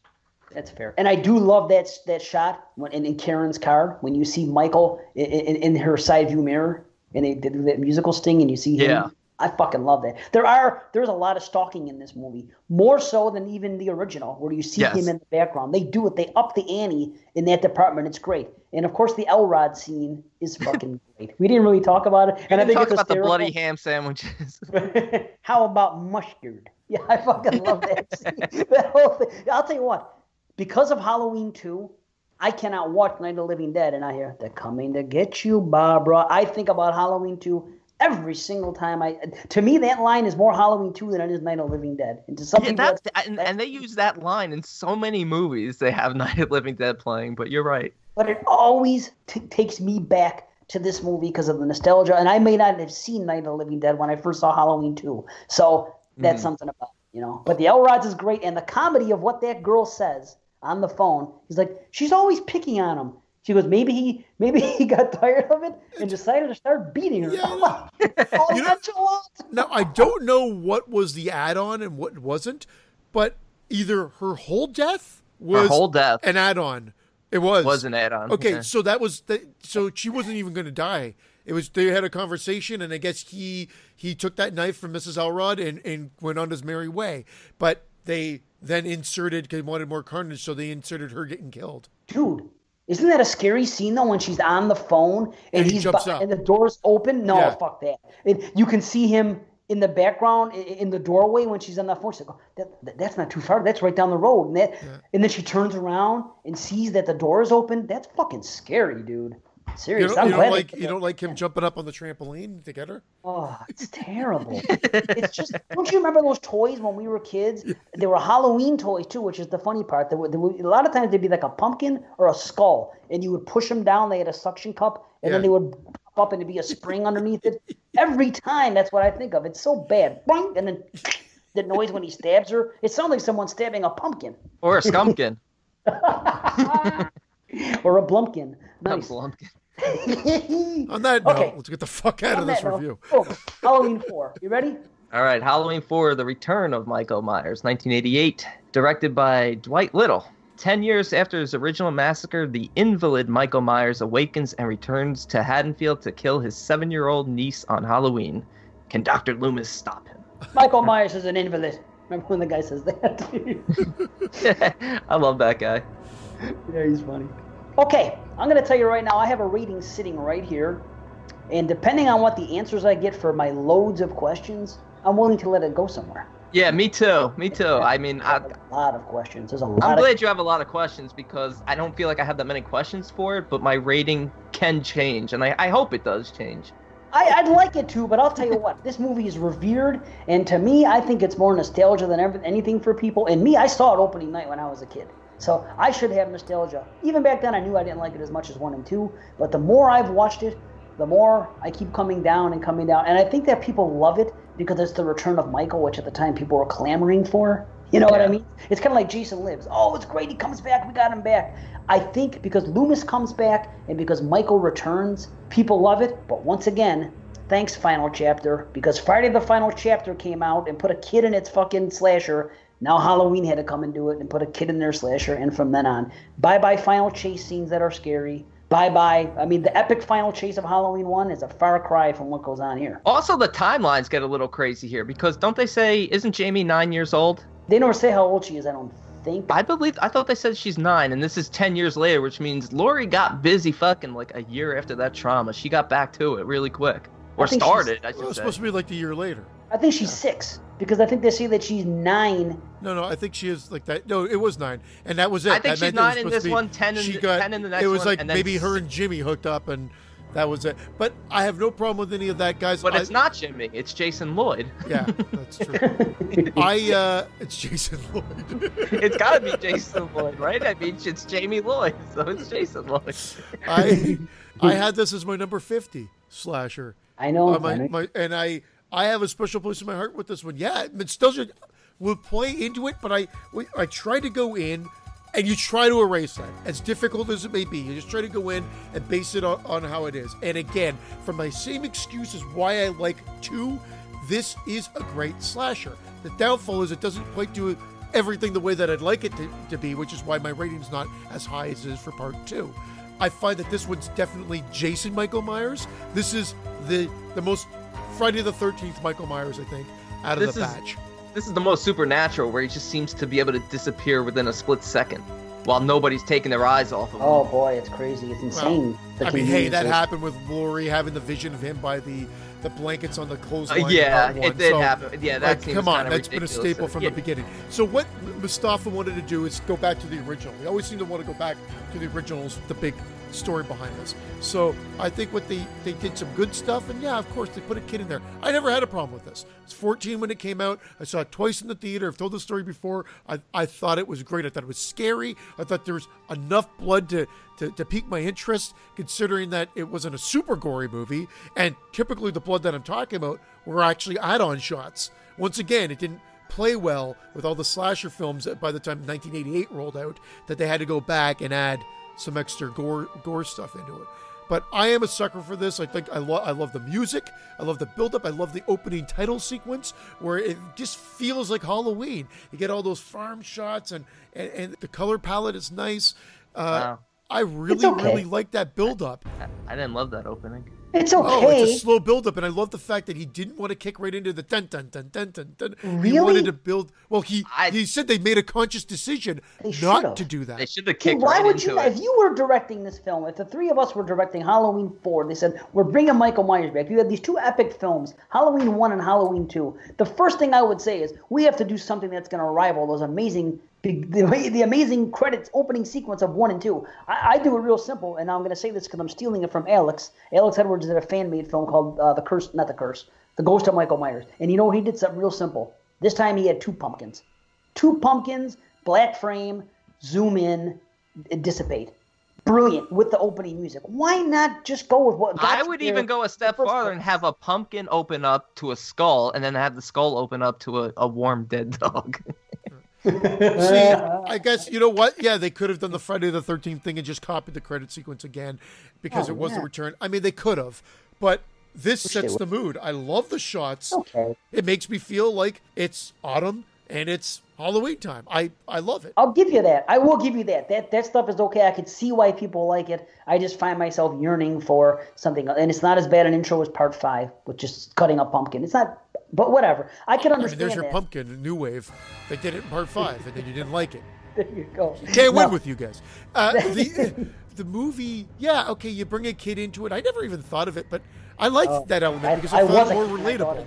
See, not me, because you know they're never in danger. So it's so much more scarier when it's one girl in a movie being chased at the end. To me, you put yourself in those shoes. It's just a scarier thing. When you all of a sudden you're dealing with 2, of course in this movie you're dealing with 7. There's 30 minutes left in the film and our climax is 7 people trapped in a house. It's like watching fucking, it's why I don't like Saw 2. You go from the intimacy of people. It's true, B.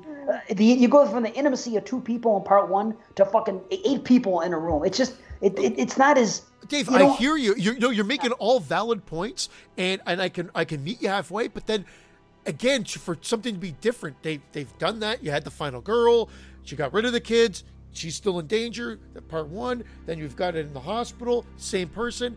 I do feel it was a little cheap, but I guess there's no way at the point of Jamie Lee Curtis's career that she was ever going to come back to a Halloween 4, because at that point she was pretty much Hollywood superstar. Yeah. But so they were continuing with the series, and they got Pleasance back. So they got the staple back. They got him back in. Where are we going to go with the story? Now they've already established the family relation. They're going, full hog with that.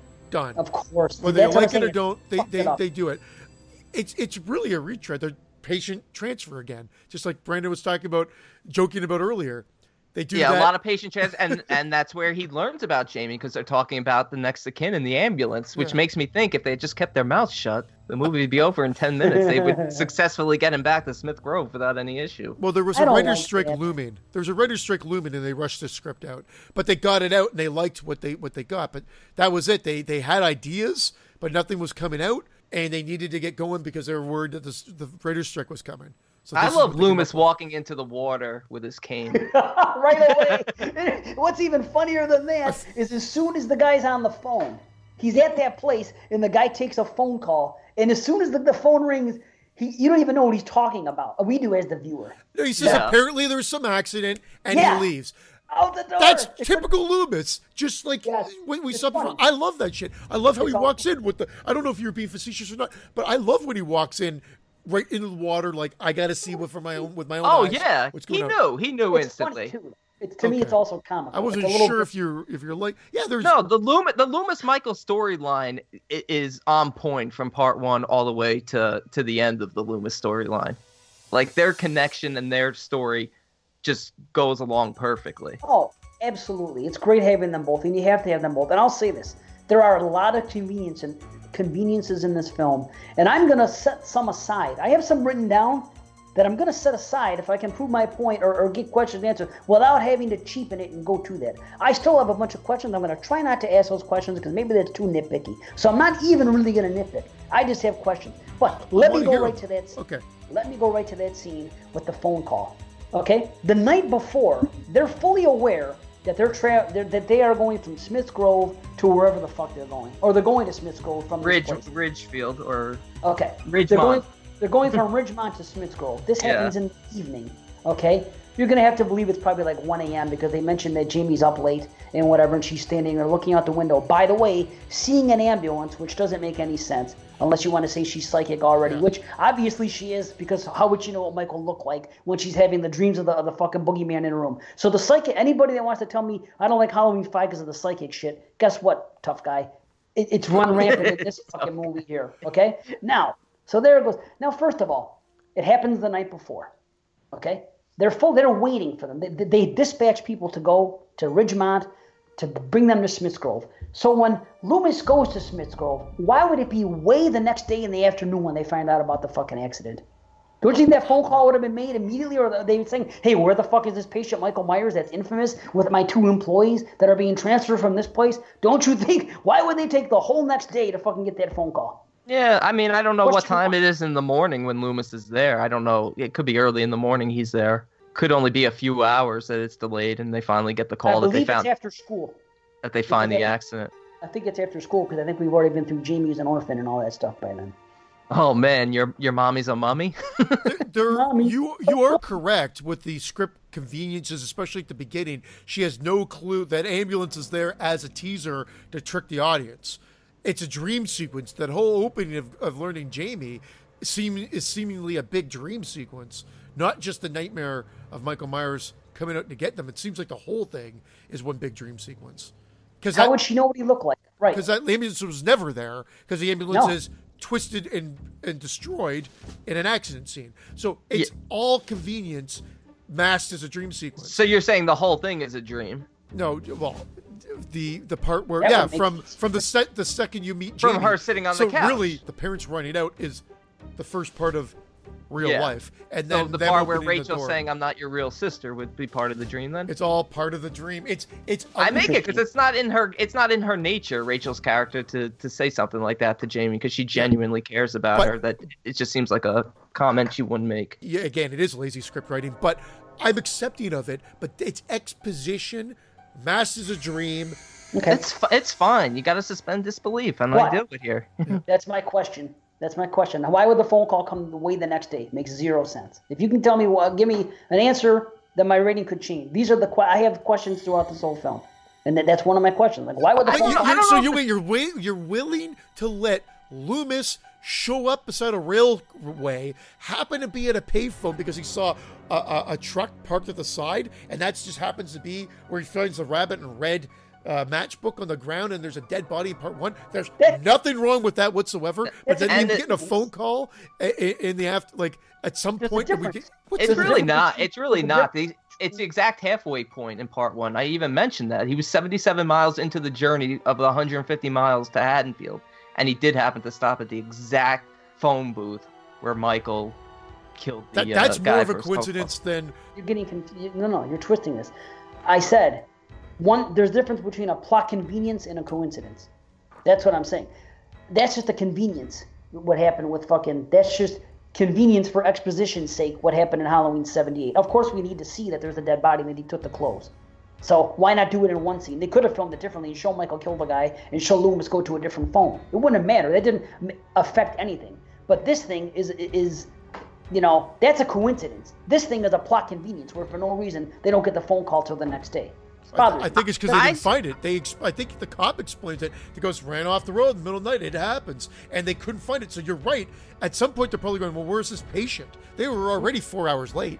They said it right at the beginning. We should have been here hours ago. So they're already off their timeline. Right. And then so something they don't know what happened. They didn't get to their destination. They're probably wondering what the fuck happened. There might have been some phone call. He's getting a phone call that there was some accident. Yeah, 4 hours is not that big a time frame when you're talking about the transfer that they're making, because they're making a big transfer. The implication is that Ridgemont is pretty far away from Smith's Grove. It's a big drive, and the fact that the van is down the embankment in the water makes sense that they wouldn't find it for a while. And I just think maybe the timeline of Loomis being with the doctor might not necessarily be linear to Jamie going for ice cream and going costume shopping. It could be, where they flash back to the morning of Loomis. It doesn't necessarily have to be. It's way before that, because we established the pickup truck that he steals at Vincent Drug for that scene after school.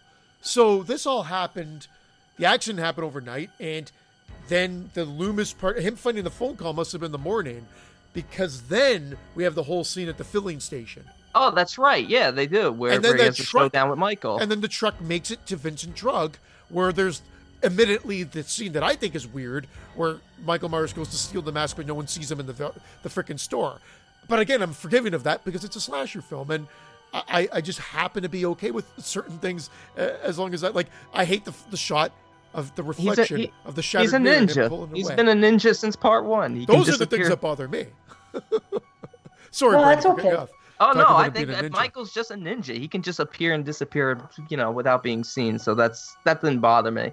I felt like the introduction reintroduction of Lindsay was just a waste. Why didn't they use her more? Lindsay was in this movie? Yeah, it was Rachel's friend in the car who was driving with them. Oh, was that supposed to be the same Lindsay? I didn't know that. I thought I heard that it was supposed to be the same Lindsay, but they never went anywhere with it. In fact, that's the only time you ever see her. I've never heard that. I just figured that's just a nod to the original. And also, Mr. Sayre. What a missed opportunity with him, Reverend Sayre. You're hunting it.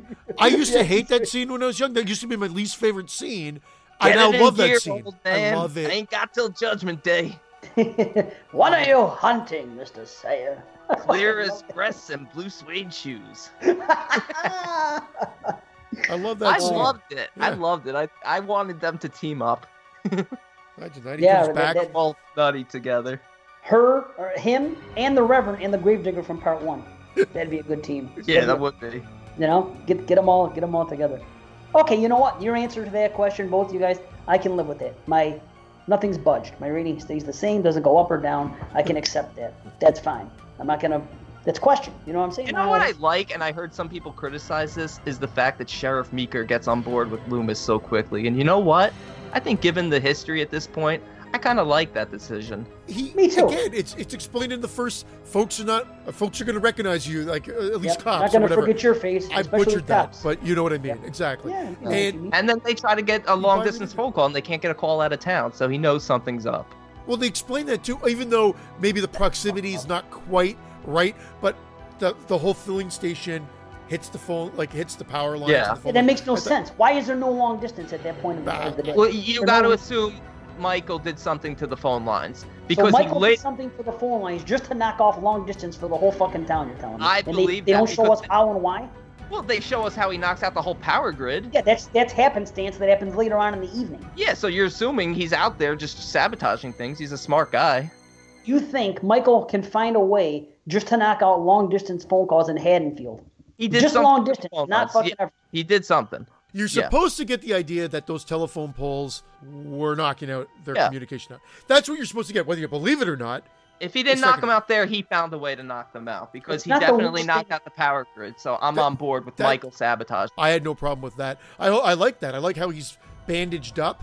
Instead of him seeing his face, you see him in bandages. I don't like Loomis just randomly shooting, and it cuts back to just drawers and things shifting and nothing there.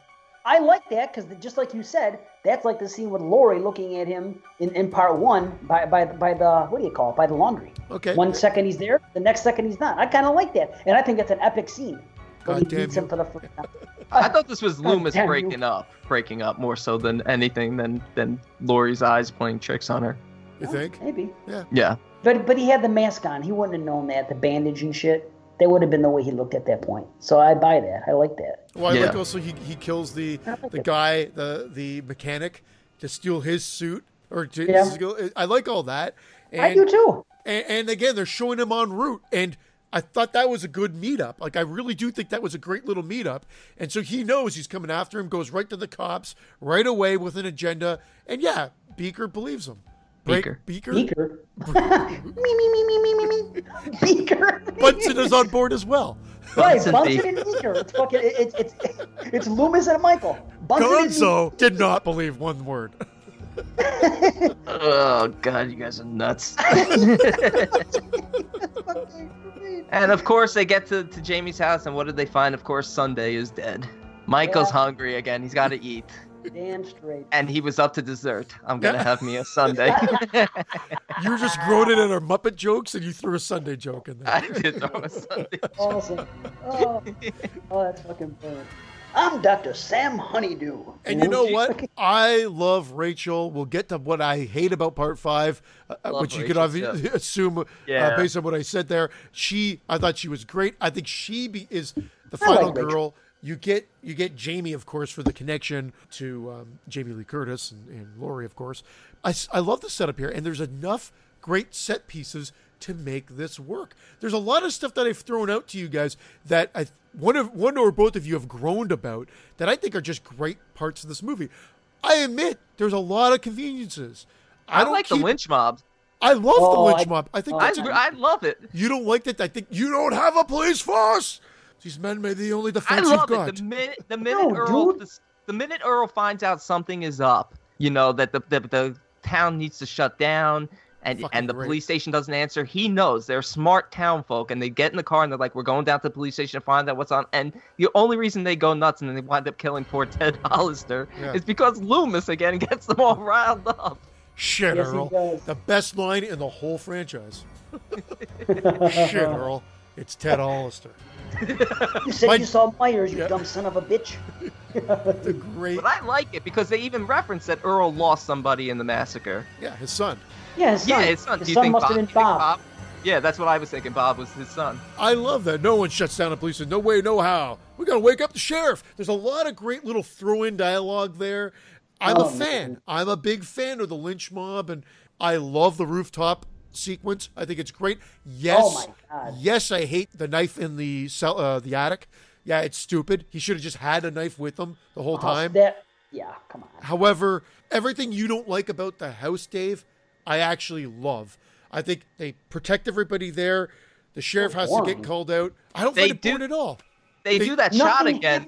The illumination of the mask. With the illumination of the mask, with the deputy just sitting there. Yeah, beautiful. Yeah. And then the build-up. What about the deputy? There's the deputy sitting there in the chair, and you just see the illumination of the mask all the way to his right. That is the one instance in this entire film. Thank you for letting me rewind. This is the only film outside of that 1 3-second fucking thing that there's zero stalk and slash. You do not see Michael in the background. Every film in this franchise, up until part 6, I don't know about part 2 when we get to them, but the 5 movies we're covering tonight, this is the only one where there's no fucking stalk and slash sequences. There's nothing scary, no Michael in the background lurking, not once in this entire film. I agree. Of this franchise, they completely remove it in here and replace it with something ridiculous off the bat. But just I agree. They missed an opportunity to use the stalk and slash, especially during the trick-or-treating, because that was a very long sequence. Boy, trick-or-treating. My daughter, who's 12 years old, was watching this with me, right? I wanted her to see, because I hoping she was going to have a good opinion, because I told her a long time ago. We watched 1, 2, and 3. I said, don't bother with the rest. And then when I was watching this for the show, just because I want to hang out with my daughter, I said, let's watch Halloween 4. She goes, I thought you said you don't like them. I said, no. I go, maybe you'll like them. Let's sit down and watch them. So we watched it, and we're watching the film. And all of a sudden, first and foremost, these kids are picking on fucking Jamie unmercifully in school. She sees these exact same kids fucking trick-or-treating. The kid looks at her and says, oh, nice costume. Come hang out with us. Like, was that the same kid? Yeah, it was a kid. And you know what? That's how kids are. Oh, that hurts. That hurts. That I don't like. I didn't think it was the same kids. Yes, it's the exact same kids, same costumes, all 3 of them. And they told the girl, your mother's dead. Really? You're just gonna go along with kids like that? Yeah. Oh wow, I didn't realize that. I don't like that. Okay, now I'll go a step further. She goes off with them. She's missing for like maybe 90 seconds while she has that conversation with Brady. While Rachel talks with Brady. All of a sudden, cut to Rachel 90 seconds later, and the first thing my 12-year-old daughter has the logic to look and say to me, where are the other kids? How come she got lost from the other kids that quick? And I said, you see the kids getting picked up by parents. I don't know why they would have not taken her, but they did. Yeah, they were shitty parents for not offering Jamie a ride. Almost hand in hand. She said, come on, Jamie, because there was 2 boys and 1 girl. She was hand in hand almost with the other girls. Come on, come with us. And they go away. Now, if kids all of a sudden disappear, get the fuck out of it. They're trick-or-treating. They're in the middle of trick-or-treating. All of a sudden, 90 seconds later, this girl's just going to be all alone. Get the fuck. If a 12-year-old girl can fucking spot that, I don't know how adults can't look at that and see a problem with it. That's all I'm saying. Come on. I have no problem.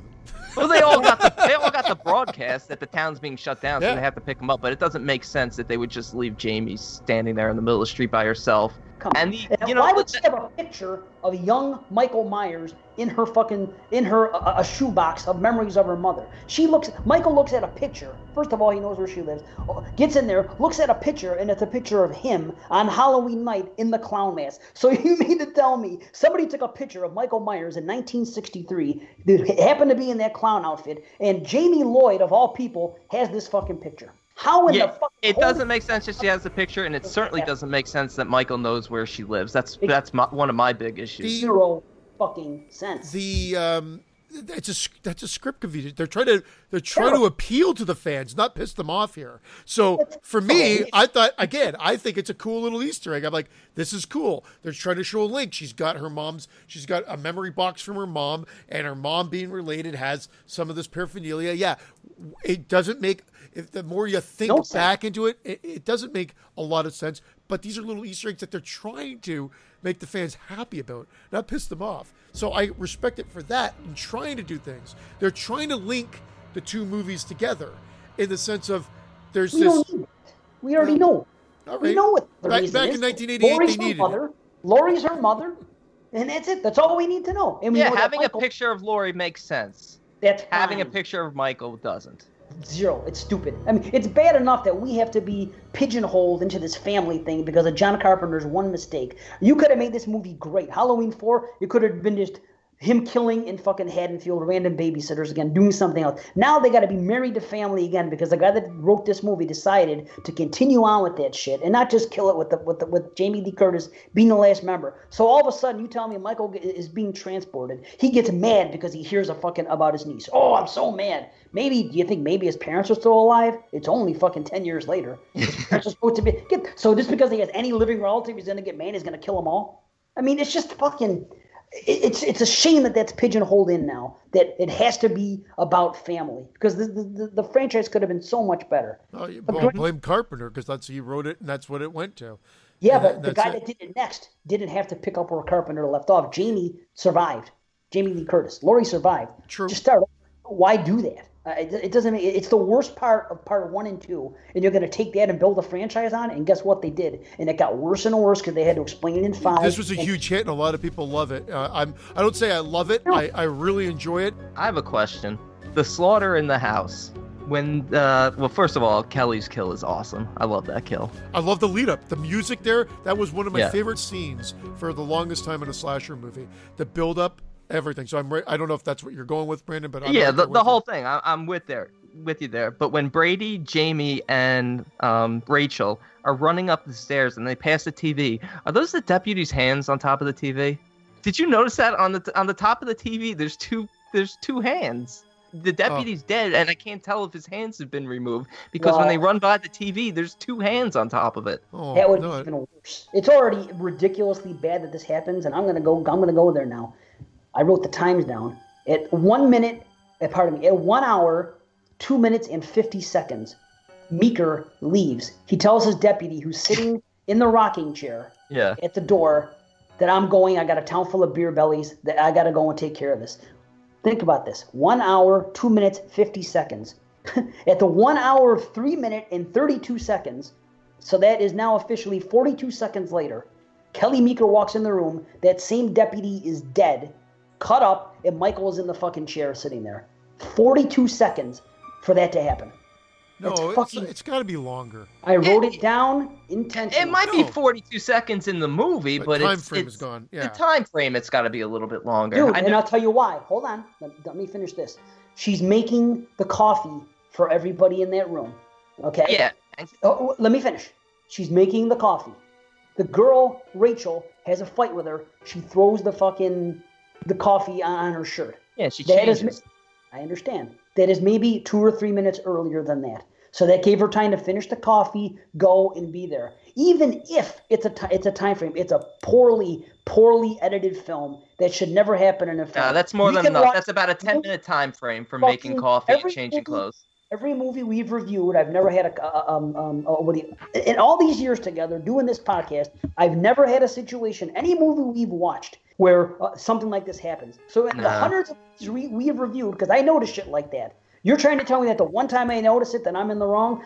No issue whatsoever. Did you see how many cups of coffee she made? Yeah, Plus I'm she had the fight and Brandon. change.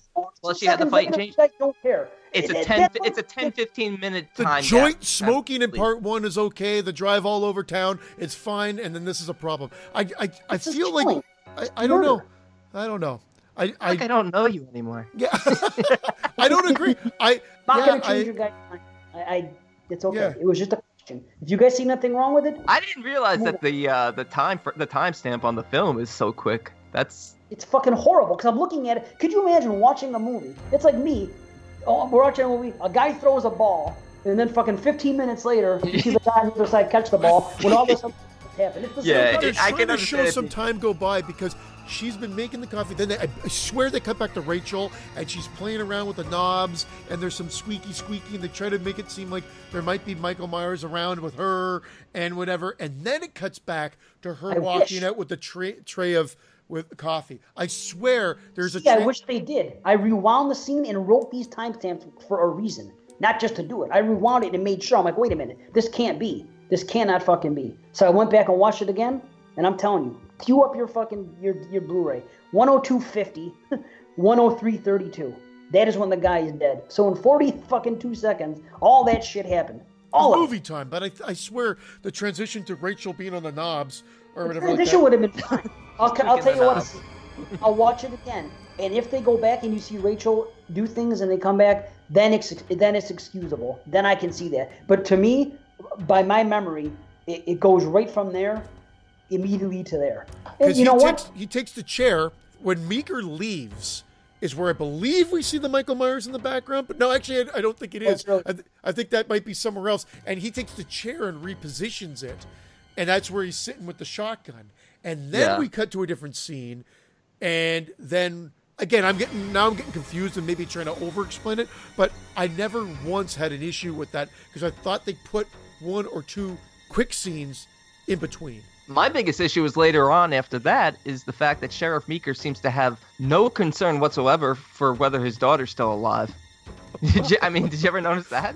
I never noticed that. And the other thing is, I never knew why he could blow the lock off the door and it's metal and we're trapped in the house. I didn't know if that was an urban myth or whatnot when he shoots it. And I never understood that logic. That was stupid. And he uses both bullets and then doesn't realize he has to reload until it's too late. Yeah, I don't know. How about this question? He gets the hork on him. That's at least a positive. Here's a question. This is more playful. This isn't that I'm angry about it. She says she canceled the date with Brady, right? And she tells him, see, this is what she tells him. My parents are going out, so I have to stay home and sit Jamie. And then he says, okay, well then can I come over after? And she goes, no, my parents are coming home early. Yeah. Well, if your parents are coming home early, why can't you go out with them after? Yeah, that was dumb, and I noticed it. It's funny. Okay. It's not the first time I noticed that, but it stuck out. That was really bad. I don't know why they left that in. I agree. You're like, he's like, well, my parents are going to be home early. Bitch, let's go out right after. It didn't even make sense that he asked, could I come over after? Because after she's done babysitting would be when the parents got home. So of course you're not going to be able to come over while my parents are home. But the fact that she says the parents are coming home early means that they could have had a later date. So it's stupid in both regards. It's ridiculous. Here's something ridiculous. Loomis's makeup. Like I said about this movie being poorly edited, holy fuck. One time he has that fucking thing on his face that looks like a Cocoa Puff. One time it's in this area. One time it's over here. Oh, did you not see the documentary? No makeup. Oh, they talked about it. The guy retired right after doing this movie. He was actually fired and then rehired on this shoot as well.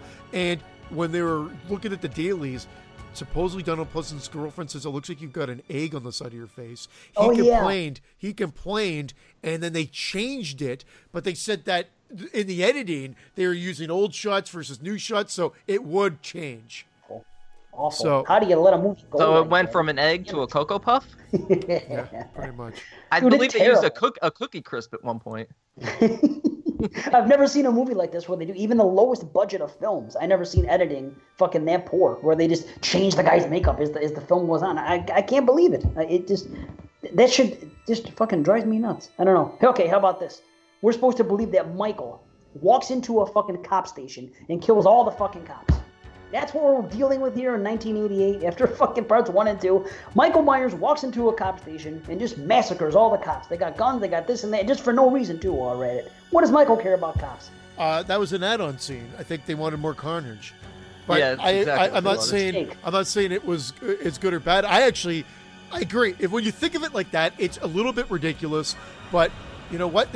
Michael Myers attacks a lot of people in groups in this movie. I know. It's one of my issues with it. Okay, how about this one? This is the worst problem of all for me in the entire film. For no reason whatsoever, the deputy is parked at the Lloyd's house.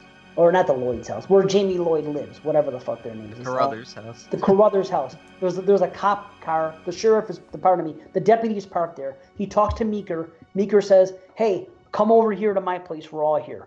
All of a sudden, for no reason, Michael Myers is in the back of the fucking guy's cop car laying there. Why would Michael Myers, for no reason whatsoever, crawl in the back of a fucking cop's car and lay there?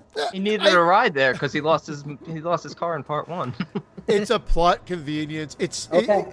I admit, all of your points are valid, and I've laughed at these parts in the movies, but I laugh at them like I'm laughing at any slasher movie. If this was not part of the Halloween franchise, I don't even think you'd care. I wouldn't even watch it. I'd say this is a terrible fucking movie. I wouldn't even give it my time. But we watched Slumber Party Massacre, which is fucking Makes ridiculous. sense. Why is it ridiculous? I can't pick it apart. I can't say... I watch every movie fairly. When I sit down and watch every film, no matter if it's a franchise film or this film or recommended by this guy or I'm excited about it, every time I sit down and watch a movie, I take notes and I do everything objectively. I can't help it if I have a bunch of questions for a certain movie. And I can't help it if the other thing is that I know these are stupid. Maybe I'm more forgiving of logic gaps in a slasher film, and especially a part 4 of a slasher film. No, so I you think have I'm to just be. Do you think I didn't laugh the first time, the second time, the 20th time at Halloween 4 when the camera pans over and you just see Michael like kind of burnt hand resting on the knees in the back seat of the car? It is ridiculous. Oh my god! And then it pans terrible. back. It's also ridiculous that every character throughout this series falls off a roof or throws himself out a window and is completely unharmed every single time. In fact, Laurie falls off the freaking balcony in part 1 and only cracks a bone in her ankle when she should be fucking dead. So again, suspend disbelief. That's and also, nitpicking. I'm not nitpicking this film. Like I said, I have like 25 more things that I'm not even going to bring up because that's nitpicky shit. how These are about just Michael on the things. bumper? Michael on the bumper at the end of part 4. Oh, it's terrible. I wasn't even going to bring up because it's so bad. I figured one of you guys would. That's my main issue. First, they stopped by the cops who are coming into town, so you would think they would see. What was he underneath? How are they fighting on the back of that fucking thing, and the guy doesn't realize it? 4 grown men fighting in the back of your cab of your truck. You don't realize it. They needed to tighten that editing up for sure, because you just see 2 of them like hanging out, like not noticing, and then he's beating people up. There's ridiculousness here. I'm just saying that there's enough fun stuff and enough good stuff that keep me entertained, and it's do get Earl's fast-paced. kill out of that. Earl's kill is good. It's his whole side of his face ripped open. Oh, dude, love that. That's a great. Yeah, that's great. Yes. And did you know that they actually did film the dynamite scene? I figured you assumed they did in this movie, but they cut it out and they just reinserted it back in part 5. Well, that's pretty cool. You didn't see him escape from it, like they add the add-on of the explosion and him floating out as in the next movie we're going to talk about. But they actually did put the dynamite down for one final bam, and I guess maybe they thought that was too much. But then it's funny that they reinserted it for part 5. How about Brady spitting while being killed for no reason? That's fucking great. He's picking up and he spits. I never saw that in a movie. Works on him. I love it. That's so funny. Oh, shit. Like, there is some funny stuff. But those are my questions. I'm not going to keep it up. There's something funny. My daughter notices this of all things. On Jamie Lloyd's door in her bedroom. No boys allowed? Yes, and there's a rainbow on it. Yep. Yeah, I know. There you go. Jamie's gay. Isn't it funny? My daughter notices shit like that. About things. Apparently, I'm like a 12-year-old girl because I noticed it too. Fuck off, Wade. Oh, I love that scene. Especially the whole build up to it. Well, she's definitely in on it because after she says, she has a big smile and she looks at the other 2 guys. Like they probably told her that she was going to do that, That's great. I'll tell you what, I'll give props to this. The nostalgia of that pharmacy. Remember back in the day when you could go to pharmacies and buy Halloween The costumes Living like that. Nightmare stuff too. The Living Nightmare stuff, and the costumes just with a garbage bag body and a plastic mask. That's exactly what it was. The garbage bag body with that mask, and they were so tight you wore them over your clothes.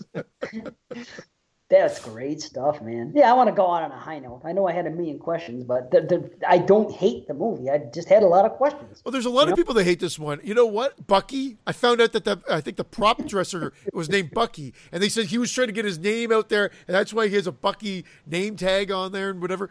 Don't try that Halloween shit with me.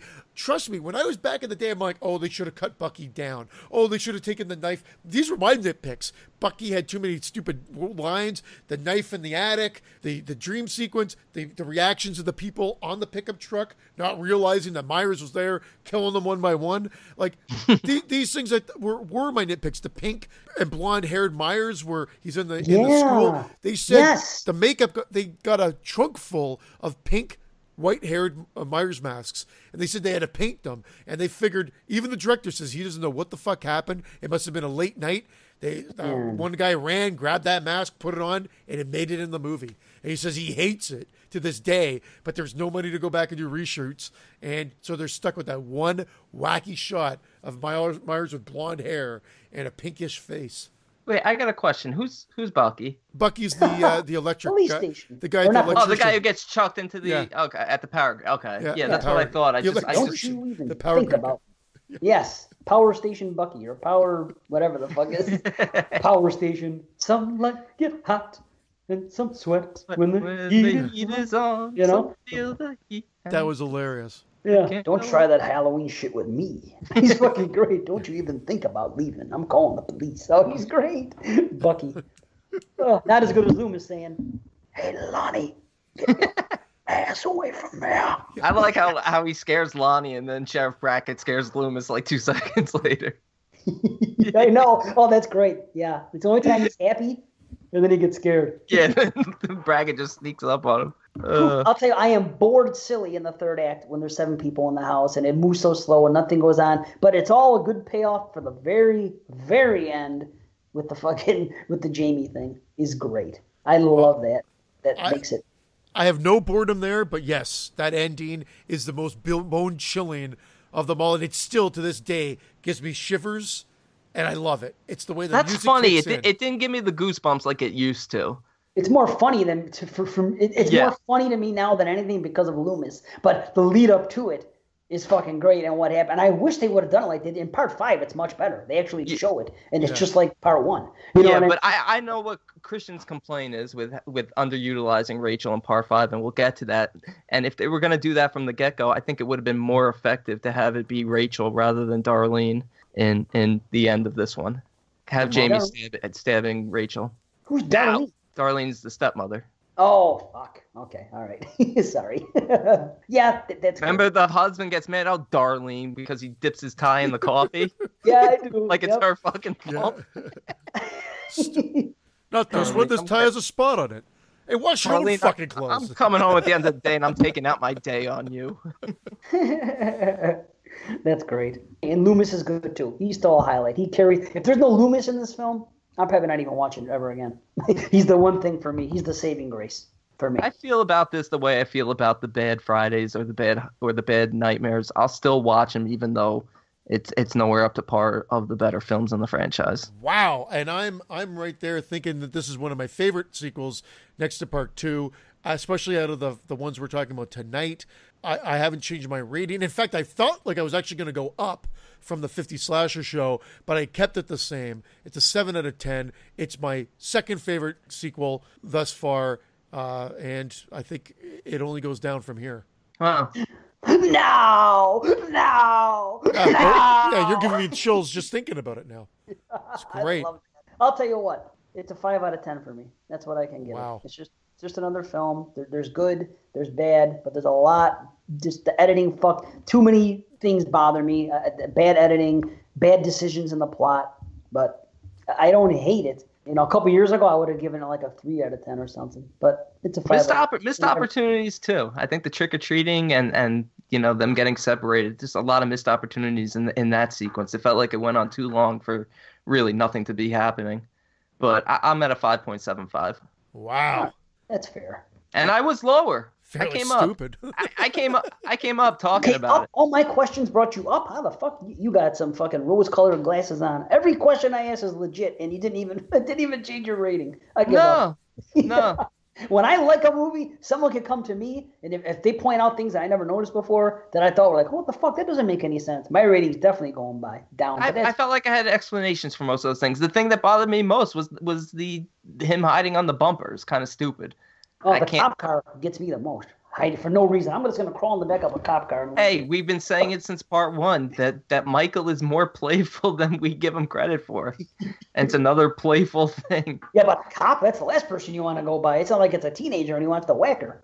You know? Holy shit. Why would you go anywhere near a cop? And speaking of cops, why would those kids even... He's smart. He's smart. He knows he's going to get a ride back to the house. It's the psychic abilities. There you go. Free transportation. There you go. That's true. That's true. He bums a ride. That's true. Why would those kids tease cops with Michael Myers mask? Isn't that that was fucking stupid. Loomis should have shot all of them. I wish he would have. Because who has the balls to tease a cop with a Michael Myers mask when they on Halloween night? I guess we're going to be talking about this again within the next part. Fucking lock you up. I don't tease cops. They seem to do it now in every fucking movie. Absolutely. Ready to move on? All right, Halloween 5 from 1989. 1 year after the events of Halloween 4, the Sheik returns to Haddonfield once again in an attempt to kill his now mute niece. This one's directed by Dominique Othenin-Girard.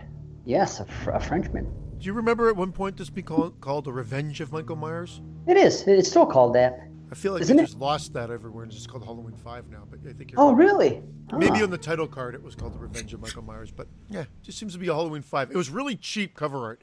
They just kind of copied and pasted shit from part 4. They just redesigned it a little bit. I remember that. It made no sense, and I'll tell you why. Because Michael was holding a knife, and in the knife is Jamie in a clown suit. And Jamie's not in the clown suit in this movie.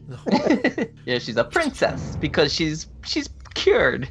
They're just going to ignore the fact that she's a psychotic who tried to stab her stepmother. Well, see, that's just it. They had to move on. They were doing more, and there you go. They made some money. They had to keep it on. I didn't like the opening of this, the opening title sequence. It felt like like the music felt like a thriller, like I was about to watch some sort of thriller film. Oh, I actually like the music in this movie. We've talked about this before, Dave. This is one of the better soundtracks.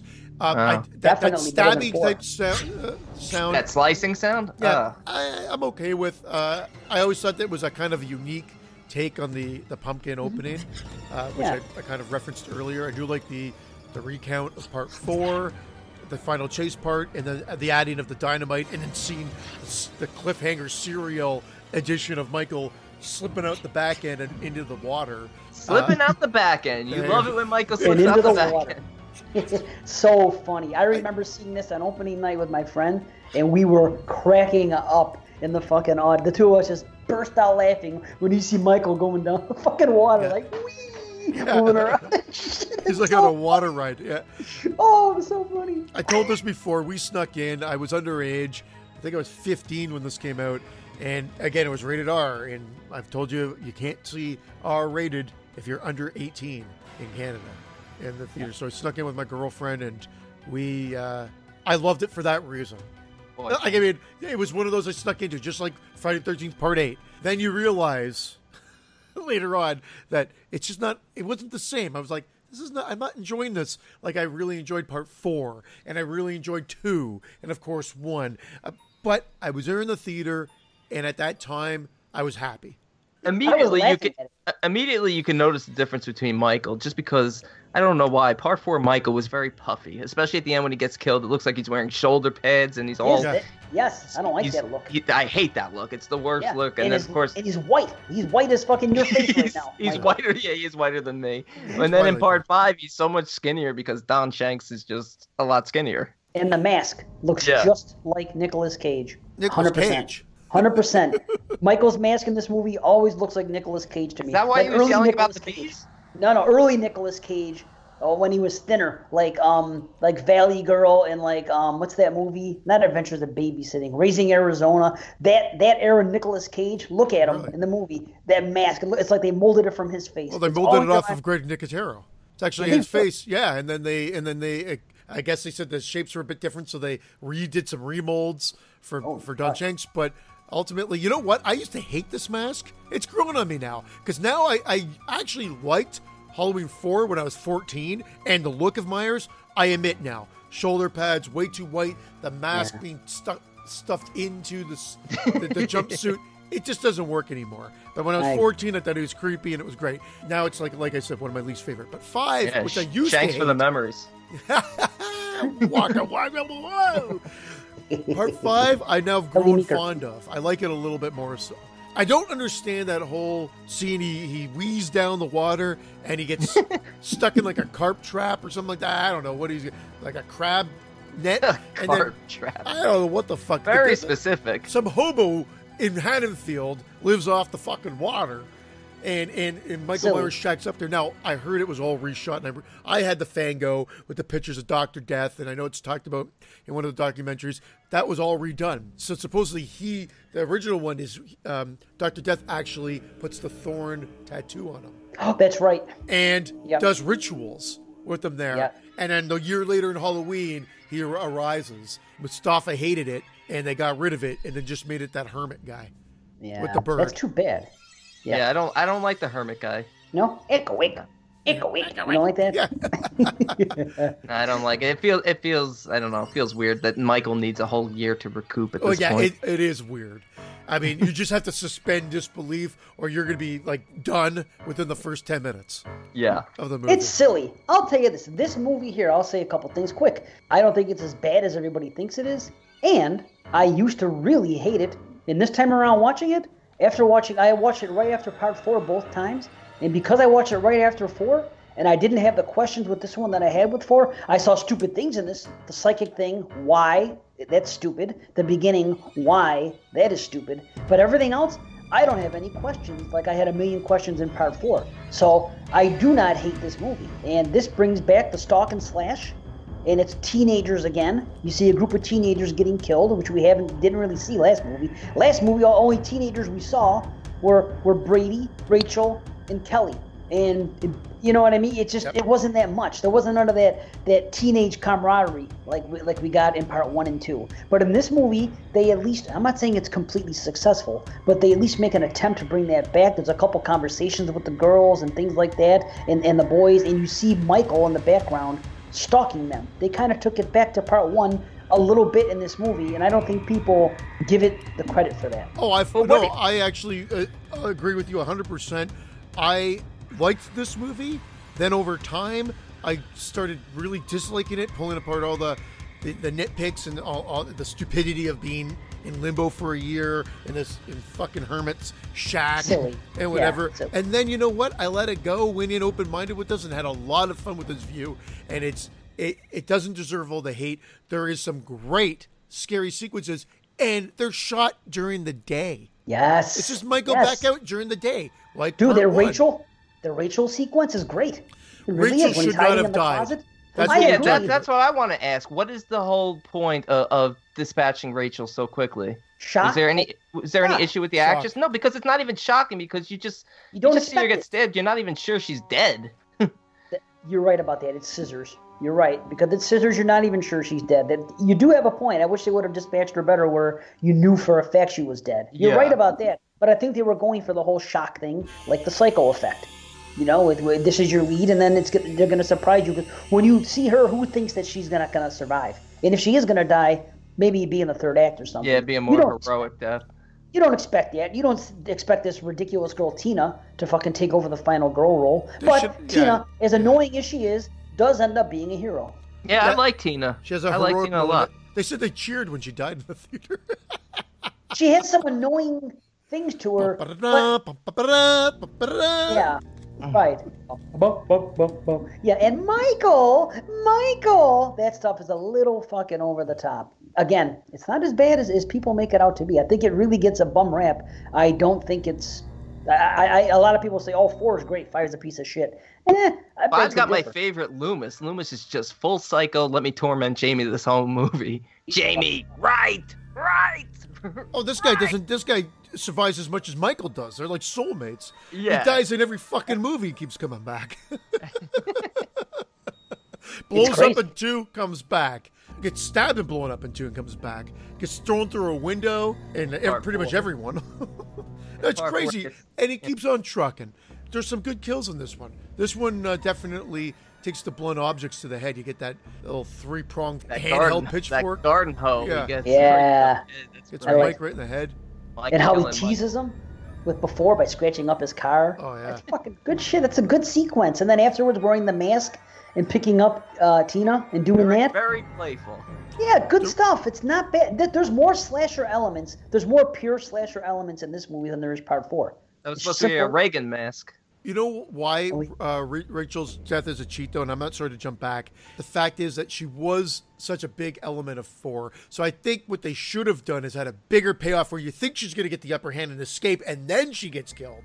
She just kind of goes out, the bumbling cops come, and there's actually no bumbling cops. It's just the music that makes them really bumbling. Oh, my God. You take that music out, and it's terrible. It's funny, and even the, because the soundtrack is so great other than that, but you take that out, and they're just slightly comedic, but not over the top. Yeah, it's no, that music that does nothing they're saying is waka waka, but that music, oh my God, is terrible. It's still some ridiculous lines delivered by those two cops. Oh, save cats from trees, this and that, this and that. And then later on when they're playing cards, they say a couple more things. Oh, we're bad cops. It's a comedy. Once again, thanks, Jason Lives. Fucking back and forth they go. Jason put some comedy in it. Halloween, we got to put some comedy in our movie now. Thanks, I'm telling you, they go back and forth this entire fucking series. It's crazy. That's what I'm saying. So like they see her, then she goes back in and gets killed. I just think they needed a bigger fight. She needed to be chased by him. Well, or first something of all, like that. There should have been something else where she's trying to warn Jamie or something, but she just goes out so quick. And I think that is the big. You mean Jamie's trying to warn Rachel, or vice? Because Jamie's psychic. Yeah, she was, but it only worked once. When she was in real danger, she didn't have a psychic convulsion. She had a psychic convulsion. The cops went to the house. They looked everywhere but the one closet that Michael was hiding in. What kind of sweep did they do of this house? And then, of course, they leave. She sneaks out, kills Rachel, and meanwhile, Jamie's not even having any sort of reaction to Rachel being killed, when that's the person she has the strongest link with. So again, convenience, she'll have her psychic seizures at her own time, I guess. I never had a problem with her being mute or any of that. She went through trauma. I don't like that at all. They explain why she have to be mute. I don't know. They explain it like she had a problem, wounded her stepmom, not killed her, because Michael Myers was channeling through her, but it's left this connection to them. Silly, yes. And even as I say it, it's silly. Yeah, it is. They managed to make it work within the realm of the movie, more or less. It works. I like the scenes at the party, the farmhouse and stuff like that. I like the feel that had. Did you notice there's an old lady at the party? Yeah. No. Some random old lady. She's just sitting there. Yeah. Yeah, she's sitting in like a rocking chair. Yeah. Weird. I don't know. What the hell was that? But this is, again, just like 4, there's a couple of great set pieces in this movie as well. Yeah, that was the Rachel kill, him just walking out during the day, like we were saying, out in the park while they're talking. He's all in the background there. He's always there. The barn, I love it, because whenever there's a barn in a horror movie, it just works. Thank you, Friday the 13th again. Well, this one was the rip-off of the 3 Fridays. This one's the rip-off of Friday 3 with the barn, Friday 5 with the stuttering kid, and Friday 7 with the psychic connection. There you go. This one was Friday 3, 5, and 7. Well, they owed him. They're going back and forth. They're going back and just like Tommy Jarvis in Friday 6 was trying to be like Loomis. There he is. He was the Loomis. You're right.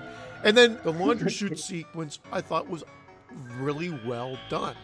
Yeah, and they've got these set up great very sequences early. there. It's set up very early with Loomis, finding the possum in there, and then he locks it up, so it's gonna. This director was very adamant about doing his own thing. I need Loomis. I need Michael Myers. I'll carry the story over, and that's all I need to know.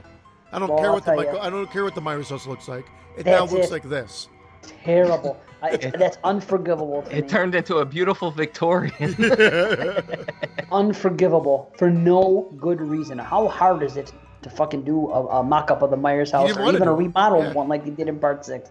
Terrible. If you're going to make such a big issue about going back to the Myers house, go home, Michael! They make it a big deal. Go back to where it began. The rage! Everything. Go back home. Go back home. If you're going to make the home a big deal, which is actually cool, because in the end of the final sequence, you see he puts Jamie in the catbird seat. He puts Jamie in the spot where Judith was sitting and combing the hair, trying to lure him in. Well, guess what?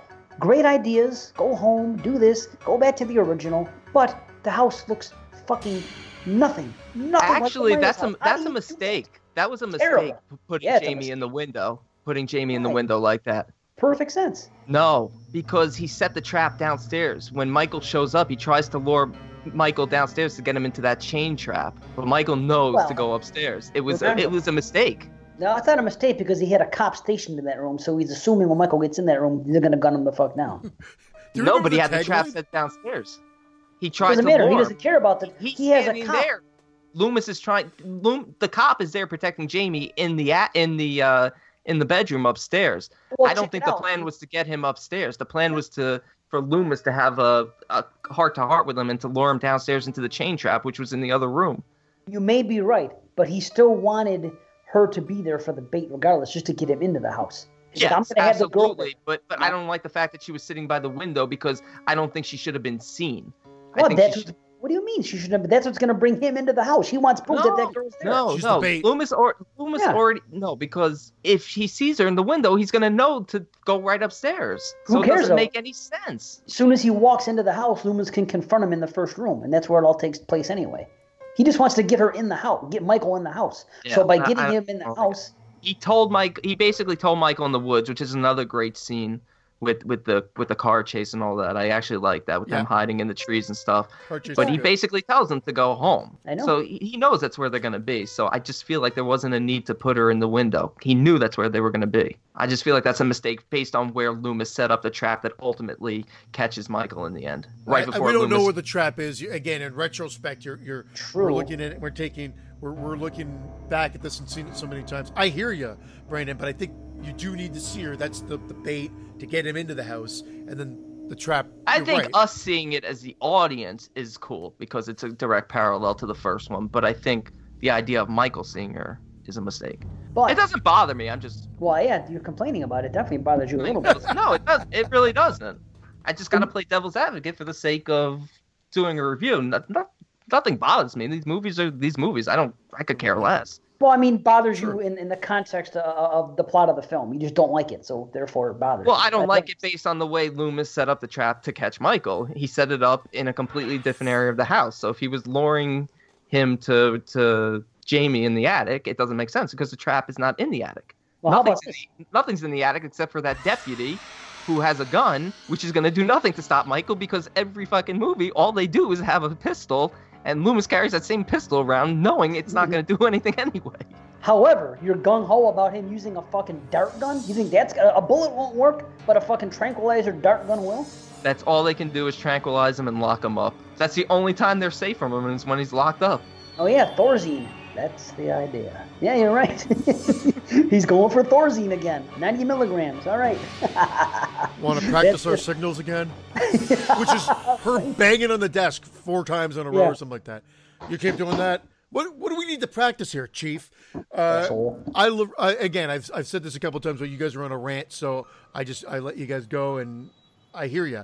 But do you remember the tagline was, "This time, they're ready," or "This time, they're waiting for him," or whatever. The whole thing was meant to be that the cops were waiting for Michael Myers, and at one point at the end, they are waiting for him, but he tricks them at making them think there's something happening at the clinic, so they all zoom back, except for the 2 that are there that he smashes up. Yeah, how did he trick Jamie into having a vision that something was going on at the clinic? And what actually happened at the clinic? They tricked him in the fact that there's so many script problems and changes and rewrites and everything else that's exactly, it was, I think, out of convenience and out of confusion. They said there was no Man in Black until very late in the game, and they just added him in and said, "We'll explain this in part 6." Really, that's what they said. That's too bad. That's a mistake. How about that? Even the Man in Black doesn't like dogs. Or dogs don't like him. Why would the Man in Black take a bus after we find out who he is? He took a bus and had him. You think he could drive a car instead? You think it'd be better? I hear you though. Why did he take a bus? Yeah, why did he take a bus? I mean, like especially when you realize who he is later. Yeah. I mean, because they had no idea who he was going to be. Yeah, well, that's it. Like, it adds to the mystery. He's from out of town. He's an out-of-towner. He's an out-of-towner, and he's going to kick a dog. That's so you know he's down with Michael. But so where I'm going with it is there was a lot of these script things, and they said that things were just getting sort of redone. And I have a feeling they just played around with it. There's supposed to be, I think, a big. You're talking about him killing a bunch of cops. I think there's supposed to be a big standoff at the police station with a bunch of cops around that they took right out of the script or right out of the film. It might have even been filmed, and they just took it out. There were these. What do you mean? At the end, it was supposed to be bigger? You're saying? Either that's where it was, and it was bigger because there was some footage in that documentary that showed cops being shot. Yeah, it was very quick in the end of this one. Shit. Yeah. Well, it was all done in silhouette and whatever. It was weird. Yeah, so they're not really ready for him. They think they're ready for him because they set up a trap, but he outsmarts them all and still convinces Jamie that there's something, Billy's in trouble at the clinic. I don't remember that sequence at all. I guess that's why she goes, and they all zoom off to go to the clinic. And then Donald Pleasance has that line, "Now you'll come, Michael, won't you?" Because he knows that the cops are gone. Meaning that he knows Michael's orchestrated this, but how has he? Because he's there in 2 minutes, like, at the house. Oh, okay. Well, my rating just gone down a little bit. See? That's the kind of guy I am. Am I Brandon in saying that? Like, it's like that. He kind of head fakes them to get them all out of there. But he shouldn't be able to head fake Jamie because she should be. But her psychic abilities are kind of for shit. Well, there you go. See how fair I am. I have a rating this, and I didn't realize that. You told me something about the movie doesn't work. My rating comes down. I don't fight it. I say, okay, you guys are right. That doesn't make any sense. My rating's got to come down now. That's all I'm saying. Sorry, Halloween 5. Cookie woman. Yeah. Cookie woman. I love it. How about when Loomis rips off that girl's mask and the fucking thing? She's like, "Oh, he's straight up gangster." And he just grabs her, pulls her mask off. I never noticed until this time. It's so funny. He rips off this little girl's mask. She will stabilize. She will stabilize. Oh yeah. In the beginning. How about the first word he says in this movie is the last word he said in part 4? He went from no, and it's the first thing he's like, no.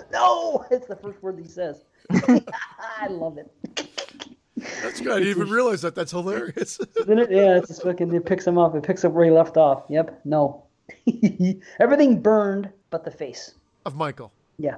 And again, I only know this from the documentary. Things I learned today were that they wanted to show one portion of his face only. They wanted to show more, and there was a decision made that they're only going to show one portion to allow the tear to come down, so that maybe in part 6 you'd see more and there'd be burn on other parts of his face. That would have been nice.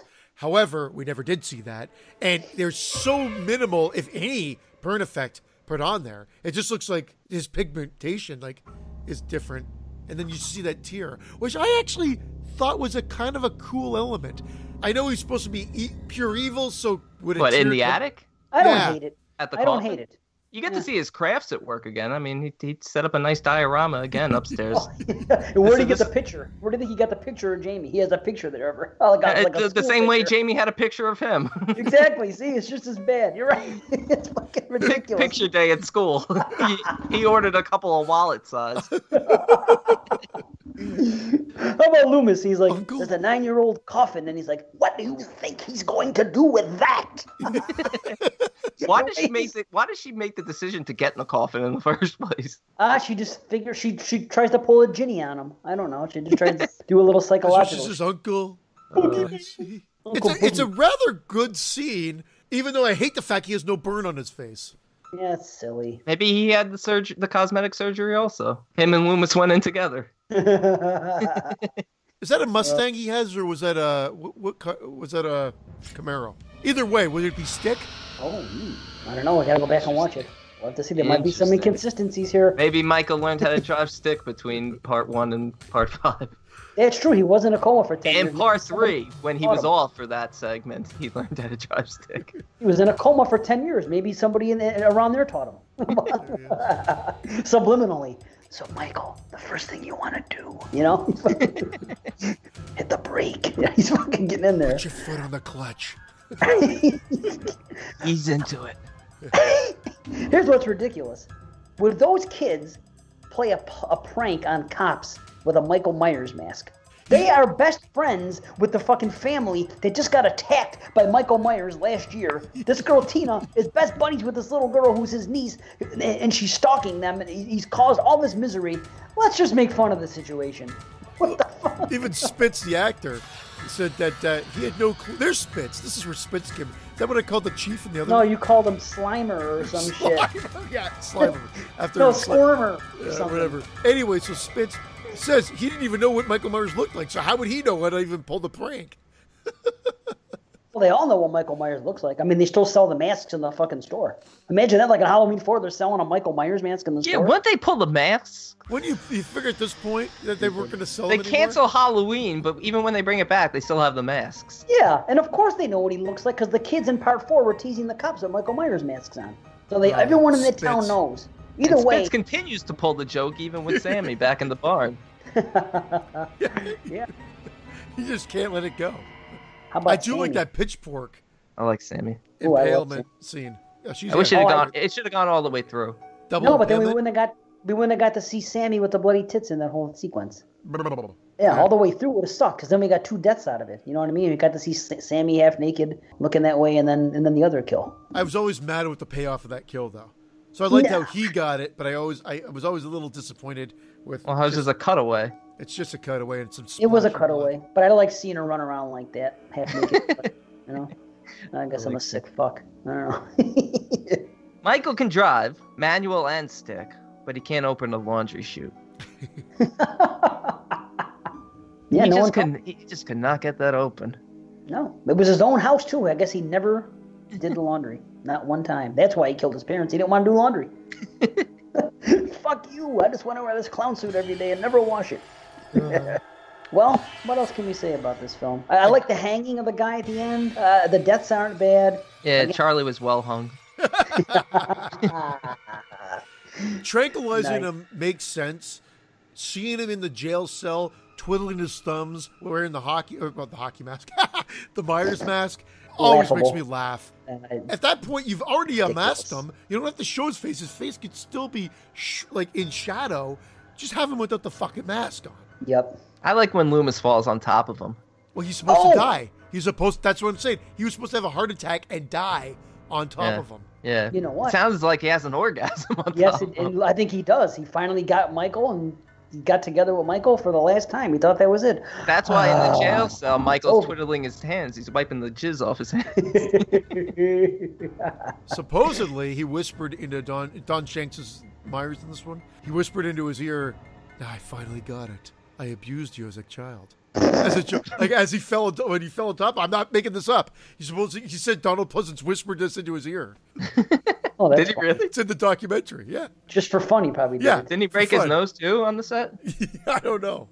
Yeah, I think he broke down. I think he broke down Shank's nose in one of the scenes. Oh. Probably the 2x4 scene. when he was hitting him with the stick. There's a couple of weird edits in that. Ever notice that? Like he's whacking him, and then there's just a couple of edits where the stick's already down on Myers, and it's like one or two Oh. shots that are really off in that. I didn't notice that. Yeah. Really? Wow. Well, I've bad always, editing. I've 2 always movies thought in a that, row. but How about this? Once again, a comparison. He did a Tommy Jarvis in this movie. Like Tommy Jarvis at the end of the final chapter, die, die, die. There you go. They go back and forth, these 2 movies. He You're said, right. well, you're gonna pretend to be me and Jason Lives? I'm gonna rip you off. I'm gonna do your die kill. it goes back and forth like you keep saying. And the I don't have a problem with these cliffhanger endings if they give you the installment the next year. We had to wait 6 years Holy for the next shit. one to come out. And I think it's because they threw so much at the fucking wall to see what would stick. They realized none of it was sticking. And it's not even consistent because in this one, Jamie's left behind, and in the next one, Jamie was kidnapped as well. Well, we just Well- see her all alone, so that I could buy that. Well- And I think that's kind of creepy the way it ends with her just crying and then the credits roll. That is a creepy ending. Yeah. Again, Yep. but, One more comment I want to make that's funny. Loomis, when the guy says, "Now wait a minute, Loomis," and Loomis goes, "There isn't a minute to wait." I love that. I want to use that line in life one day when someone says, "Wait a minute, there isn't a minute to wait." You know. And that's it. Pull some of these lines out. I never even thought of that line. But Yeah. so funny. He's great, man. So, we ready to rate this sucker? Guys, I used to be right at the average mark at this, and occasionally I even failed this movie. I had a lot of fun with it. I came in at a 6 out of 10. Wow, holy shit. Yeah. Look at you. You're loving the Halloween. Just enjoyable. It was so enjoyable this time. Well, I'm 4.5 out of 10. Yeah, I enjoyed I was this 5. one. I dropped it thanks to what you guys said. I enjoyed this one a little bit more than 4. I give it a 6 out of 10 as well. Nice. Wow. Holy Yeah. fuck. Yeah. I And I came in used the to- lowest. I thought I'd be the highest. I used to be all like 4 to 5 range, and I don't know. I just came in. I'm like, no, this is enjoyable, man. Get a good slasher movie. It's fun. Not as bad as people say. People really trash it. They put 4 on a pedestal and they say 5 is a piece of shit. And to me, like according to my rank, I had them even, but I dropped this half a point because of what you guys said. So to me, it's like, yeah, you know what? 5 is bad, but it's not much worse than 4. They're pretty close to me, and it's just, you know, that's how I rate them. Okay, well, now we're gonna get into some shit.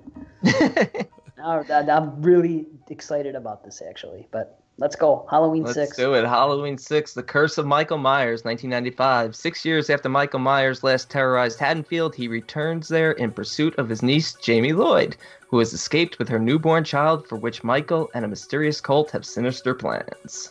Directed by Joe Chappell. Okay, Chappelle, isn't question. Chappelle, whatever. Chappelle?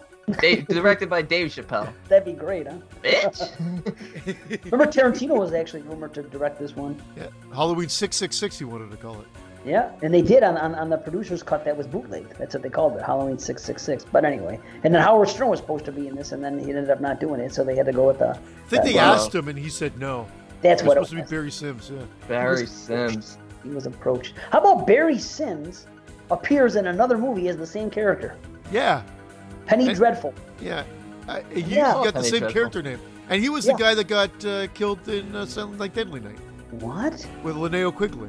Are you serious? That's Yeah, Oh, Barry that was Sims? him? Yeah. Holy shit. Wow. You learn That's something new every day. that's the best piece of knowledge on this entire episode. I think And good night, everybody. And that's it. You turn into a Halloween retro, you find out Barry Sims got killed with Linnea Quigley in fucking Silent Night, Deadly Night. Okay, I'm gonna pose a question. You're writing this movie. You're sitting down. You see what happened with the Man in Black. They say, watch this movie. We introduced this Man in Black character. There's a thorn symbol on him. He got broken out of jail. What are you gonna do with that? When people want to criticize this film, I think what they must first do is look at Part 5 and where you're going to go with it. Anytime someone criticizes something and I fancy myself a writer, if I look at something and I can't come up with something better or anything, I have to give them a pass due to the circumstance. Where are you going to go with that that's going to be better? Think about that. What are you going to do? No, and that's exactly it. When I saw this actually with Vince and another roommate from university, and we liked it. It was 6 years later, we liked it. It was in the middle of the 90s, and I liked it. Didn't think much about it. Did you like it? I liked it. Yeah, it was like fucking Life cereal. It's like Mikey. Mikey will like it. Mikey Myers will like it. Mikey Myers. and then I saw it again, bought it, and I'm like, well, it didn't really hold up. You know, I think, again, you go to the theater, you're all psyched up 6 years later, another Michael Myers movie. I think it was just in the right state of mind. I don't know why. It was like, yeah, Rodney. And that was it. Seen it again. I'm not that jazzed. It wasn't all that great. And I've just sort of stayed there. Finally, and I guess we should tell people, we all watched the producer's cut for this as well. Yeah. Watched the producer's cut, thought it was a bit of an improvement, but didn't think it was all that much better. And now, watching both back to back, Brandon and I talked about this earlier, and I don't want to steal any of his thunder, but the best version of this is a combination of sorts, right, Brandon? Absolutely. That's what you were saying? Absolutely. Yeah, we were saying that before we came on the show. I we would came say on that air. I'll say that, like I said, if you can combine the TV cuts of Halloween 2 and put them in there, that's good. And when I guess I'm jumping the gun, but when we get to Rob Zombie's, when we talk about his 1 and his 2, I believe the exact same thing. There's a combination. You can put these together to come up with the perfect version. And I'm with you guys. I still prefer the producer's cut, and I will rate it higher. And I guess at the end we can give the ratings, but Yeah. I'll sign off on that. I will. I'll say. I like the idea of what they wanted to do with the cult. but the explanations behind it become an absolute mess in both versions. I figured it out. Yeah, you said that to me, and I'm interested to hear it because I can't make sense of it. It's kind of all over the place for me, and I just can't wrap my head around it. I figured it out, and it is all over the place, and the way they present it is all over the place. So Yeah. I'm not going to defend that. But luck, I'm so glad that it happened this time. Because last time I reviewed this one, I did it with Banana Laser. I didn't know. I said, well, it could be this and this. They say this and they see this, but we really don't know. It finally came to me doing it this time around. So hopefully I can shed some light. Quick story. I stopped watching horror when this had come out. I was done. I think I've said this before. I was done from like 93 to like 96. And when Scream came out, I came back for like a year or two, and then I fell out again. So there was 2 gaps where I didn't watch horror. I was still all watching old stuff, but nothing new. So I remember when this movie came out, I was still reading Fangoria. And I remember reading Fangoria when it came out, and everybody was motherfucking it, how bad it was, what they do, this and it was the whole, you know how you got the letters in the beginning? Yeah. I remember like yesterday reading all the fucking, there was like 5 or 6 of them. So people came out, they were disgusted with this film. It's like, wow, this is a terrible movie. I'll never watch it. Oh, well. Okay, that's fine. So I never watched it. Then in about the year 2000, 2001, I was working at Hollywood Video. I was managing there. And when you're managing, you're allowed to take, this is still VHS days for me. You're allowed to take movies home. So at the time, I was like, okay, I'm going to take movies home. They're free that I haven't seen before. So I discovered a few movies that way, And this was one I brought home one day. And it was in October. It might have even been Halloween. I said, I'm going to watch this Halloween 6. What the hell? I'd never seen it. It's a free rental. Let's watch it. So I went home and I watched it. And I remember thinking, man, I really enjoy this movie. I understand why some people complain with the cult thing, but Halloween is not as bad a series as I thought. I enjoy it. I think I was mostly blown away by the gore because there was some good gory kills, and in the producer's cut they kind of take a lot of that out, but that's okay. I actually think that adds to it now. But I remember watching this, wow, this is pretty gory. It was made in the mid-90s. We weren't seeing stuff like that anymore. Slasher style was pre-Scream, and this is not a bad movie. Michael looks better than he has since part 2. I think he has a better look than he had in 4 and 5. Yeah. And there's more stalking in this movie.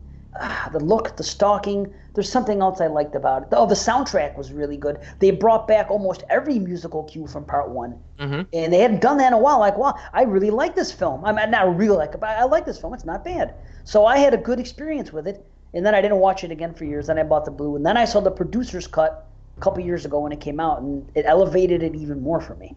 I understand why people don't like the Cult of Thorn. It's real easy not to like that. But you had to build off the way 5 ended. What are you going to do? It is convoluted, yes. But overall, I like the movie. Well, they tried to put callbacks and explanations and tried to story all up. You got to respect it for that. What I don't like about it and what fails it for me as a film is the horrible editing decisions they did for the theatrical version, with the flashes of Myers at the very beginning, the flashes of Myers throughout. There's just random shots of Myers holding a butcher knife, flash, in the middle of something just to transition a scene. I hate that. I think it's at the detriment of the film because the movie doesn't need it, and the producer's cut has none of that. It's right. all in the theatrical cut, and it's brutal. The one thing I like from the theatrical cut is Jamie Lloyd's death. I love Jamie Lloyd's death. I think to say that. if they kept that part in the producer's cut, then that's the ideal version for me. I love the Loomis introduction. Yeah. I don't like Tommy doing the narration. I think it has to be Loomis. And I like how it plays with more Loomis story in the producer's cut. They trim it down a lot. And Loomis gets less playtime in the theatrical cut. Yeah, and I think it makes a big difference for the presentation of the story. Yeah, it's Tommy from the first movie, and that's a tie-in, and it's a great tie-in. And we learn about the babysitter who's part of the cult, who happened to have been watching little Mikey Myers that night how she describes it. And so there's some great little callbacks and tie-ins. I respect it for that. But there's just some unlikable characters. Some things feel kind of rushed. Michael Myers looks better than he ever has been. Overall, I feel it as a movie, it just fails from a presentation standpoint. And I think the producer's cut gets a pass. Wow. I want to explain something. I'm the opposite. Really quick. Okay. You're the opposite of what? Wow. I'm sorry. I prefer the theatrical cut. Well, I'll tell you what. I'm going to tell you something right now about the death of Jamie. I used to love that because it's gory and it's cool and the way it is, and it's actually kind of emotional. I dig that. Now, there ends up being a problem in the theatrical cut because of that death. And the problem is this. Loomis has no business being at that hospital when he happens to bump into Tommy. Actually, yeah, why wouldn't he be there to identify Jamie or to see the body? He doesn't even know Jamie's dead. Why would he? Yes, he does. He was just at the crime scene. You're confusing the cuts. Why would they need him to go there and identify the body? It's not that he needed to go there to identify the body. He would want to go there because he didn't know what happened to Jamie for the last 6 years. I might be confusing the cuts with him at the scene with the thorn sign, but right. But it doesn't make any sense in the theatrical. At the time, it's there for Loomis to be there, but the producers fixes it only because they keep Jamie alive and he goes to the hospital to see her and then she's dead. His reason to go. I would think he'd be there to see the body. He would learn that she was dead and want to go see her. I think they would just randomly call him. He hasn't been around he's retired, hasn't been around in years. They're going to say, Loomis, you have to come here and identify this body. Just, it makes much more sense for Loomis to be going there to visit Jamie to find out what the fuck's going on. You've been missing for 6 years. So now, in the producer's cut, he has a reason to go to the hospital to see her. And that's why they had to bring her to the hospital. If she just got killed, there's no reason for her to be at that hospital. From a story structure standpoint, great. From the visual payoff standpoint, yes. Right. So yeah, I understand that. I do find it is a little convoluted, the whole story about Michael impregnating Jamie and for. Remember, they're supposed to sacrifice their family members. That's the important thing. So what better of a family member than one created by two family members? It's ridiculous. If they wanted to end the bloodline and move the curse on, there's no reason why Michael... Yeah, just kill Jamie and it'd be over. It was stupid to have the baby thing in there.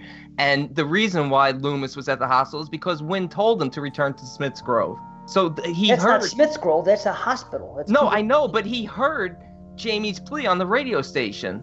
So when they said that they found the body, of course he's going to go to the hospital. I have no issue with it in the theatrical cut. I understand what you're saying.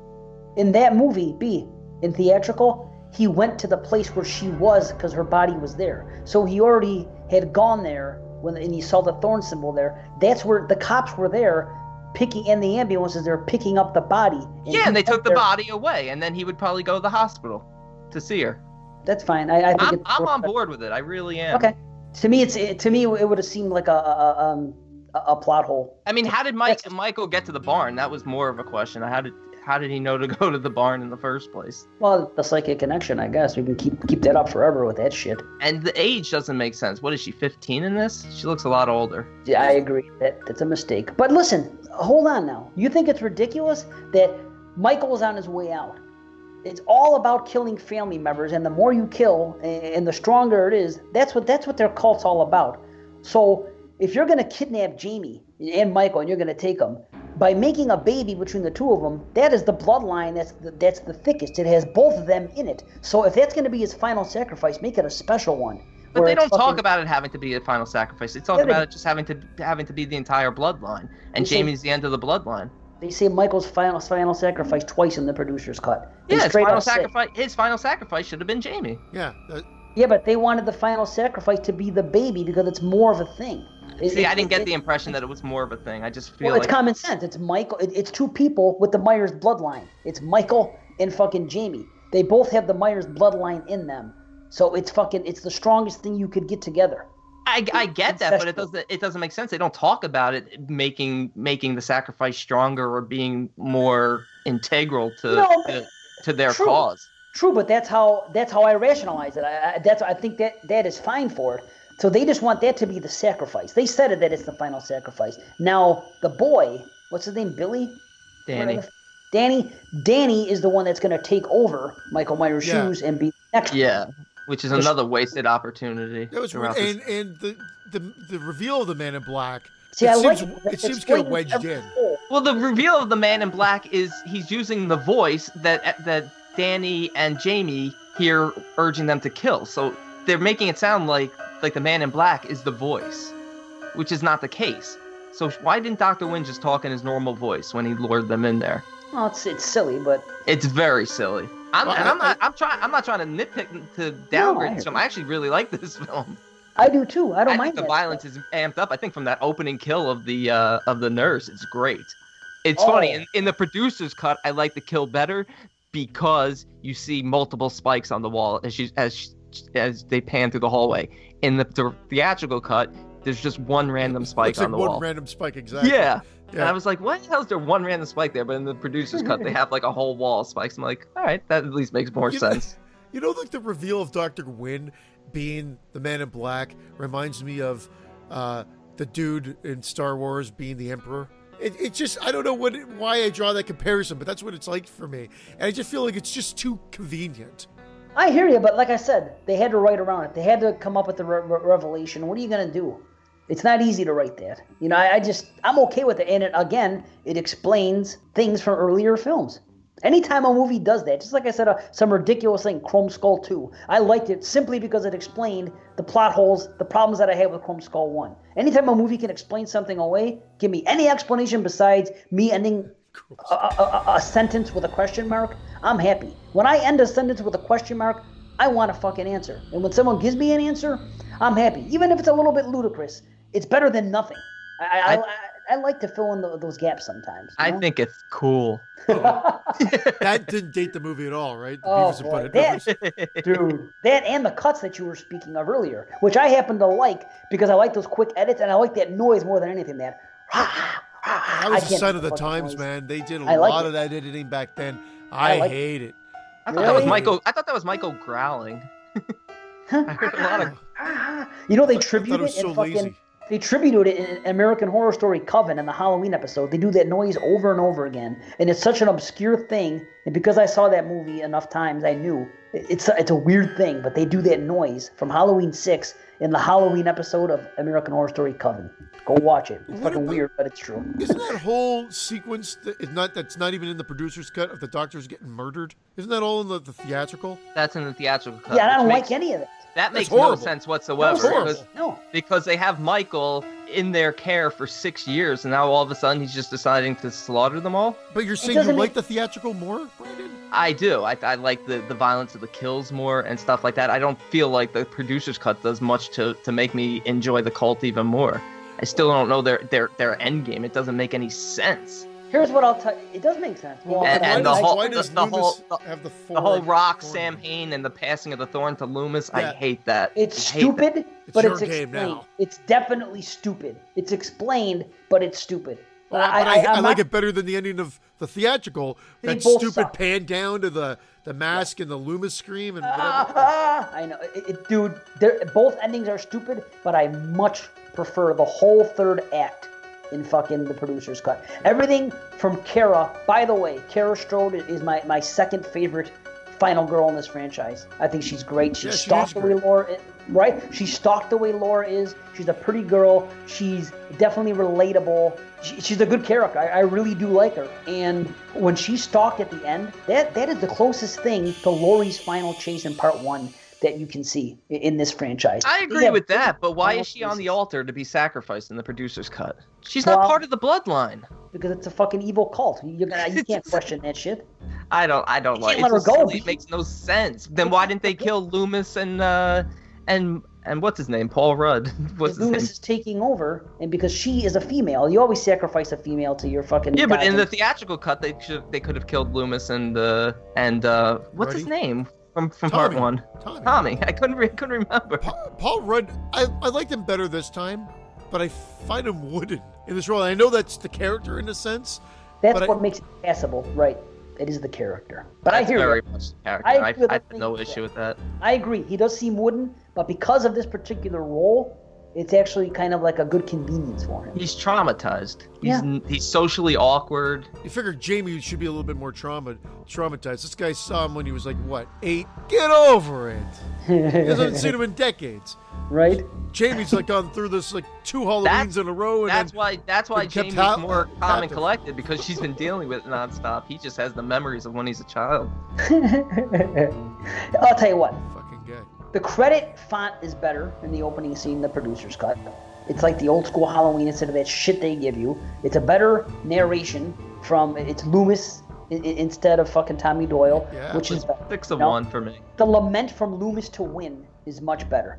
When he's fucking trying to get him help, he's a friend. You get more character stuff there. Yep. You get more character stuff with the father who you have no compassion for. And then, I'm not saying it's right to do anything he did, but he was like, she's not my daughter anymore. There's things that happen. There's a reason that he's disappointed. And then later on, the Danny scene with the knife. It's better in the producer's cut this time No. because you see him being lured instead of it just being there for no reason. Oh, no, it's much creepier with him just being there rather than Michael standing out there talking to him to kill. You're right. I am wrong. I spoke out of turn.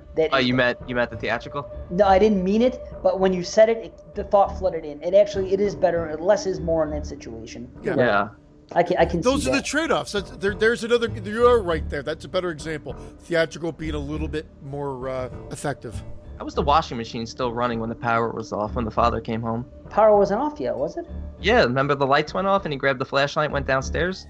Well, there was obviously still power, otherwise there wouldn't have been a fucking electrical explosion when his head blew off like that. Well, that's what I'm saying. The power went off, but yet there's still power because the washing machine's going and... Maybe it's just the breaker and only the upstairs was off. I could buy that.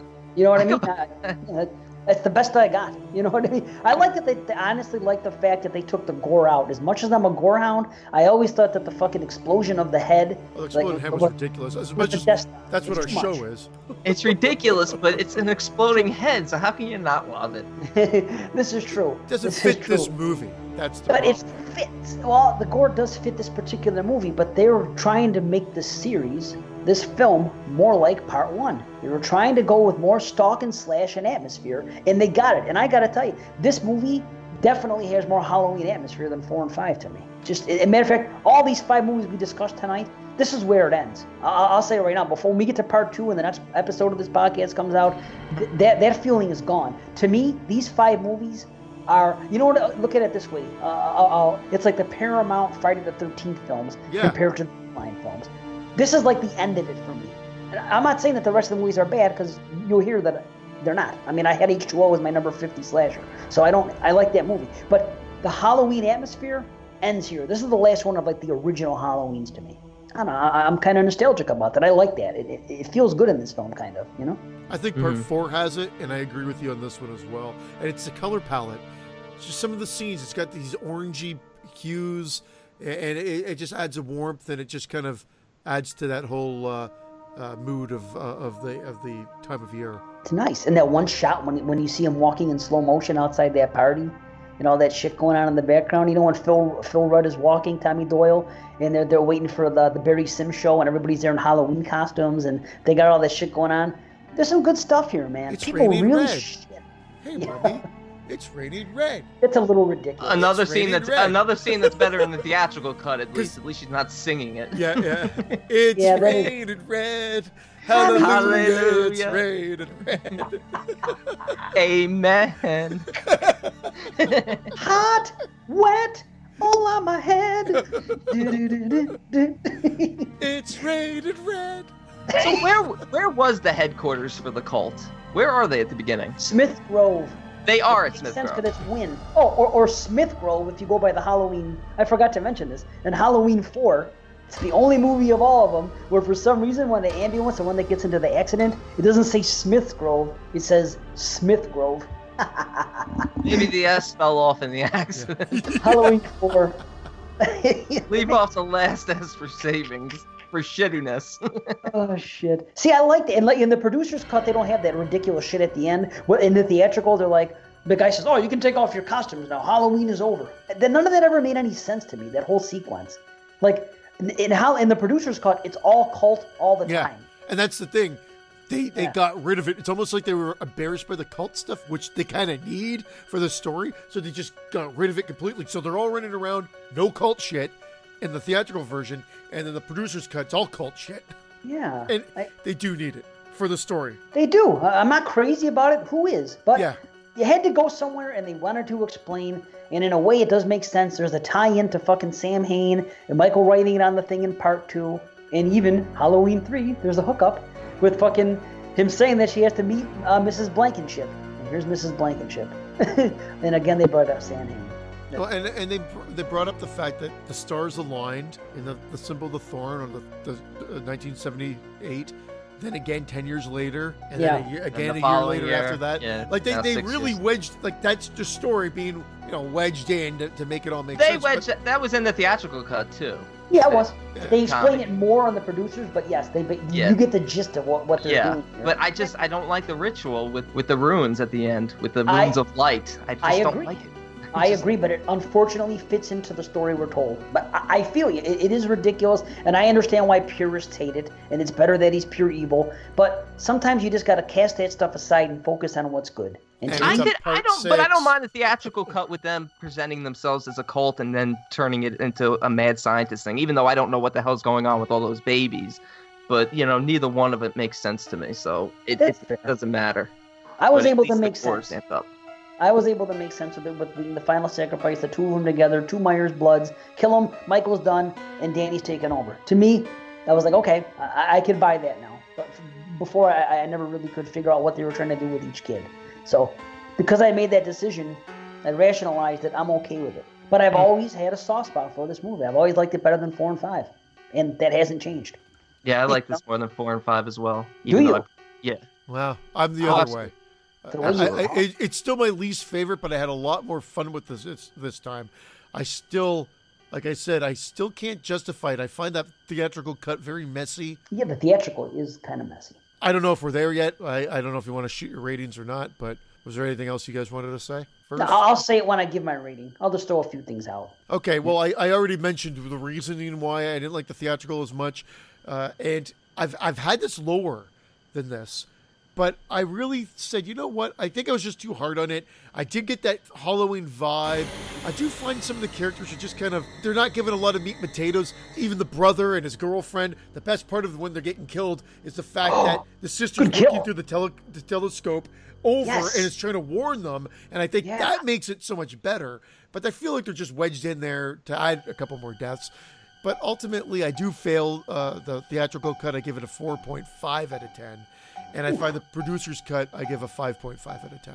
I raised it a whole point. Wow. Oh, well, okay. Go ahead. I don't know if I sound like I was blowing the movie that much, but this is my least favorite out of the first 6, but I enjoyed it quite a bit more than I have for the last 5 to 10 years. That's for sure. See, I prefer the theatrical cut strictly for the amped up violence. I love that. I'm on board with it. The ending gets a little convoluted, but even though I don't like the ending with Loomis just saying he has unfinished business and going back into the hospital and you just hear him screaming, assuming he's being killed by Michael, I like it a lot better than him taking on the Thorn symbol and taking on Dr. Wynn's role and Michael's all of a sudden the Man in Black. It just doesn't make sense to me. I give the theatrical cut a 6.5 and the producer's cut a 6. Nice. That's cool. Yeah. Shit. I can live with that. Yeah. 6 is really hated, and I understand. I said it. I understand the cult thing. It is kind of stupid, and it definitely goes against Halloween purists and what Michael's supposed to be. But after everything we've seen by now, and psychic connections, and this and that, and this is the part 6, like C said. This is the 6th of a franchise. I don't know. It's definitely no dumber than other shit that you heard all the questions I had with 4. Either way, I like the kills in this movie. I used to be like you, B, where I liked it more because of the gore. Mm-hmm. And now I find that I'm more into the character development and the suspense of the producer's cut and what they were trying to go for, closer to the original. And this movie has the most stalking scenes since part 1 and 2. I enjoy that stuff. There's just something about it. All the kills are good. The character development's better in the producer's cut. I enjoy it. Yes, there's stupid shit. I can't deny that. But there's good stuff here, and I think that people just get so focused on the negative aspect that they just don't want to look at the good parts of it. And for me, it's a 6 for the theatrical, and it's a 6.75 for the producers. That's fair. Yeah, I really enjoy that producer's cut. Yeah. I like both cuts. I hate the Barry Sims death, though. It doesn't make sense that he would leave the house to go kill Barry. He wasn't in the house. Hold on. He was in the Smith's Grove van. It was a van that was going back to Smith's Grove. He was probably trying to go back to Smith's Grove. But Michael was at his house killing Deborah and the father, and then he left to go kill Barry, and then came back to kill the brother and the girlfriend. I don't think he left to go kill Barry. I think he went to go back to Smith's Grove, and he was getting there by hitching a ride in the back of the fucking van there, because the van said Smith's Grove's on it. So he was gonna go back to Smith's Grove by transportation of that vehicle, and Barry made the mistake of going in that vehicle thinking it was for his radio station. Which was stupid. In the other cut, he doesn't make that mistake, but I never got the impression he was going back to Smith's Grove because he goes back to the house in both cuts to kill the brother and sister anyway. Well, I only say that because it said Smith's Grove on it, so I'm thinking, why else? Yeah. If you're going to put Michael in a vehicle for no reason, you may as well put him in a Smith's. It makes more sense than putting him in a cop car. Nobody had a problem with that. Well, in the other cut, he's in the van. He's in the radio van. Oh, see, in the producers, he's in a van. That's the Smith's Grove one. Yeah. And Barry Sims gets in there. Yeah. thinks it's the fucking radio van. Yeah, See, and then they show the radio van like parked 2 cars over. Yeah, you know what? And it is kind of silly to have him go there to do it. But at least when the producers cut, either way, if you're going to do it, I'm glad they did it that way. But I feel ya. All right, well. Marathon. Marathon is right. Man, oh man. But hey, Halloween comes once a year. This is the year of the franchise. And yeah, I had a lot of fun tonight. I don't know about you guys. We kind of fucking got heated a few times, but yeah, and I feel like being the one who's probably the most critical of this franchise, I came in just as high, if not higher than most of you guys. Yeah, you and I were probably closest, Dave. Yeah, I think so. I was more high on this than the other two, but I gave nothing below a 5 or a 5.5. I gave 1. I gave a 4.5 to part 5, and that's it. Everything else was 4.5 or higher. After 6 movies, that's not so bad. And if you throw in 3, I mean, I said 6 movies. I should have said 5, but just yeah, no, but still, you know what? It's a better series than you get credit. Than I think it gets credit for. That I've given it credit for. Actually, I think it's definitely, some of the movies are close to average, but it's really not that bad. And we really hope we get feedback from you guys. We had a lot of different opinions on this episode, and we got into it a couple times on some things, and it was fun, but we hope to get some feedback from you guys. We'd like to know where you guys land on all this stuff, because we talked about a lot of different things, different plot points, what bothers you, what doesn't. Hey man, it's October, so. Well, I'm gonna lose credibility on the next one, that's for sure, on H2O. But no, this was fun. I'm looking forward to watching those all with an open mind as well. Nice. And why are you gonna lose credibility? People fucking H2O is a very fucking divisive film. People love it. Nobody loves it. People like it. A lot of people hate it. You know what? Yeah. Just be honest. Right. That's all we can do. That's all we can do is be honest. Even if we fucking agitate each other because some things bother you and don't bother me, and some things bother me and don't bother you. Yeah. And that's why I even said earlier when we were getting a little heated, at the end of the day, it really doesn't matter, because we feel about the movies the way we're going to feel about them. It's our job, if you want to say it, as podcasters, to at least kind of nitpick and play devil's advocate for both sides. And that's what we try to do here. We're picking apart movies we love, and we're looking for the good in movies we hate. So that's what we do. Damn straight. And it's fun. So, well, we'll see you guys next time. We're going to be out. Long marathon show. Hope you enjoy it. Happy October, everybody. We'll see you next time. Episode 71 is going to be big, and we are going to have the next 5 films, including the brand new Halloween 2018. So I hope that's going to be good. But we'll find out. So looking forward to that as well. Yeah, I'm pretty excited. All right. You guys got anything else? I just want to say good night, everybody. Yeah, I just want to say thank you and good night. See you guys later.